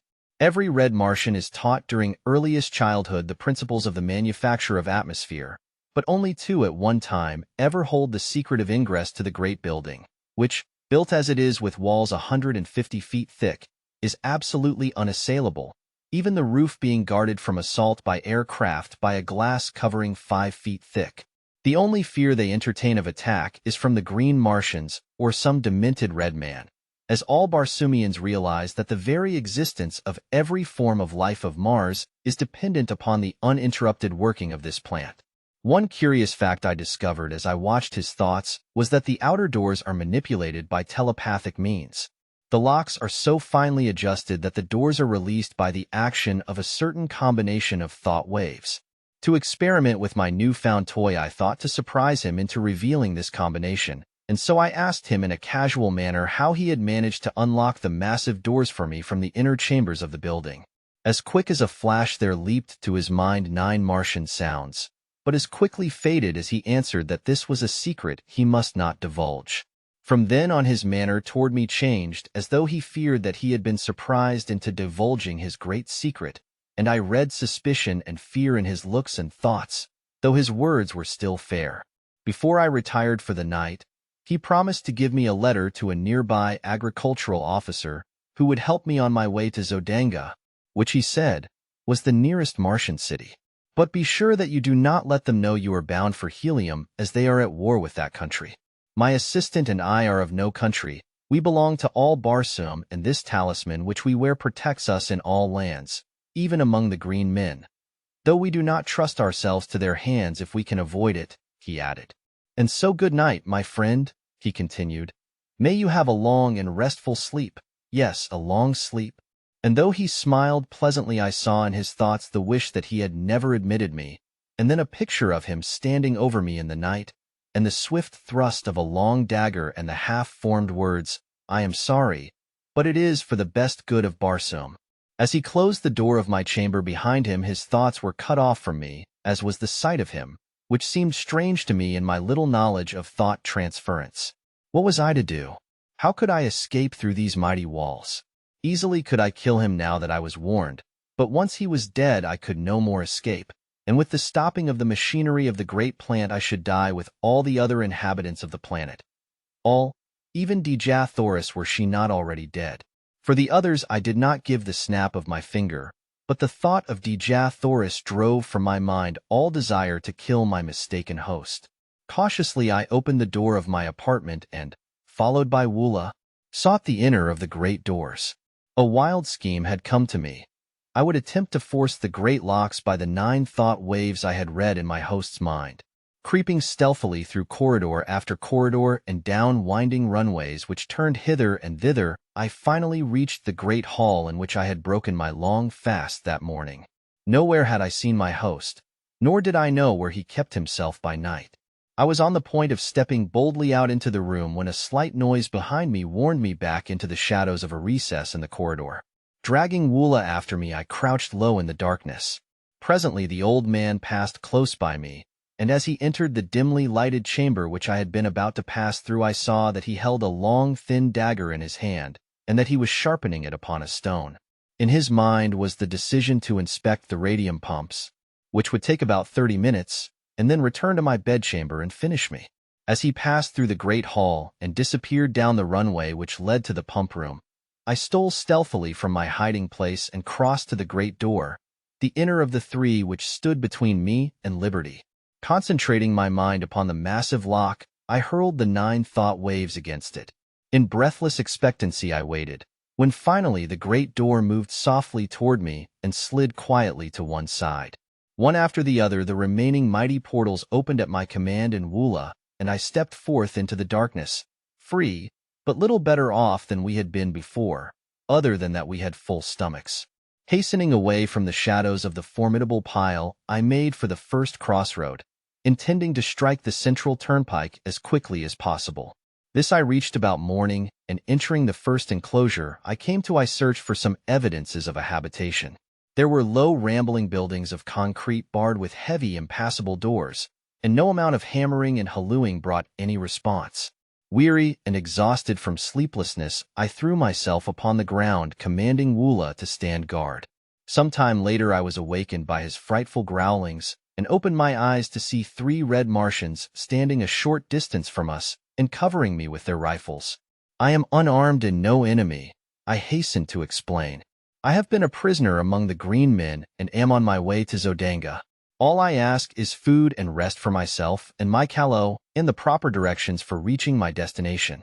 They lowered their rifles and advanced pleasantly toward me, placing their right hands upon my left shoulder, after the manner of their custom of salute, and asking me many questions about myself and my wanderings. They then took me to the house of one of them, which was only a short distance away. The buildings I had been hammering at in the early morning were occupied only by stock and farm produce, the house proper standing among a grove of enormous trees, and, like all red Martian homes, had been raised at night some 40 or 50 feet from the ground on a large round metal shaft which slid up or down within a sleeve sunk in the ground, and was operated by a tiny radium engine in the entrance hall of the building. Instead of bothering with bolts and bars for their dwellings, the red Martians simply run them up out of harm's way during the night. They also have private means for lowering or raising them from the ground, without if they wish to go away and leave them. These brothers, with their wives and children, occupied 3 similar houses on this farm. They did no work themselves, being government officers in charge.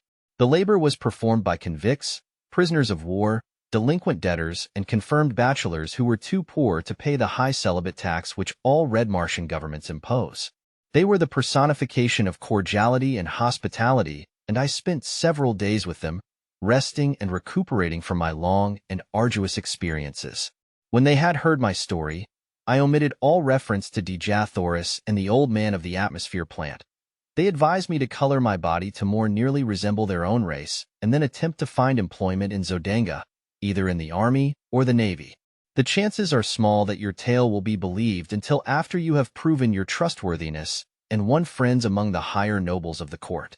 This you can most easily do through military service, as we are a warlike people on Barsoom, explained one of them, and save our richest favors for the fighting man.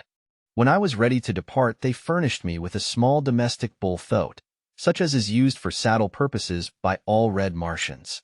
The animal is about the size of a horse and quite gentle, but in color and shape an exact replica of his huge and fierce cousin of the wilds.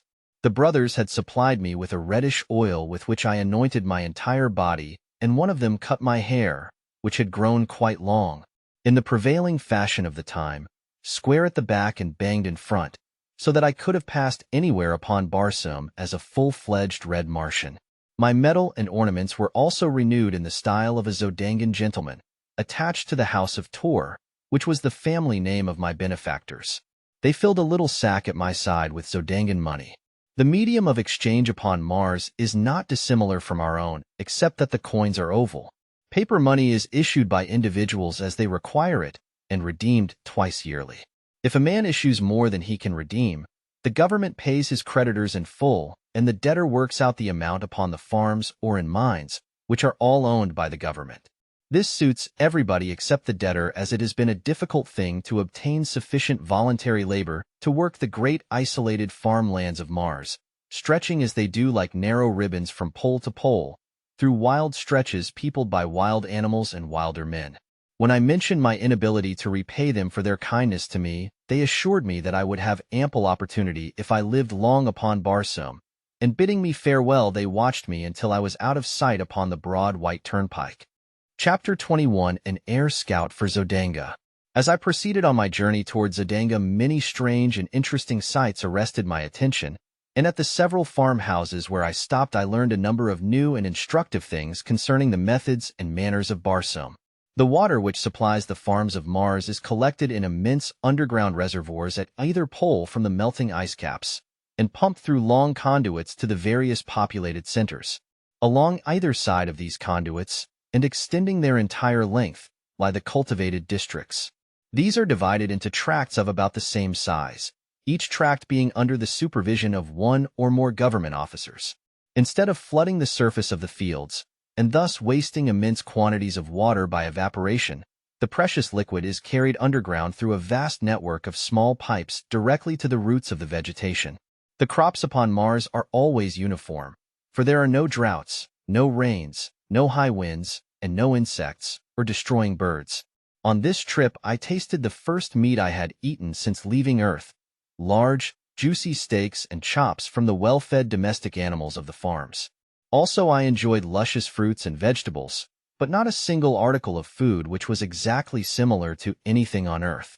Every plant and flower and vegetable and animal has been so refined by ages of careful, scientific cultivation and breeding that the like of them on Earth dwindled into pale, gray, characterless nothingness by comparison. At a second stop, I met some highly cultivated people of the noble class, and while in conversation, we chanced to speak of helium. One of the older men had been there on a diplomatic mission several years before and spoke with regret of the conditions which seemed destined ever to keep these two countries at war.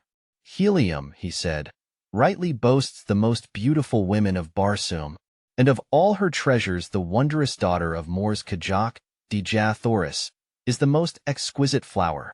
Why, he added, the people really worship the ground she walks upon, and since her loss on that ill-starred expedition, all Helium has been draped in mourning.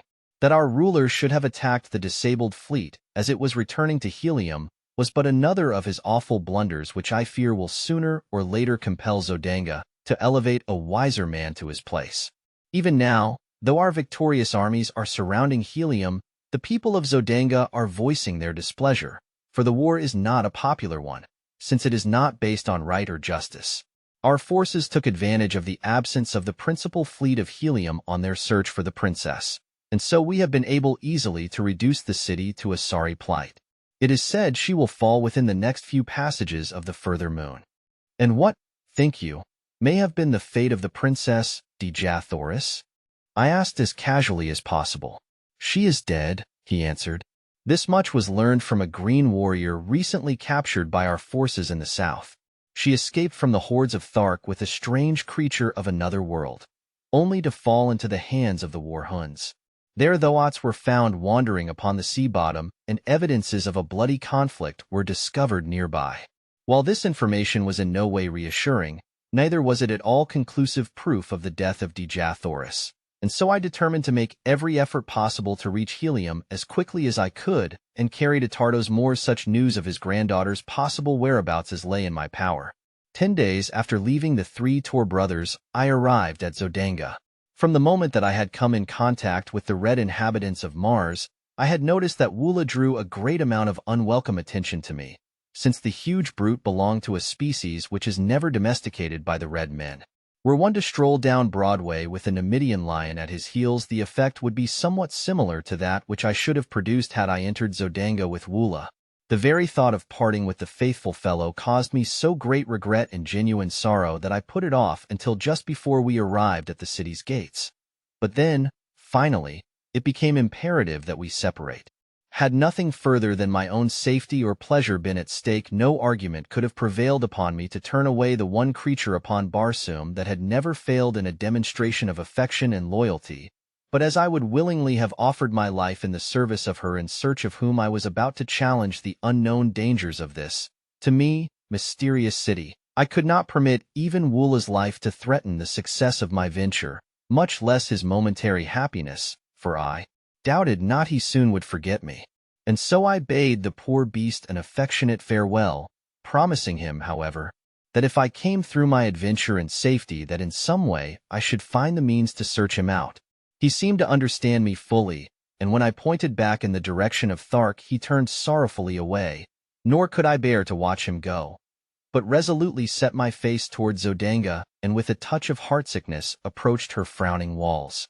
The letter I bore from them gained me immediate entrance to the vast, walled city. It was still very early in the morning, and the streets were practically deserted. The residences, raised high upon their metal columns, resembled huge rookeries, while the uprights themselves presented the appearance of steel tree trunks. The shops, as a rule, were not raised from the ground, nor were their doors bolted or barred, since thievery is practically unknown upon Barsoom. Assassination is the ever-present fear of all Barsoomians, and for this reason alone their homes are raised high above the ground at night, or in times of danger.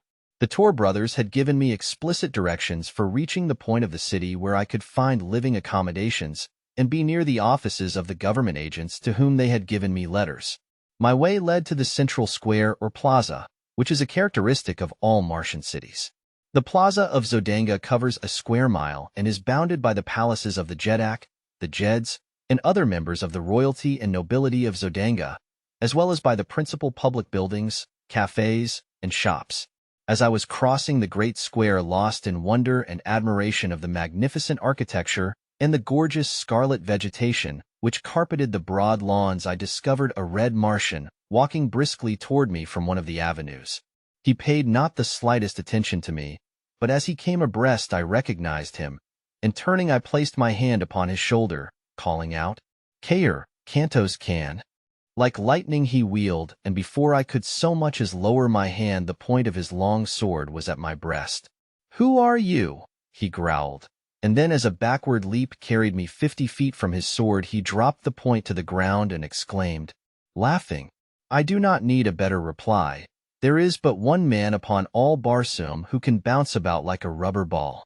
By the mother of the further moon, John Carter, how came you here? And have you become a Darseen that you can change your color at will?"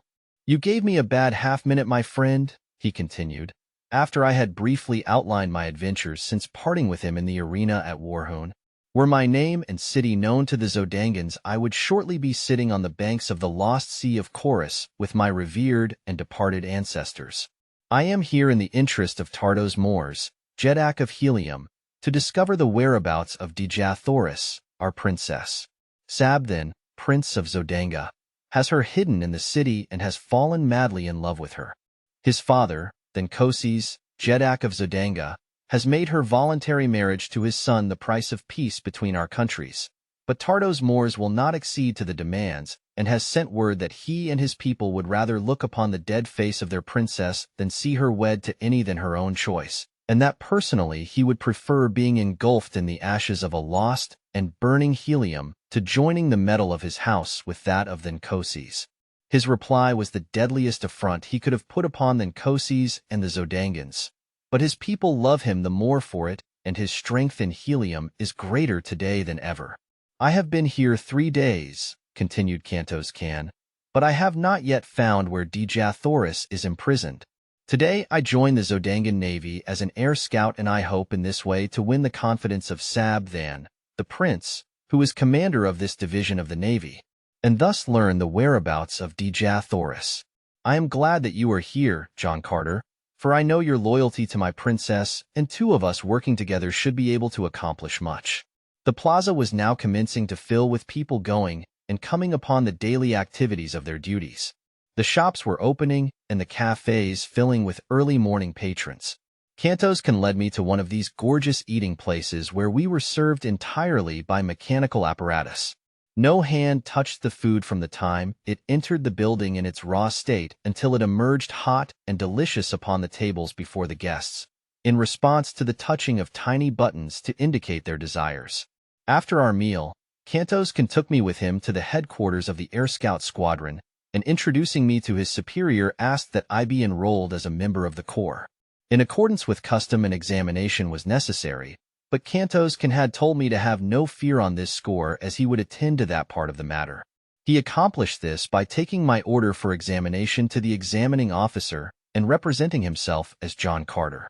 "This ruse will be discovered later," he cheerfully explained, "when they check up my weights, measurements, and other personal identification data, but it will be several months before this is done, and our mission should be accomplished or have failed long before that time."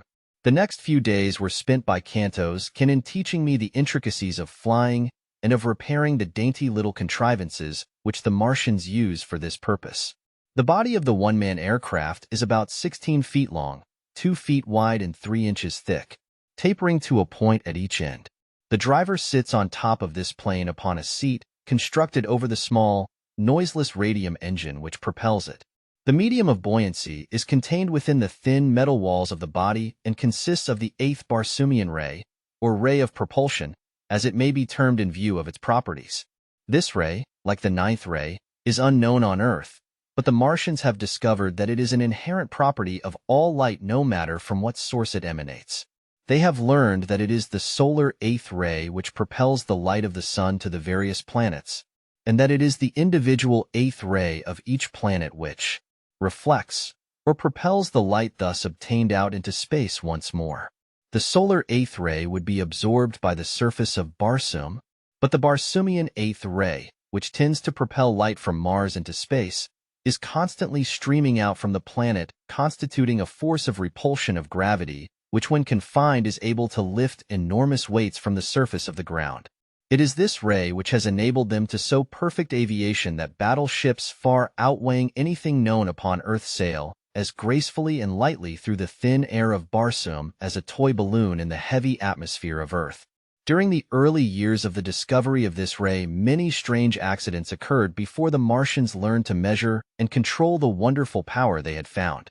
In one instance, some 900 years before, the first great battleship to be built with eighth-ray reservoirs was stored with too great a quantity of the rays, and she had sailed up from Helium with 500 officers and men, never to return.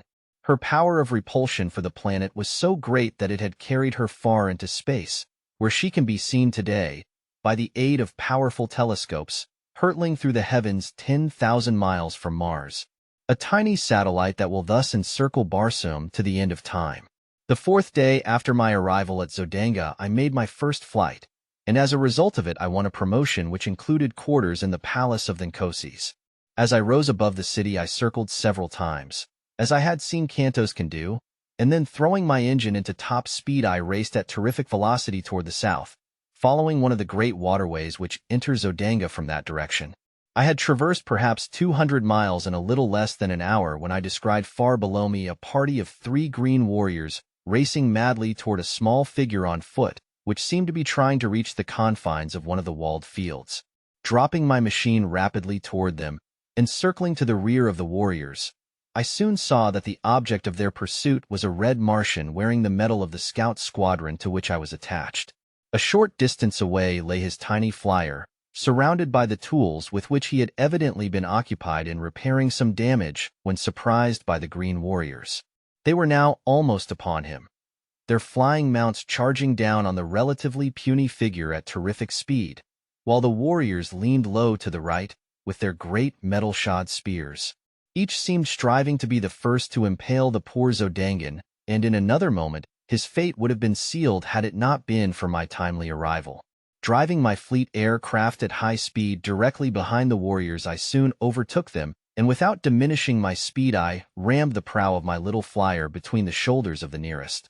The impact sufficient to have torn through inches of solid steel, hurled the fellow's headless body into the air over the head of his throat, where it fell sprawling upon the moss. The mounts of the other 2 warriors turned squealing in terror and bolted in opposite directions. Reducing my speed I circled and came to the ground at the feet of the astonished Zodangan. He was warm in his thanks for my timely aid and promised that my day's work would bring the reward it merited, for it was none other than a cousin of the Jeddak of Zodanga whose life I had saved. We wasted no time in talk as we knew that the warriors would surely return as soon as they had gained control of their mounts. Hastening to his damaged machine, we were bending every effort to finish the needed repairs, and had almost completed them when we saw the 2 green monsters returning at top speed from opposite sides of us. When they had approached within 100 yards, their thoughts again became unmanageable and absolutely refused to advance further toward the aircraft which had frightened them. The warriors finally dismounted and, hobbling their animals, advanced toward us on foot with drawn long swords. I advanced to meet the larger, telling the Zodangan to do the best he could with the other. Finishing my man with almost no effort, as had now from much practice become habitual with me, I hastened to return to my new acquaintance, whom I found indeed in desperate straits. He was wounded and down, with the huge foot of his antagonist upon his throat, and the great long sword raised to deal the final thrust. With a bound I cleared the 50 feet intervening between us, and with outstretched point drove my sword completely through the body of the green warrior. His sword fell, harmless, to the ground, and he sank limply upon the prostrate form of the Zodangan.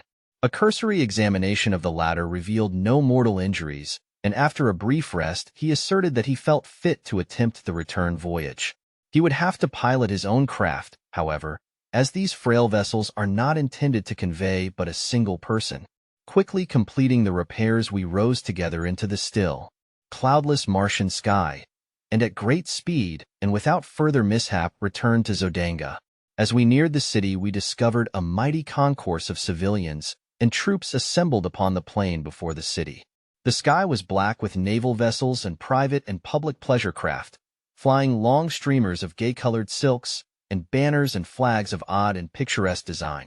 My companion signaled that I slow down, and running his machine close beside mine suggested that we approach and watch the ceremony, which, he said, was for the purpose of conferring honors on individual officers and men for bravery and other distinguished service. He then unfurled a little ensign which denoted that his craft bore a member of the royal family of Zodanga, and together we made our way through the maze of low-lying air vessels until we hung directly over the Jedak of Zodanga and his staff. All were mounted upon the small domestic bull-thoats of the red Martians, and their trappings and ornamentation bore such a quantity of gorgeously colored feathers that I could not but be struck with the startling resemblance the concourse bore to a band of the Red Indians of my own earth. One of the staff called the attention of the Nkoses to the presence of my companion above them, and the ruler motioned for him to descend. As they waited for the troops to move into position facing the Jedak, the two talked earnestly together, the Jedak and his staff occasionally glancing up at me. I could not hear their conversation, and presently it ceased and all dismounted, as the last body of troops had wheeled into position before their emperor. A member of the staff advanced toward the troops, and calling the name of a soldier commanded him to advance. The officer then recited the nature of the heroic act which had won the approval of the Jedak, and the latter advanced and placed a metal ornament upon the left arm of the lucky man. 10 men had been so decorated when the aide called out, "John Carter, Air Scout." Never in my life had I been so surprised, but the habit of military discipline is strong within me, and I dropped my little machine lightly to the ground and advanced on foot as I had seen the others do. As I halted before the officer, he addressed me in a voice audible to the entire assemblage of troops and spectators. "In recognition, John Carter," he said, "of your remarkable courage and skill in defending the person of the cousin of the Jedak the Nkoses and, single-handed, vanquishing 3 green warriors, it is the pleasure of our Jedak to confer on you the mark of his esteem." The Nkoses then advanced toward me and, placing an ornament upon me, said, "My cousin has narrated the details of your wonderful achievement, which seems little short of miraculous. And if you can so well defend a cousin of the Jedak, how much better could you defend the person of the Jedak himself? You are therefore appointed a Padwar of the Guards, and will be quartered in my palace hereafter." I thanked him, and at his direction joined the members of his staff. After the ceremony, I returned my machine to its quarters on the roof of the barracks of the Air Scout Squadron, and with an orderly from the palace to guide me, I reported to the officer in charge of the palace. Chapter 22. I find Dejah. The major domo to whom I reported had been given instructions to station me near the person of the Jedak, who, in time of war, is always in great danger of assassination, as the rule that all is fair in war seems to constitute the entire ethics of Martian conflict. He therefore escorted me immediately to the apartment in which the Nkoses then was. The ruler was engaged in conversation with his son, Sabthan, and several courtiers of his household, and did not perceive my entrance. The walls of the apartment were completely hung with splendid tapestries which hid any windows or doors which may have pierced them. The room was lighted by imprisoned rays of sunshine held between the ceiling proper and what appeared to be a ground-glass false ceiling a few inches below. My guide drew aside one of the tapestries, disclosing a passage which encircled the room, between the hangings and the walls of the chamber. Within this passage I was to remain, he said, so long as the Nkoses was in the apartment. When he left, I was to follow. My only duty was to guard the ruler and keep out of sight as much as possible. I would be relieved after a period of 4 hours. The major domo then left me. The tapestries were of a strange weaving which gave the appearance of heavy solidity from one side, but from my hiding place I could perceive all that took place within the room as readily as though there had been no curtain intervening. Scarcely had I gained my post than the tapestry at the opposite end of the chamber separated and 4 soldiers of the guard entered, surrounding a female figure. As they approached Thinkosis, the soldiers fell to either side, and there standing before the Jeddak, and not 10 feet from me, her beautiful face radiant with smiles, was Dejah Thoris. Sab then, Prince of Zodanga, advanced to meet her, and hand in hand they approached close to the Jeddak.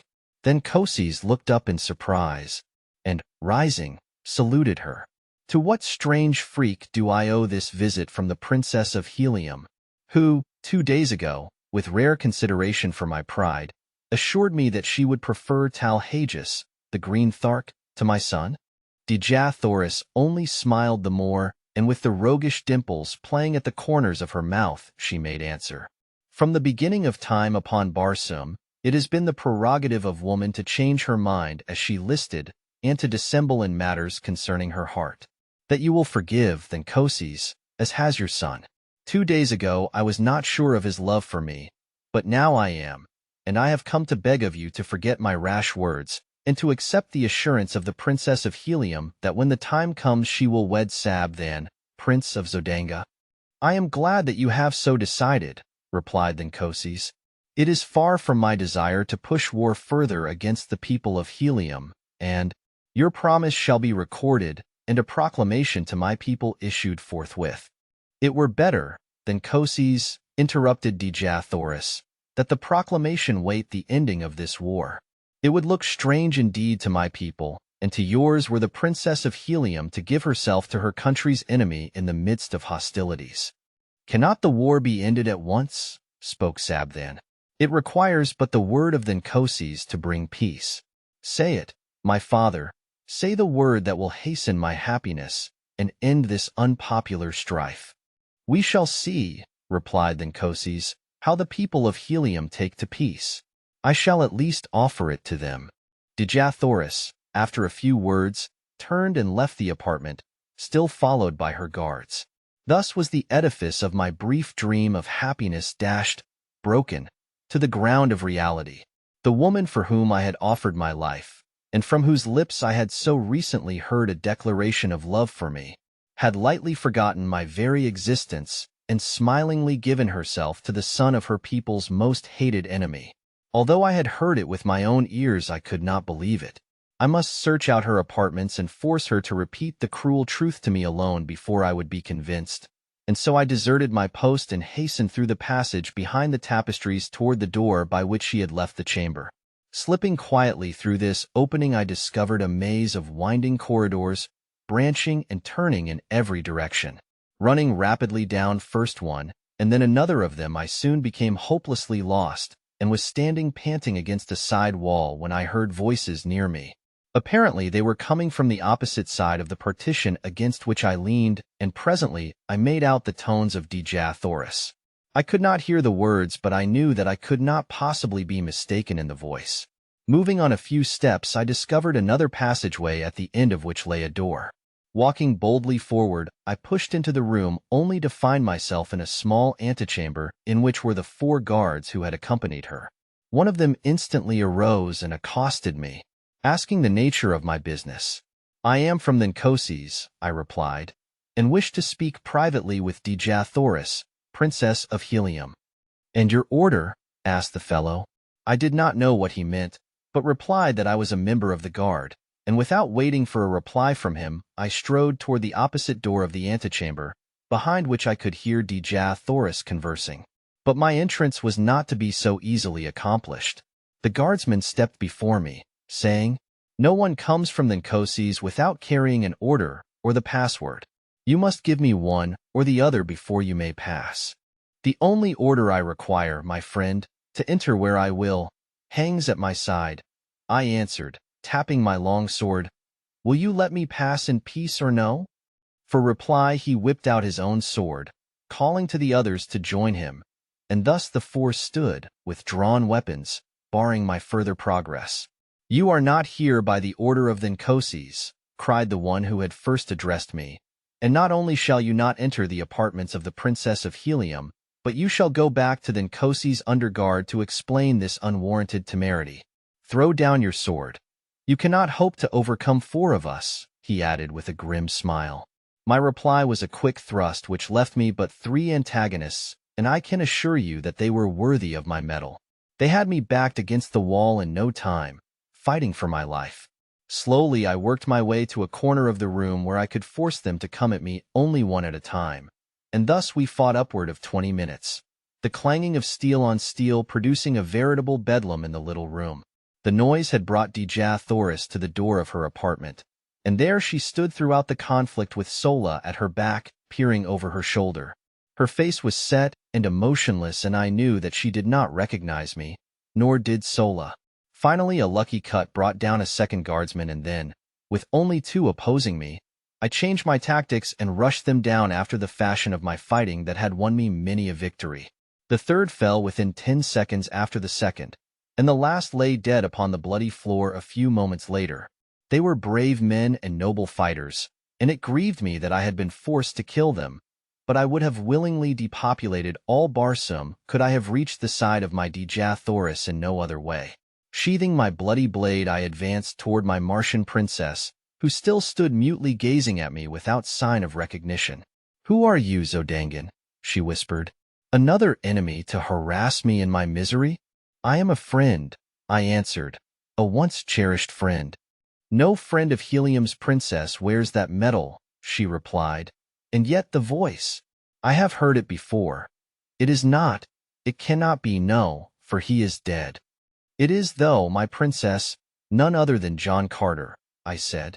"Do you not recognize, even through paint and strange metal, the heart of your chieftain?"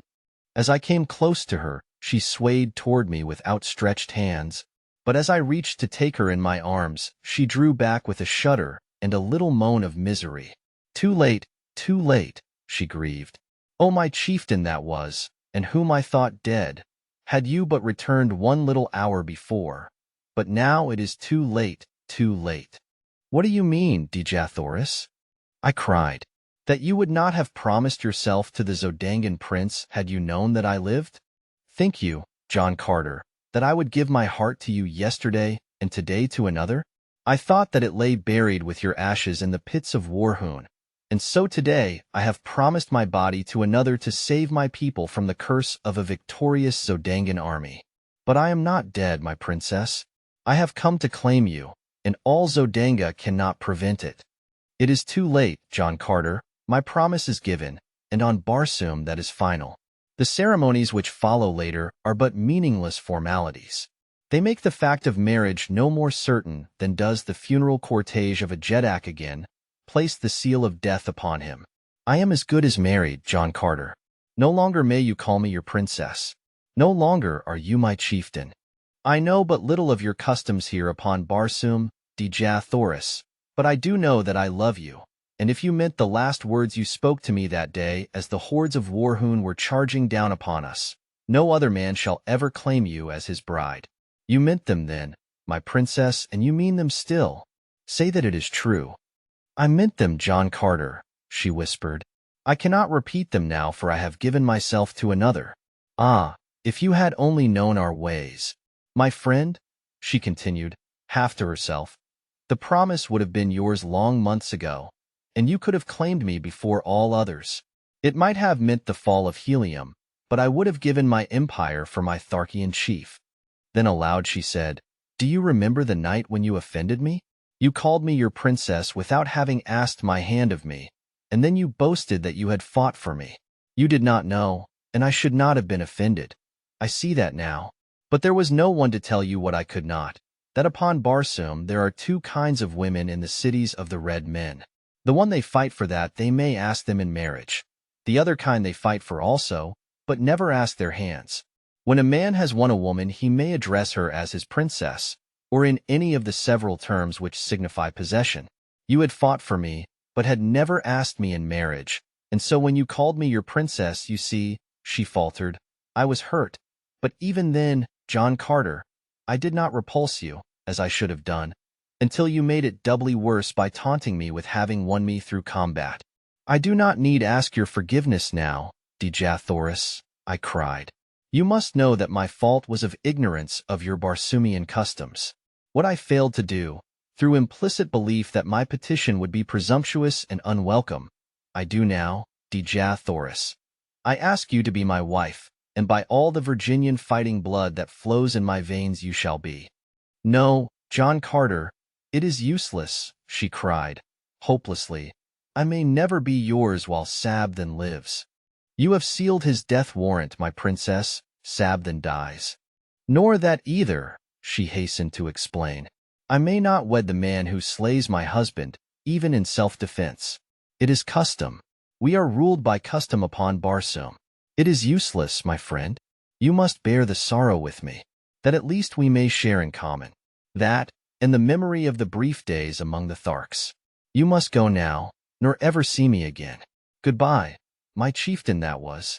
Disheartened and dejected, I withdrew from the room, but I was not entirely discouraged, nor would I admit that Dejah Thoris was lost to me until the ceremony had actually been performed. As I wandered along the corridors, I was as absolutely lost in the mazes of winding passageways as I had been before I discovered Dejah Thoris' apartments. I knew that my only hope lay in escape from the city of Zodanga, for the matter of the 4 dead guardsmen would have to be explained, and as I could never reach my original post without a guide, suspicion would surely rest on me so soon as I was discovered wandering aimlessly through the palace. Presently I came upon a spiral runway leading to a lower floor, and this I followed downward for several stories until I reached the doorway of a large apartment in which were a number of guardsmen. The walls of this room were hung with transparent tapestries behind which I secreted myself without being apprehended. The conversation of the guardsmen was general, and awakened no interest in me until an officer entered the room and ordered 4 of the men to relieve the detail who were guarding the Princess of Helium. Now, I knew, my troubles would commence in earnest, and indeed they were upon me all too soon, for it seemed that the squad had scarcely left the guardroom before one of their number burst in again breathlessly, crying that they had found their 4 comrades butchered in the antechamber.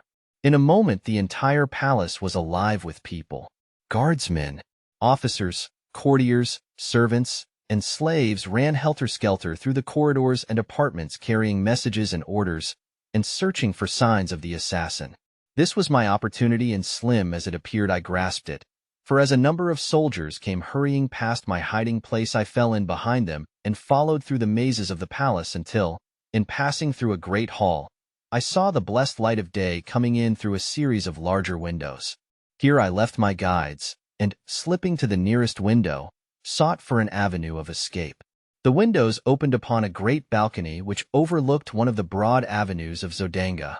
The ground was about 30 feet below, and at a like distance from the building was a wall fully 20 feet high, constructed of polished glass about a foot in thickness. To a red Martian escape by this path would have appeared impossible, but to me, with my earthly strength and agility, it seemed already accomplished.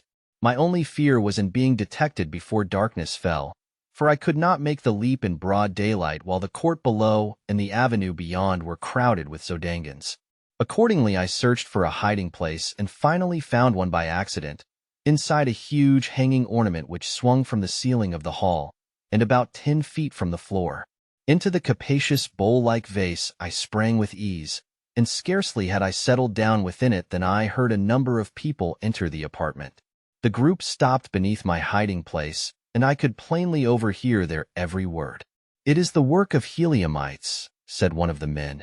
"Yes, O Jedak, but how had they access to the palace? I could believe that even with the diligent care of your guardsmen a single enemy might reach the inner chambers, but how a force of 6 or 8 fighting men could have done so unobserved is beyond me. We shall soon know, however, for here comes the royal psychologist." Another man now joined the group, and, after making his formal greetings to his ruler, said, "O mighty Jedak, it is a strange tale I read in the dead minds of your faithful guardsmen. They were felled not by a number of fighting men, but by a single opponent." He paused to let the full weight of this announcement impress his hearers, and that his statement was scarcely credited was evidenced by the impatient exclamation of incredulity which escaped the lips of the Nkosis. "What manner of weird tale are you bringing me, Noten?" he cried. "It is the truth, my Jedak," replied the psychologist. In fact, the impressions were strongly marked on the brain of each of the 4 guardsmen. Their antagonist was a very tall man, wearing the medal of one of your own guardsmen, and his fighting ability was little short of marvelous, for he fought fair against the entire four and vanquished them by his surpassing skill and superhuman strength and endurance. Though he wore the medal of Zodanga, my Jedak, such a man was never seen before in this or any other country upon Barsoom. The mind of the Princess of Helium, whom I have examined and questioned, was a blank to me. She has perfect control, and I could not read one iota of it. She said that she witnessed a portion of the encounter, and that when she looked there was but one man engaged with the guardsmen, a man whom she did not recognize as ever having seen. "Where is my erstwhile savior?" spoke another of the party, and I recognized the voice of the cousin of Thankoses, whom I had rescued from the Green Warriors. "By the medal of my first ancestor," he went on, "but the description fits him to perfection, especially as to his fighting ability." "Where is this man?" cried Thankoses. "Have him brought to me at once." "What know you of him, cousin?" It seemed strange to me now that I think upon it that there should have been such a fighting man in Zodanga, of whose name, even, we were ignorant before today. And his name too, John Carter. Who ever heard of such a name upon Barsoom? Word was soon brought that I was nowhere to be found, either in the palace or at my former quarters in the barracks of the Air Scout Squadron. Cantos Can, they had found and questioned, but he knew nothing of my whereabouts, and as to my past, he had told them he knew as little, since he had but recently met me during our captivity among the Warhoons. "Keep your eyes on this other one," commanded Thankoses. "He also is a stranger, and likely as not they both hail from Helium, and where one is we shall sooner or later find the other. Quadruple the air patrol, and let every man who leaves the city by air or ground be subjected to the closest scrutiny." Another messenger now entered with word that I was still within the palace walls. "The likeness of every person who has entered or left the palace grounds today has been carefully examined," concluded the fellow, "and not one approaches the likeness of this new padwar of the guards, other than that which was recorded of him at the time he entered." "Then we will have him shortly," commented Thankoses contentedly, "and in the meanwhile we will repair to the apartments of the Princess of Helium and question her in regard to the affair. She may know more than she cared to divulge to you, Noten. Come." They left the hall, and, as darkness had fallen without, I slipped lightly from my hiding place and hastened to the balcony. Few were in sight, and choosing a moment when none seemed near, I sprang quickly to the top of the glass wall, and from there to the avenue beyond the palace grounds. Chapter 23 Lost in the Sky. Without effort at concealment, I hastened to the vicinity of our quarters, where I felt sure I should find Cantos, Kansas. As I neared the building I became more careful, as I judged, and rightly, that the place would be guarded. Several men in civilian metal loitered near the front entrance, and in the rear were others. My only means of reaching, unseen, the upper story where our apartments were situated was through an adjoining building, and after considerable maneuvering I managed to attain the roof of a shop several doors away. Leaping from roof to roof, I soon reached an open window in the building where I hoped to find the Heliumite, and in another moment I stood in the room before him.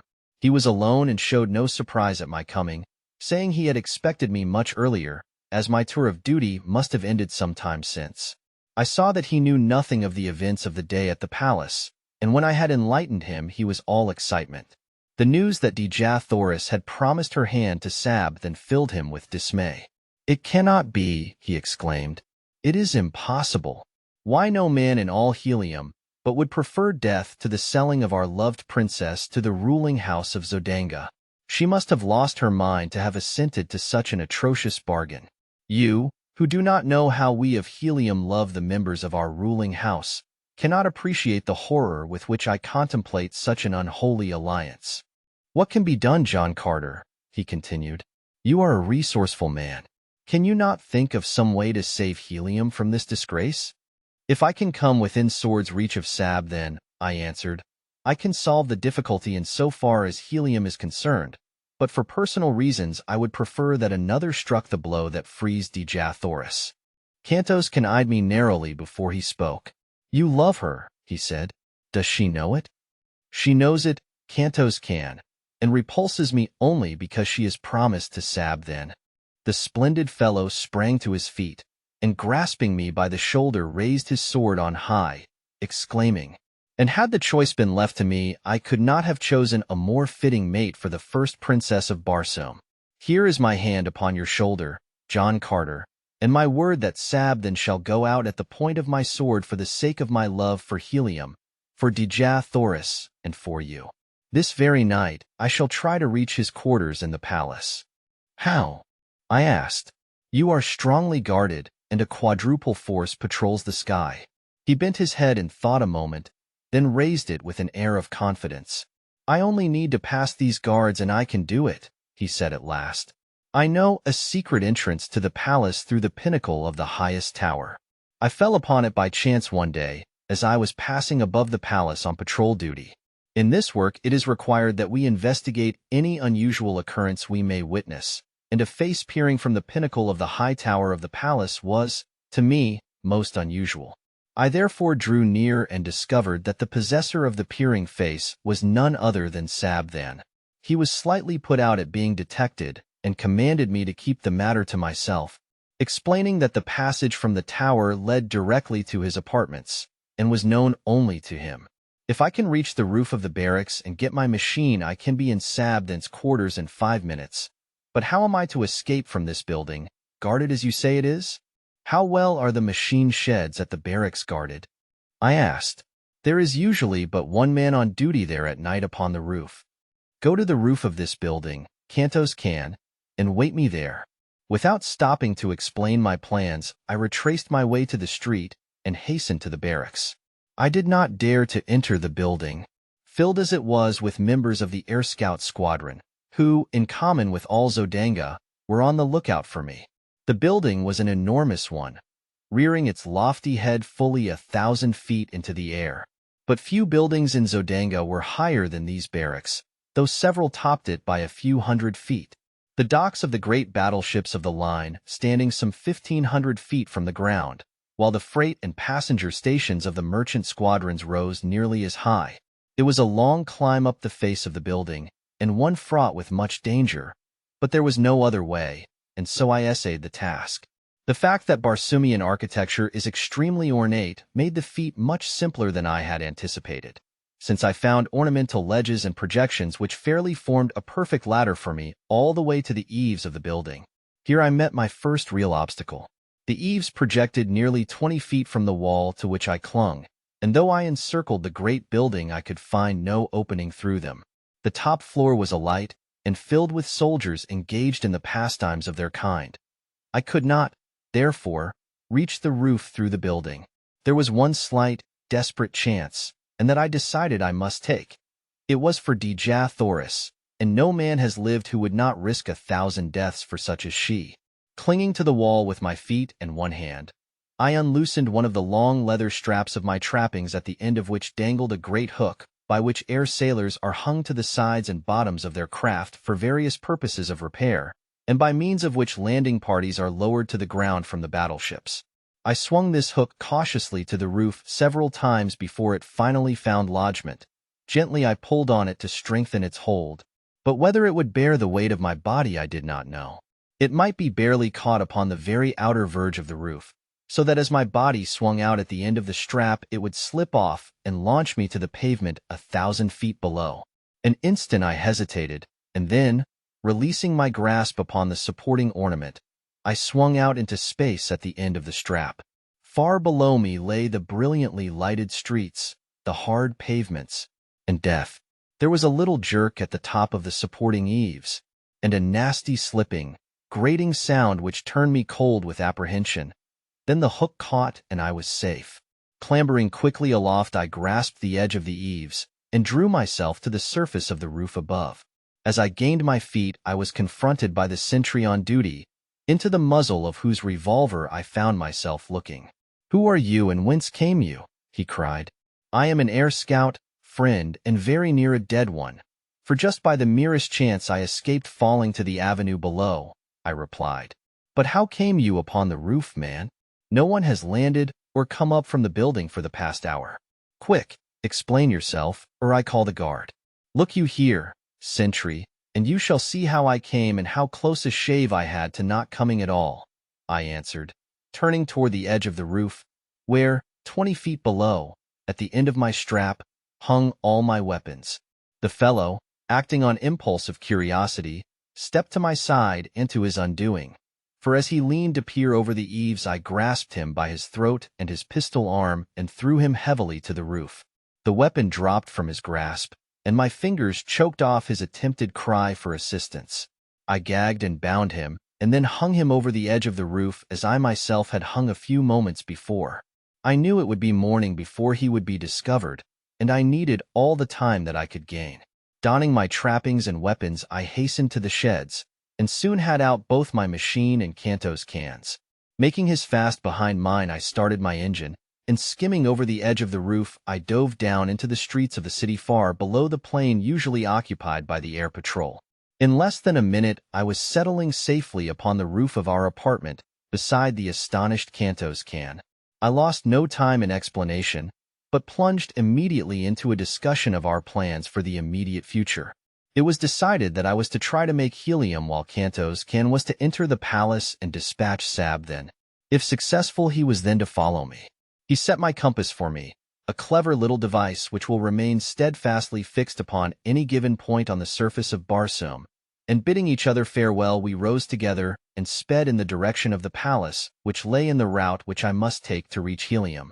As we neared the high tower, a patrol shot down from above, throwing its piercing searchlight full upon my craft, and a voice roared out a command to halt, following with a shot as I paid no attention to his hail.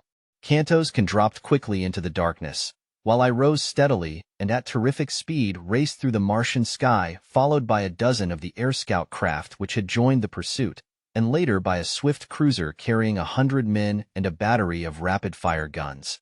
By twisting and turning my little machine, now rising and now falling, I managed to elude their searchlights most of the time, but I was also losing ground by these tactics, and so I decided to hazard everything on a straightaway course and leave the result to fate and the speed of my machine. Kanto's can had shown me a trick of gearing, which is known only to the Navy of Helium, that greatly increased the speed of our machines, so that I felt sure I could distance my pursuers if I could dodge their projectiles for a few moments. As I sped through the air, the screeching of the bullets around me convinced me that only by a miracle could I escape, but the die was cast, and throwing on full speed I raced a straight course toward helium. Gradually I left my pursuers further and further behind, and I was just congratulating myself on my lucky escape, when a well-directed shot from the cruiser exploded at the prow of my little craft. The concussion nearly capsized her, and with a sickening plunge, she hurtled downward through the dark night. How far I fell before I regained control of the plane I do not know, but I must have been very close to the ground when I started to rise again, as I plainly heard the squealing of animals below me. Rising again, I scanned the heavens for my pursuers, and finally, making out their lights far behind me, saw that they were landing, evidently in search of me. Not until their lights were no longer discernible did I venture to flash my little lamp upon my compass, and then I found to my consternation that a fragment of the projectile had utterly destroyed my only guide, as well as my speedometer. It was true I could follow the stars in the general direction of helium, but without knowing the exact location of the city or the speed at which I was traveling, my chances for finding it were slim. Helium lies 1,000 miles southwest of Zodanga, and with my compass intact I should have made the trip, barring accidents, in between 4 and 5 hours. As it turned out, however, morning found me speeding over a vast expanse of Dead Sea bottom after nearly 6 hours of continuous flight at high speed. Presently a great city showed below me, but it was not helium, as that alone of all Barsoomian metropolises consists in 2 immense circular walled cities about 75 miles apart, and would have been easily distinguishable from the altitude at which I was flying. Believing that I had come too far to the north and west, I turned back in a southeasterly direction, passing during the forenoon several other large cities, but none resembling the description which Kanto's can had given me of helium. In addition to the twin city formation of helium, another distinguishing feature is the 2 immense towers, one of vivid scarlet rising nearly a mile into the air from the center of one of the cities, while the other, of bright yellow and of the same height, marks her sister. Chapter 24. Tarkas finds a friend. About noon I passed low over a great dead city of ancient Mars, and as I skimmed out across the plain beyond I came full upon several thousand green warriors engaged in a terrific battle. Scarcely had I seen them than a volley of shots was directed at me, and with the almost unfailing accuracy of their aim my little craft was instantly a ruined wreck, sinking erratically to the ground. I fell almost directly in the center of the fierce combat, among warriors who had not seen my approach, so busily were they engaged in life and death struggles. The men were fighting on foot with long swords, while an occasional shot from a sharpshooter on the outskirts of the conflict would bring down a warrior who might for an instant separate himself from the entangled mass.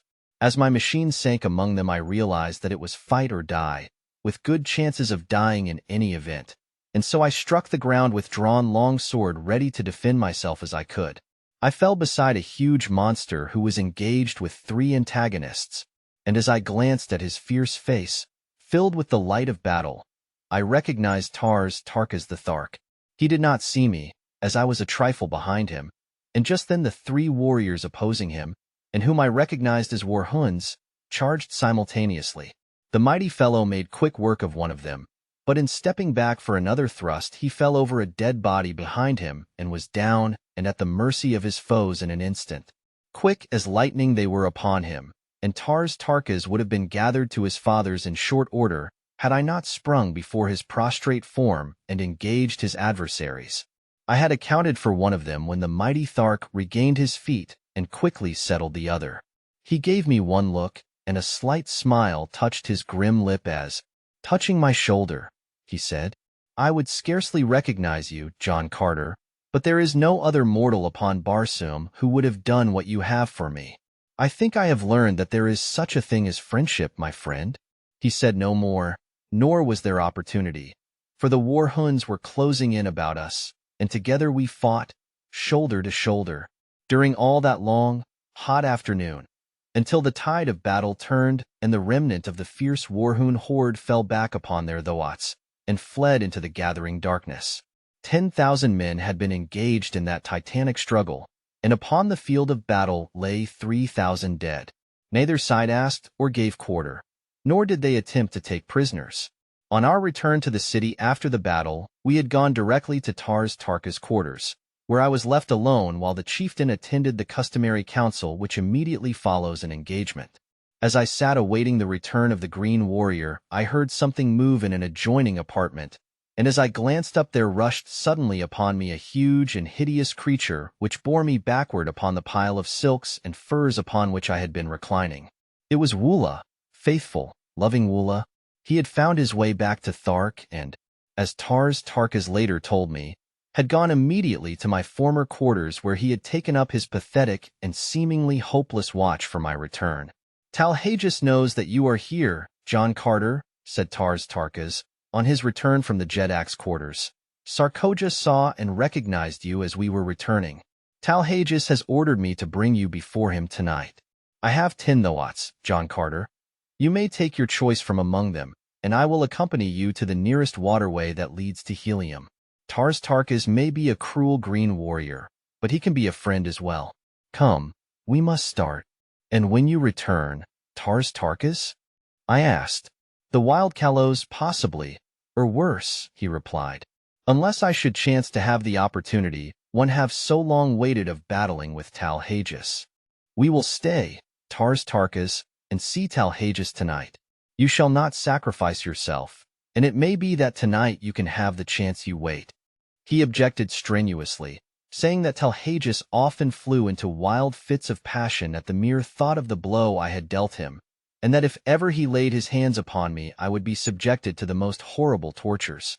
While we were eating I repeated to Tarkas the story which Sola had told me that night upon the sea bottom during the march to Thark. He said but little, but the great muscles of his face worked in passion and in agony at recollection of the horrors which had been heaped upon the only thing he had ever loved in all his cold, cruel, terrible existence. He no longer demurred when I suggested that we go before Dejah, only saying that he would like to speak to Sarkoja first. At his request I accompanied him to her quarters, and the look of venomous hatred she cast upon me was almost adequate recompense for any future misfortunes this accidental return to Thark might bring me. Sarkoja, said Tarkas, 40 years ago you were instrumental in bringing about the torture and death of a woman named Gozava. I have just discovered that the warrior who loved that woman has learned of your part in the transaction. He may not kill you, Sarkoja, it is not our custom, but there is nothing to prevent him tying one end of a strap about your neck and the other end to a wild thoat, merely to test your fitness to survive and help perpetuate our race. Having heard that he would do this on the morrow, I thought it only right to warn you, for I am a just man. The river ISS is but a short pilgrimage, Sarkoja. Come, John Carter. The next morning Sarkoja was gone, nor was she ever seen after. In silence we hastened to the Jedak's palace, where we were immediately admitted to his presence. In fact, he could scarcely wait to see me and was standing erect upon his platform glowering at the entrance as I came in. "Strap him to that pillar," he shrieked. "We shall see who it is dares strike the mighty Talhages. Heat the irons. With my own hands I shall burn the eyes from his head that he may not pollute my person with his vile gaze." "Chieftains of Thark," I cried, turning to the assembled council and ignoring Talhages, "I have been a chief among you, and today I have fought for Thark shoulder to shoulder with her greatest warrior. You owe me, at least, a hearing. I have won that much today. You claim to be a just people." "Silence," roared Talhages. "Gag the creature and bind him as I command." "Justice, Talhages," exclaimed Lorquas Tommel. "Who are you to set aside the customs of ages among the Tharks?" "Yes, justice," echoed a dozen voices, and so, while Talhages fumed and frothed, I continued. "You are a brave people and you love bravery, but where was your mighty Jedak during the fighting today? I did not see him in the thick of battle. He was not there. He rends defenseless women and little children in his lair, but how recently has one of you seen him fight with men? Why, even I, a midget beside him, felled him with a single blow of my fist. Is it of such that the Tharks fashion their Jedaks? There stands beside me now a great Thark, a mighty warrior and a noble man. Chieftains, how sounds, Tarkas, Jedak of Thark?" A roar of deep-toned applause greeted this suggestion. It but remains for this council to command, and Talhages must prove his fitness to rule. Were he a brave man he would invite Tarkas to combat, for he does not love him, but Talhages is afraid. Talhages, your Jedak, is a coward. With my bare hands I could kill him, and he knows it. After I ceased there was tense silence, as all eyes were riveted upon Talhages. He did not speak or move, but the blotchy green of his countenance turned livid, and the froth froze upon his lips. "Talhages," said Lorquas Tommel in a cold, hard voice, "never in my long life have I seen a Jedak of the Tharks so humiliated." There could be but one answer to this arraignment. We waited, and still Talhages stood as though petrified. "Chieftains," continued Lorquas Tommel, "shall the Jedak, Talhages, prove his fitness to rule over Tarkas?" There were 20 chieftains about the rostrum, and 20 swords flashed high in assent. There was no alternative. That decree was final, and so Talhages drew his long sword and advanced to meet Tarkas. The combat was soon over, and with his foot upon the neck of the dead monster, Tarkas became Jedak among the Tharks. His first act was to make me a full-fledged chieftain with the rank I had won by my combats the first few weeks of my captivity among them. Seeing the favorable disposition of the warriors toward Tarkas, as well as toward me, I grasped the opportunity to enlist them in my cause against Zodanga. I told Tarkas the story of my adventures, and in a few words had explained to him the thought I had in mind. "John Carter has made a proposal," he said, addressing the council, "which meets with my sanction. I shall put it to you briefly. Dejah Thoris, the princess of Helium, who was our prisoner, is now held by the Jedak of Zodanga, whose son she must wed to save her country from devastation at the hands of the Zodangan forces. John Carter suggests that we rescue her and return her to Helium. The loot of Zodanga would be magnificent, and I have often thought that had we an alliance with the people of Helium we could obtain sufficient assurance of sustenance to permit us to increase the size and frequency of our hatchings, and thus become unquestionably supreme among the green men of all Barsoom. What say you?" It was a chance to fight, an opportunity to loot, and they rose to the bait as a speckled trout to a fly. For Tharks, they were wildly enthusiastic, and before another half-hour had passed, 20 mounted messengers were speeding across dead sea bottoms to call the hordes together for the expedition. In 3 days, we were on the march toward Zodanga, 100,000 strong, as Tarkas had been able to enlist the services of 3 smaller hordes on the promise of the great loot of Zodanga. At the head of the column I rode beside the great Thark, while at the heels of my mount trotted my beloved Woola. We traveled entirely by night, timing our marches so that we camped during the day at deserted cities where, even to the beasts, we were all kept indoors during the daylight hours. On the march, Tarkas, through his remarkable ability and statesmanship, enlisted 50,000 more warriors from various hordes, so that, 10 days after we set out, we halted at midnight outside the great walled city of Zodanga, 150,000 strong. The fighting strength and efficiency of this horde of ferocious green monsters was equivalent to 10 times their number of red men. Never in the history of Barsoom, Tarkas told me, had such a force of green warriors marched to battle together.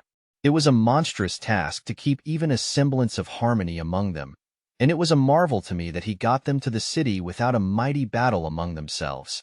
But as we neared Zodanga, their personal quarrels were submerged by their greater hatred for the red men, and especially for the Zodangans, who had for years waged a ruthless campaign of extermination against the green men, directing special attention toward despoiling their incubators.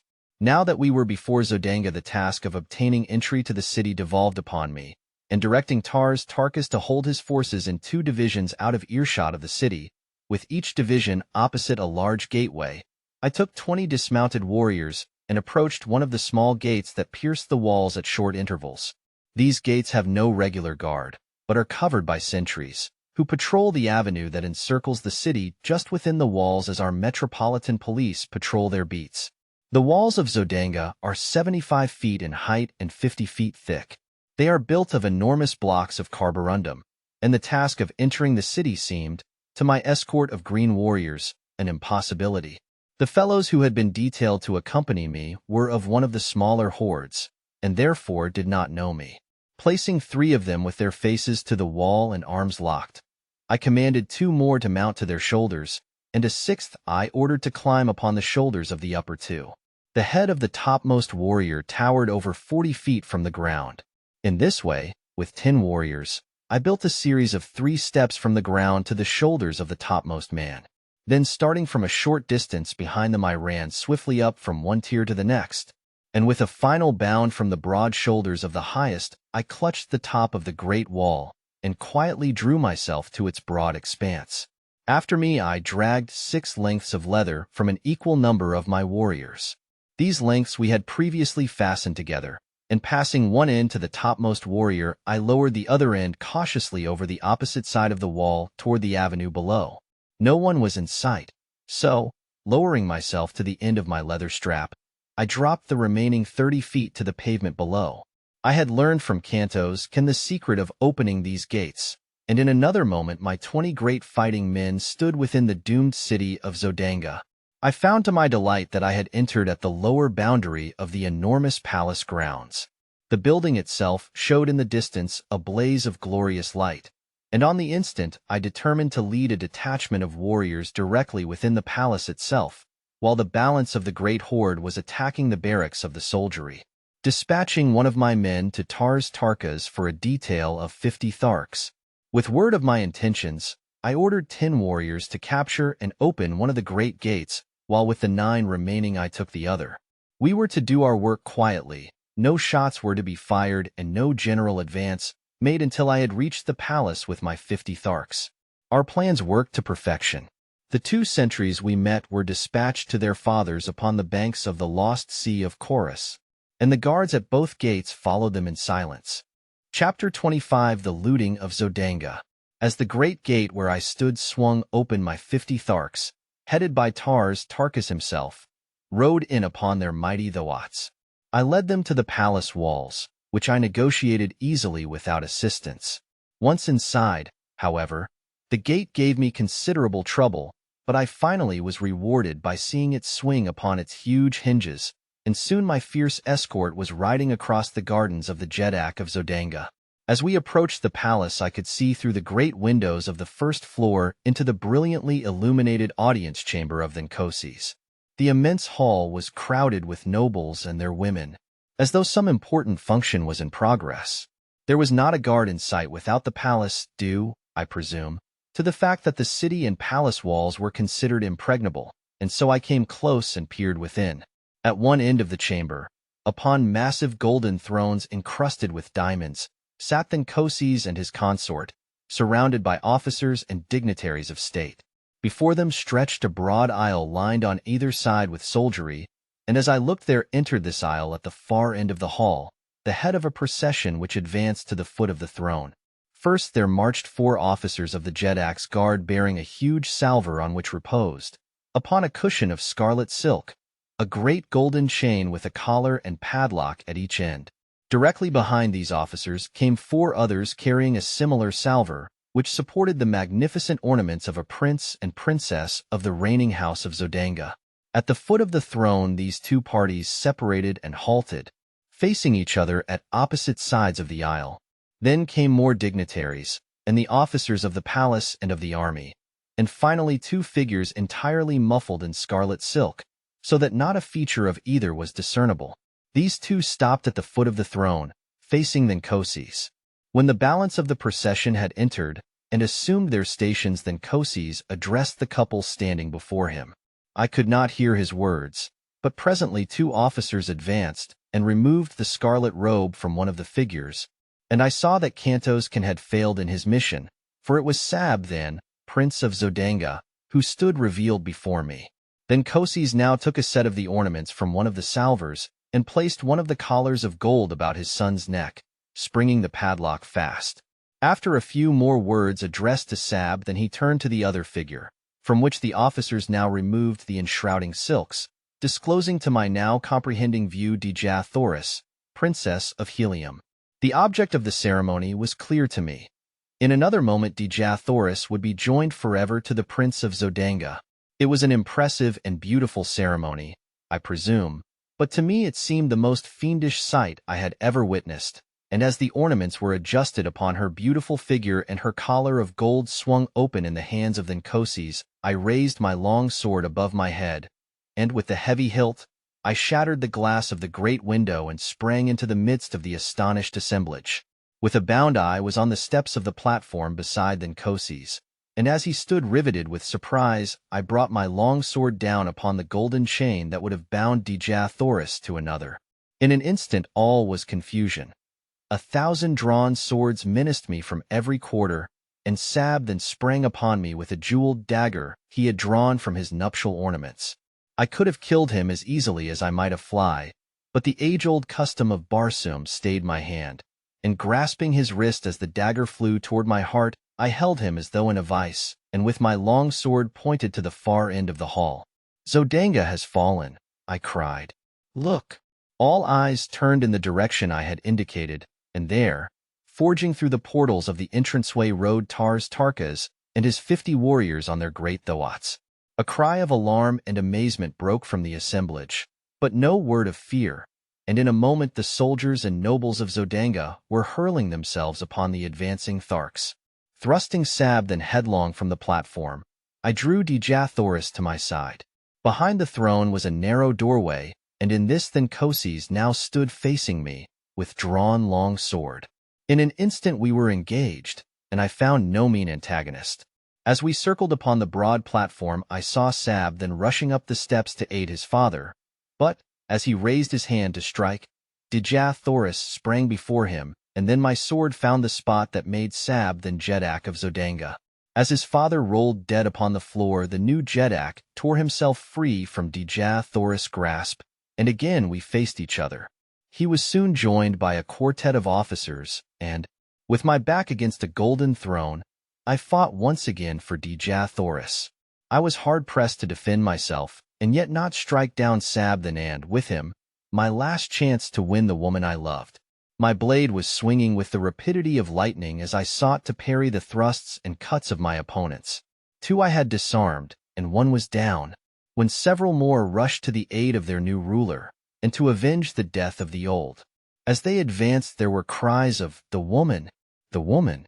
Strike her down! It is her plot! Kill her! Kill her!" Calling to Dejah Thoris to get behind me, I worked my way toward the little doorway back of the throne. But the officers realized my intentions, and 3 of them sprang in behind me and blocked my chances for gaining a position where I could have defended Dejah Thoris against an army of swordsmen. The Tharks were having their hands full in the center of the room, and I began to realize that nothing short of a miracle could save Dejah Thoris and myself, when I saw Tarkas surging through the crowd of pygmies that swarmed about him. With one swing of his mighty long sword, he laid a dozen corpses at his feet, and so he hewed a pathway before him until in another moment he stood upon the platform beside me, dealing death and destruction right and left. The bravery of the Zodangans was awe-inspiring. Not one attempted to escape, and when the fighting ceased it was because only Tharks remained alive in the great hall, other than Dejah Thoris and myself. Sab then lay dead beside his father, and the corpses of the flower of Zodangan nobility and chivalry covered the floor of the bloody shambles. My first thought when the battle was over was for Kanto's can, and leaving Dejah Thoris in charge of Tarkas, I took a dozen warriors and hastened to the dungeons beneath the palace. The jailers had all left to join the fighters in the throne room, so we searched the labyrinthine prison without opposition. I called Kanto's kin's name aloud in each new corridor and compartment, and finally I was rewarded by hearing a faint response. Guided by the sound, we soon found him helpless in a dark recess. He was overjoyed at seeing me, and to know the meaning of the fight, faint echoes of which had reached his prison cell. He told me that the air patrol had captured him before he reached the high tower of the palace, so that he had not even seen Sab then. We discovered that it would be futile to attempt to cut away the bars and chains which held him prisoner. So, at his suggestion, I returned to search the bodies on the floor above for keys to open the padlocks of his cell and of his chains. Fortunately, among the first I examined I found his jailer, and soon we had Kanto's kin with us in the throne room. The sounds of heavy firing, mingled with shouts and cries, came to us from the city's streets, and Tarkas hastened away to direct the fighting without. Kanto's kin accompanied him to act as guide, the Green Warriors commencing a thorough search of the palace for other Zodangans and for loot, and Dejah Thoris and I were left alone. She had sunk into one of the golden thrones, and as I turned to her, she greeted me with a wan smile. "Was there ever such a man?" she exclaimed. "I know that Barsoom has never before seen your like. Can it be that all Earthmen are as you? Alone, a stranger, hunted, threatened, persecuted. You have done in a few short months what in all the past ages of Barsoom no man has ever done. Joined together the wild hordes of the sea bottoms and brought them to fight as allies of a red Martian people." "The answer is easy, Dejah Thoris," I replied smiling.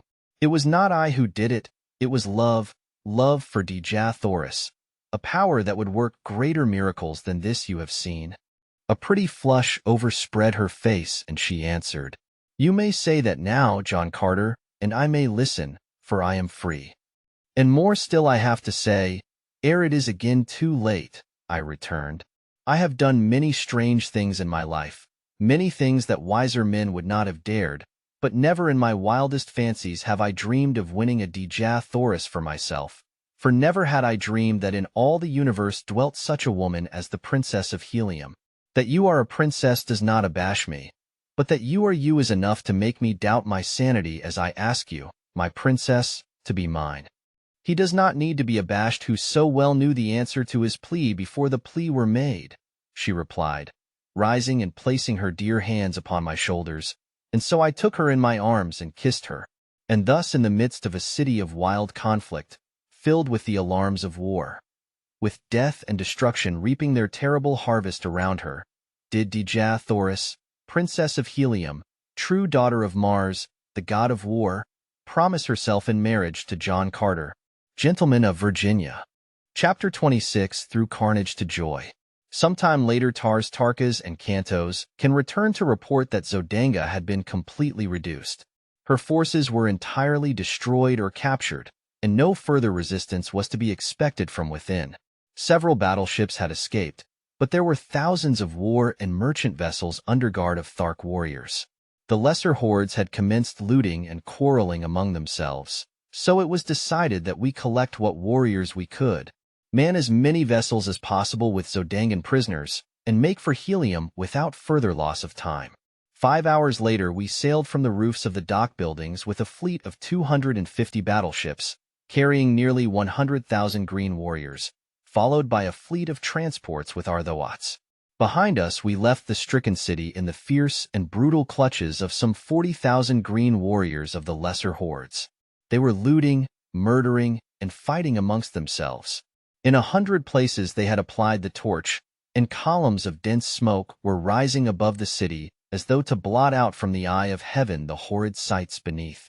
In the middle of the afternoon we sighted the scarlet and yellow towers of Helium, and a short time later a great fleet of Zodangan battleships rose from the camps of the besiegers without the city and advanced to meet us. The banners of Helium had been strung from stem to stern of each of our mighty craft, but the Zodangans did not need this sign to realize that we were enemies, for our green Martian warriors had opened fire upon them almost as they left the ground. With their uncanny marksmanship, they raked the oncoming fleet with volley after volley. The twin cities of Helium, perceiving that we were friends, sent out hundreds of vessels to aid us, and then began the first real air battle I had ever witnessed. The vessels carrying our green warriors were kept circling above the contending fleets of Helium and Zodanga, since their batteries were useless in the hands of the Tharks who, having no navy, have no skill in naval gunnery.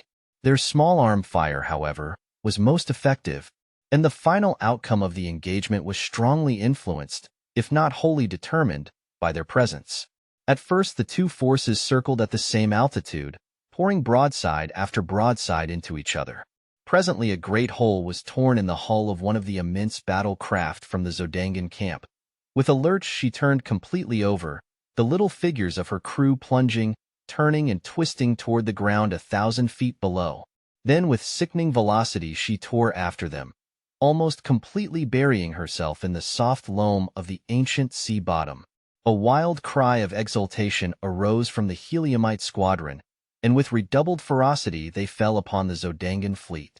By a pretty maneuver, two of the vessels of Helium gained a position above their adversaries, from which they poured upon them from their keel bomb batteries a perfect torrent of exploding bombs. Then, one by one, the battleships of Helium succeeded in rising above the Zodangans, and in a short time a number of the beleaguering battleships were drifting hopeless wrecks toward the high scarlet tower of Greater Helium. Several others attempted to escape, but they were soon surrounded by thousands of tiny individual flyers, and above each hung a monster battleship of Helium ready to drop boarding parties upon their decks. Within but little more than an hour from the moment the victorious Zodangan squadron had risen to meet us from the camp of the besiegers, the battle was over, and the remaining vessels of the conquered Zodangans were headed toward the cities of Helium under prize crews.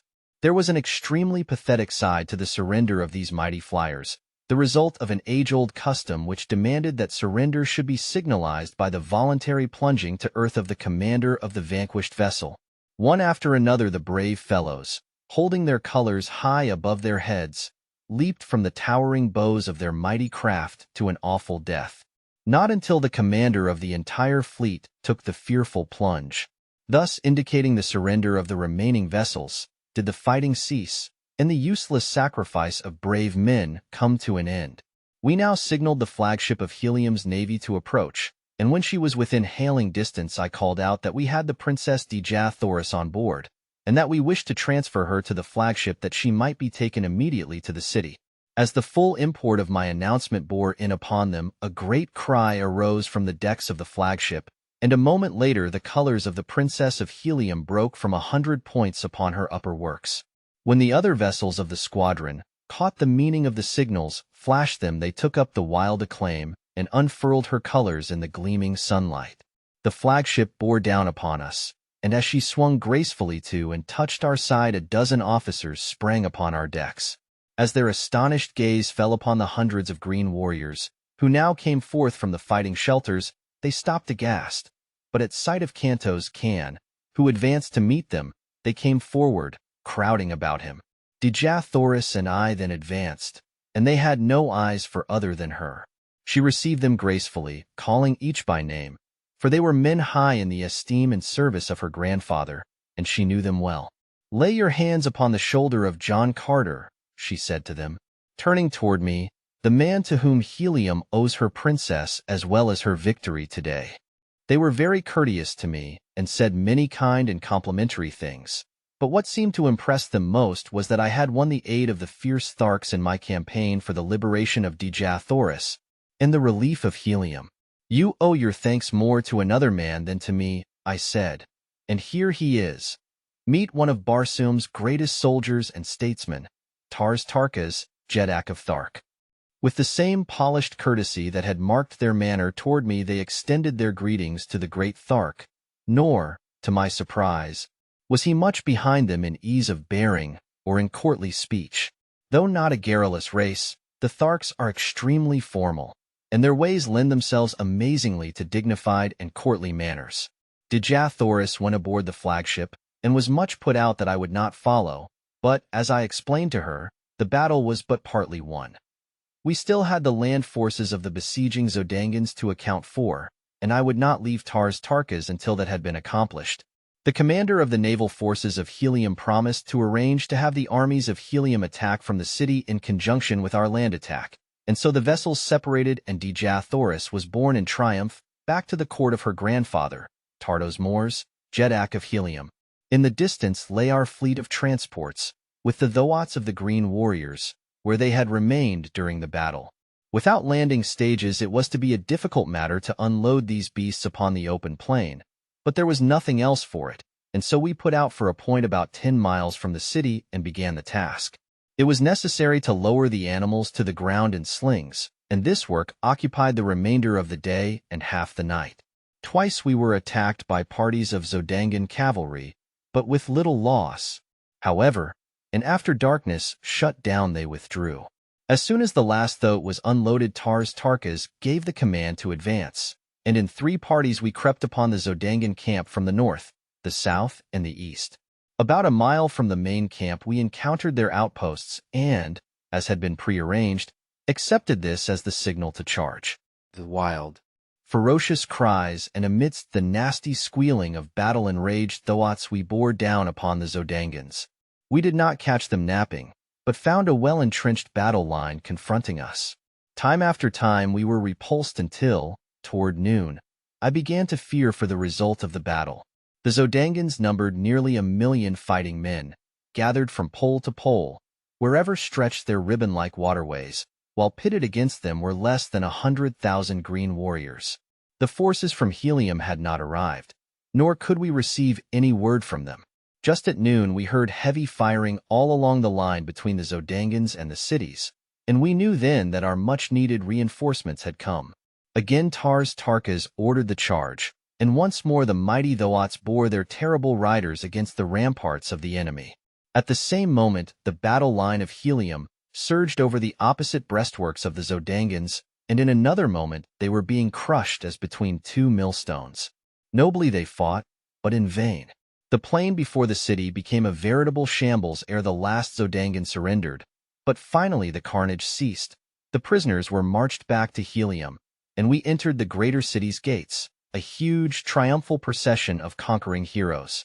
The broad avenues were lined with women and children, among which were the few men whose duties necessitated that they remain within the city during the battle. We were greeted with an endless round of applause and showered with ornaments of gold, platinum, silver, and precious jewels. The city had gone mad with joy.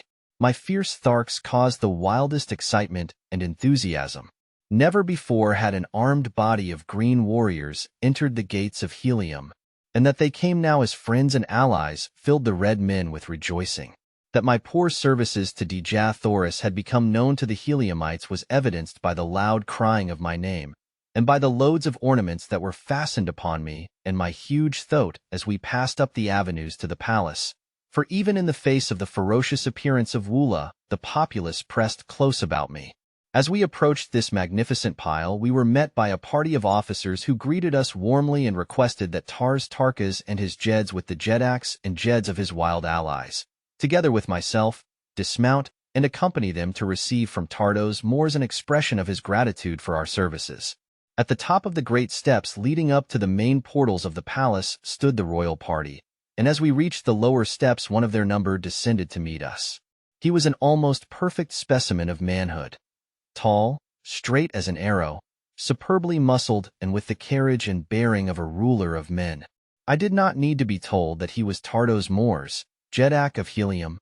The first member of our party he met was Tarkas, and his first words sealed forever the new friendship between the races.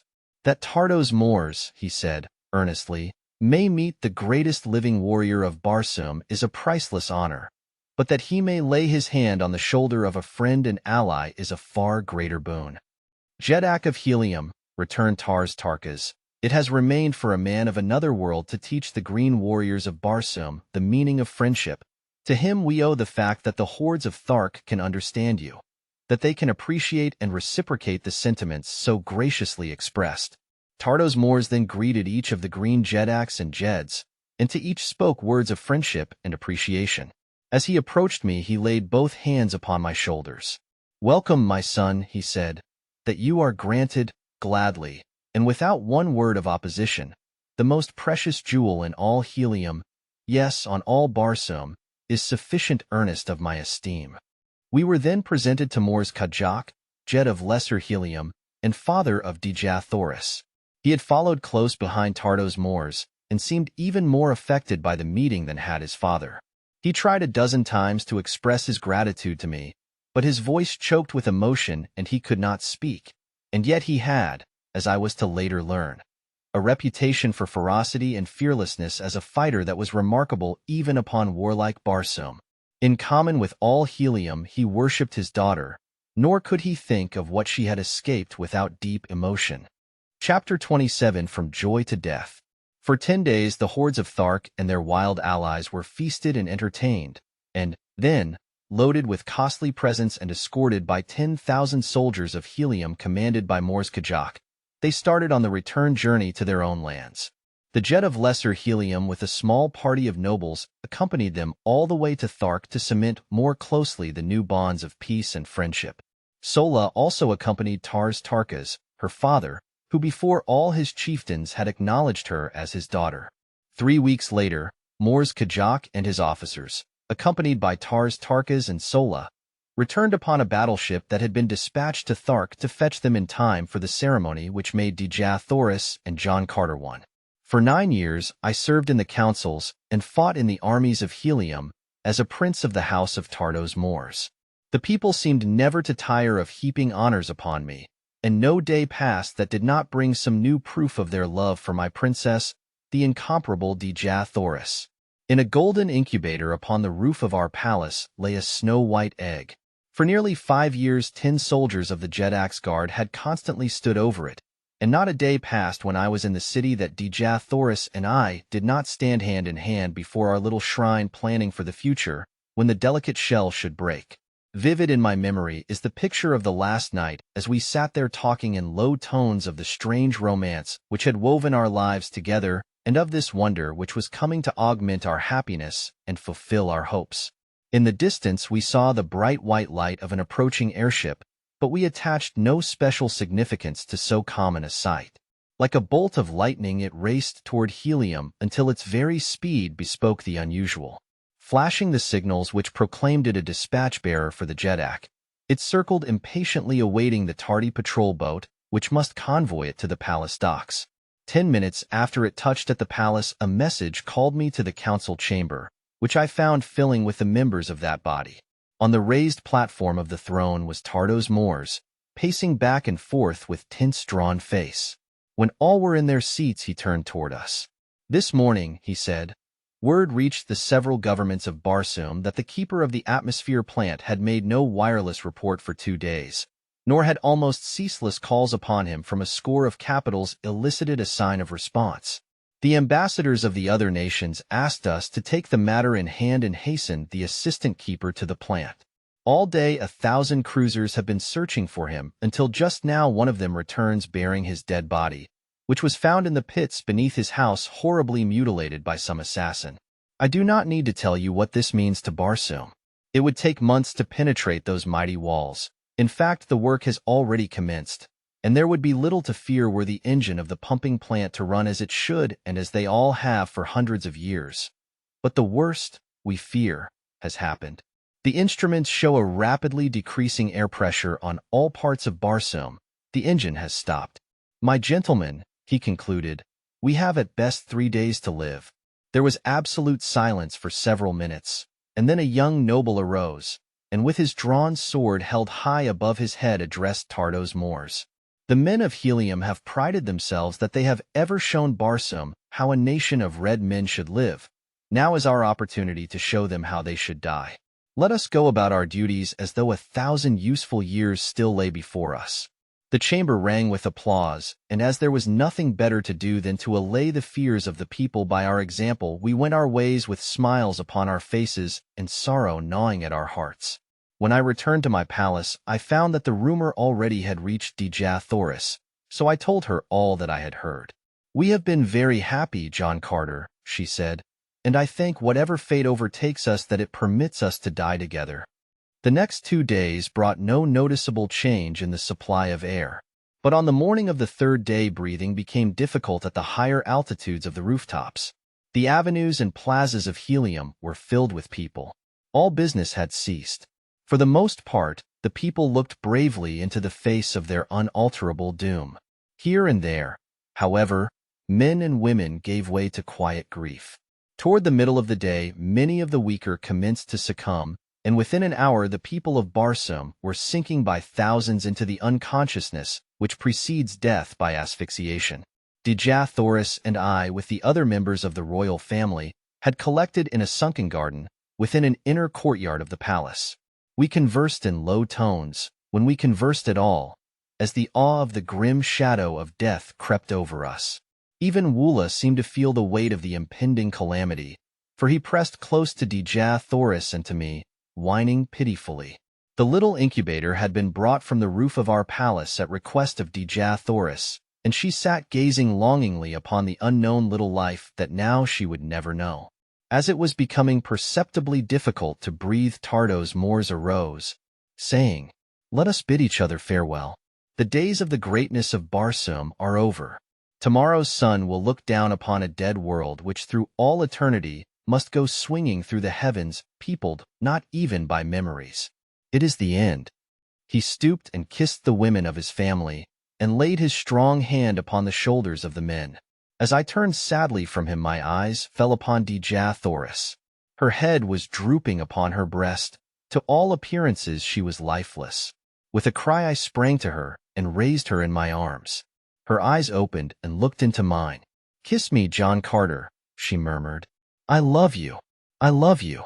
It is cruel that we must be torn apart who were just starting upon a life of love and happiness." As I pressed her dear lips to mine, the old feeling of unconquerable power and authority rose in me. The fighting blood of Virginia sprang to life in my veins. "It shall not be, my princess," I cried. There must be some way, and John Carter, who has fought his way through a strange world for love of you, will find it." And with my words there crept above the threshold of my conscious mind a series of 9 long-forgotten sounds. Like a flash of lightning in the darkness, their full purport dawned upon me. The key to the 3 great doors of the atmosphere plant. Turning suddenly toward Tardos Moors as I still clasped my dying love to my breast, I cried, "A flyer, Jedak! Quick! Order your swiftest flyer to the palace top. I can save Barsoom yet."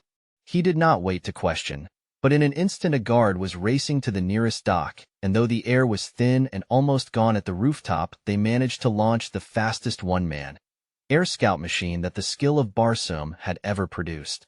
Kissing Dejah Thoris a dozen times and commanding Woola, who would have followed me, to remain and guard her, I bounded with my old agility and strength to the high ramparts of the palace, and in another moment I was headed toward the goal of the hopes of all Barsoom. I had to fly low to get sufficient air to breathe, but I took a straight course across an old sea bottom and so had to rise only a few feet above the ground. I traveled with awful velocity for my errand, was a race against time with death. The face of Dejah Thoris hung always before me. As I turned for a last look as I left the palace garden, I had seen her stagger and sink upon the ground beside the little incubator. that she had dropped into the last coma which would end in death. If the air supply remained unreplenished, I well knew, and so, throwing caution to the winds, I flung overboard everything but the engine and compass, even to my ornaments, and lying on my belly along the deck with one hand on the steering wheel and the other pushing the speed lever to its last notch, I split the thin air of dying Mars with the speed of a meteor. An hour before dark, the great walls of the atmosphere plant loomed suddenly before me, and with a sickening thud I plunged to the ground before the small door which was withholding the spark of life from the inhabitants of an entire planet. Beside the door a great crew of men had been laboring to pierce the wall, but they had scarcely scratched the flint-like surface, and now most of them lay in the last sleep from which not even air would awaken them.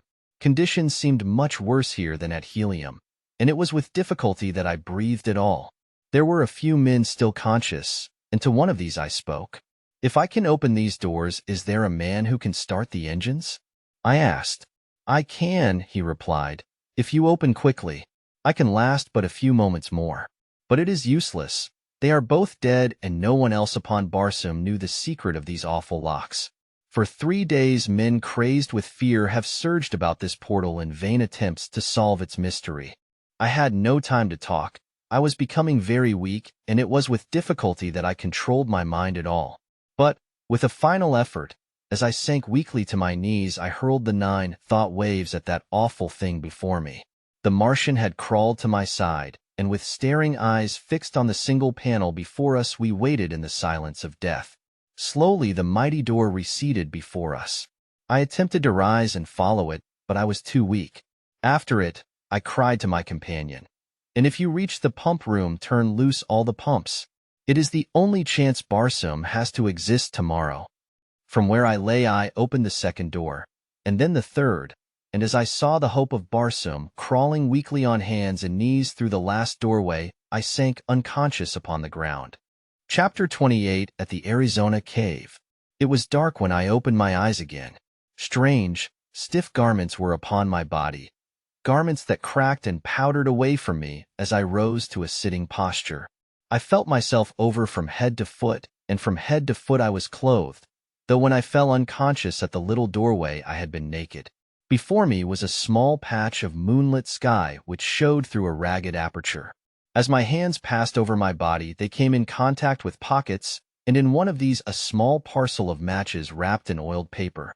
One of these matches I struck, and its dim flame lighted up what appeared to be a huge cave, toward the back of which I discovered a strange, still figure huddled over a tiny bench. As I approached it, I saw that it was the dead and mummified remains of a little old woman with long black hair, and the thing it leaned over was a small charcoal burner upon which rested a round copper vessel containing a small quantity of greenish powder. Behind her, depending from the roof upon rawhide thongs, and stretching entirely across the cave, was a row of human skeletons. From the thong which held them stretched another to the dead hand of the little old woman. As I touched the cord, the skeletons swung to the motion with a noise as of the rustling of dry leaves. It was a most grotesque and horrid tableau, and I hastened out into the fresh air, glad to escape from so gruesome a place. The sight that met my eyes as I stepped out upon a small ledge, which ran before the entrance of the cave, filled me with consternation. A new heaven and a new landscape met my gaze. The silvered mountains in the distance, the almost stationary moon hanging in the sky, the cacti-studded valley below me were not of Mars. I could scarce believe my eyes, but the truth slowly forced itself upon me. I was looking upon Arizona from the same ledge from which 10 years before I had gazed with longing upon Mars. Burying my head in my arms, I turned, broken and sorrowful, down the trail from the cave. Above me shone the red eye of Mars holding her awful secret. 48 million miles away. Did the Martian reach the pump room? Did the vitalizing air reach the people of that distant planet in time to save them? Was my Dejah Thoris alive, or did her beautiful body lie cold in death beside the tiny golden incubator in the sunken garden of the inner courtyard of the palace of Tardos Mors, the Jedak of Helium? For 10 years I have waited and prayed for an answer to my questions. For 10 years I have waited and prayed to be taken back to the world of my lost love. I would rather lie dead beside her there than live on Earth all those millions of terrible miles from her. The old mine, which I found untouched, has made me fabulously wealthy. But what care I for wealth? As I sit here tonight in my little study overlooking the Hudson, just 20 years have elapsed since I first opened my eyes upon Mars. I can see her shining in the sky through the little window by my desk, and tonight she seems calling to me again as she has not called before since that long dead night, and I think I can see, across that awful abyss of space, a beautiful black-haired woman standing in the garden of a palace, and at her side is a little boy who puts his arm around her as she points into the sky toward the planet Earth, while at their feet is a huge and hideous creature with a heart of gold. I believe that they are waiting there for me, and something tells me that I shall soon know.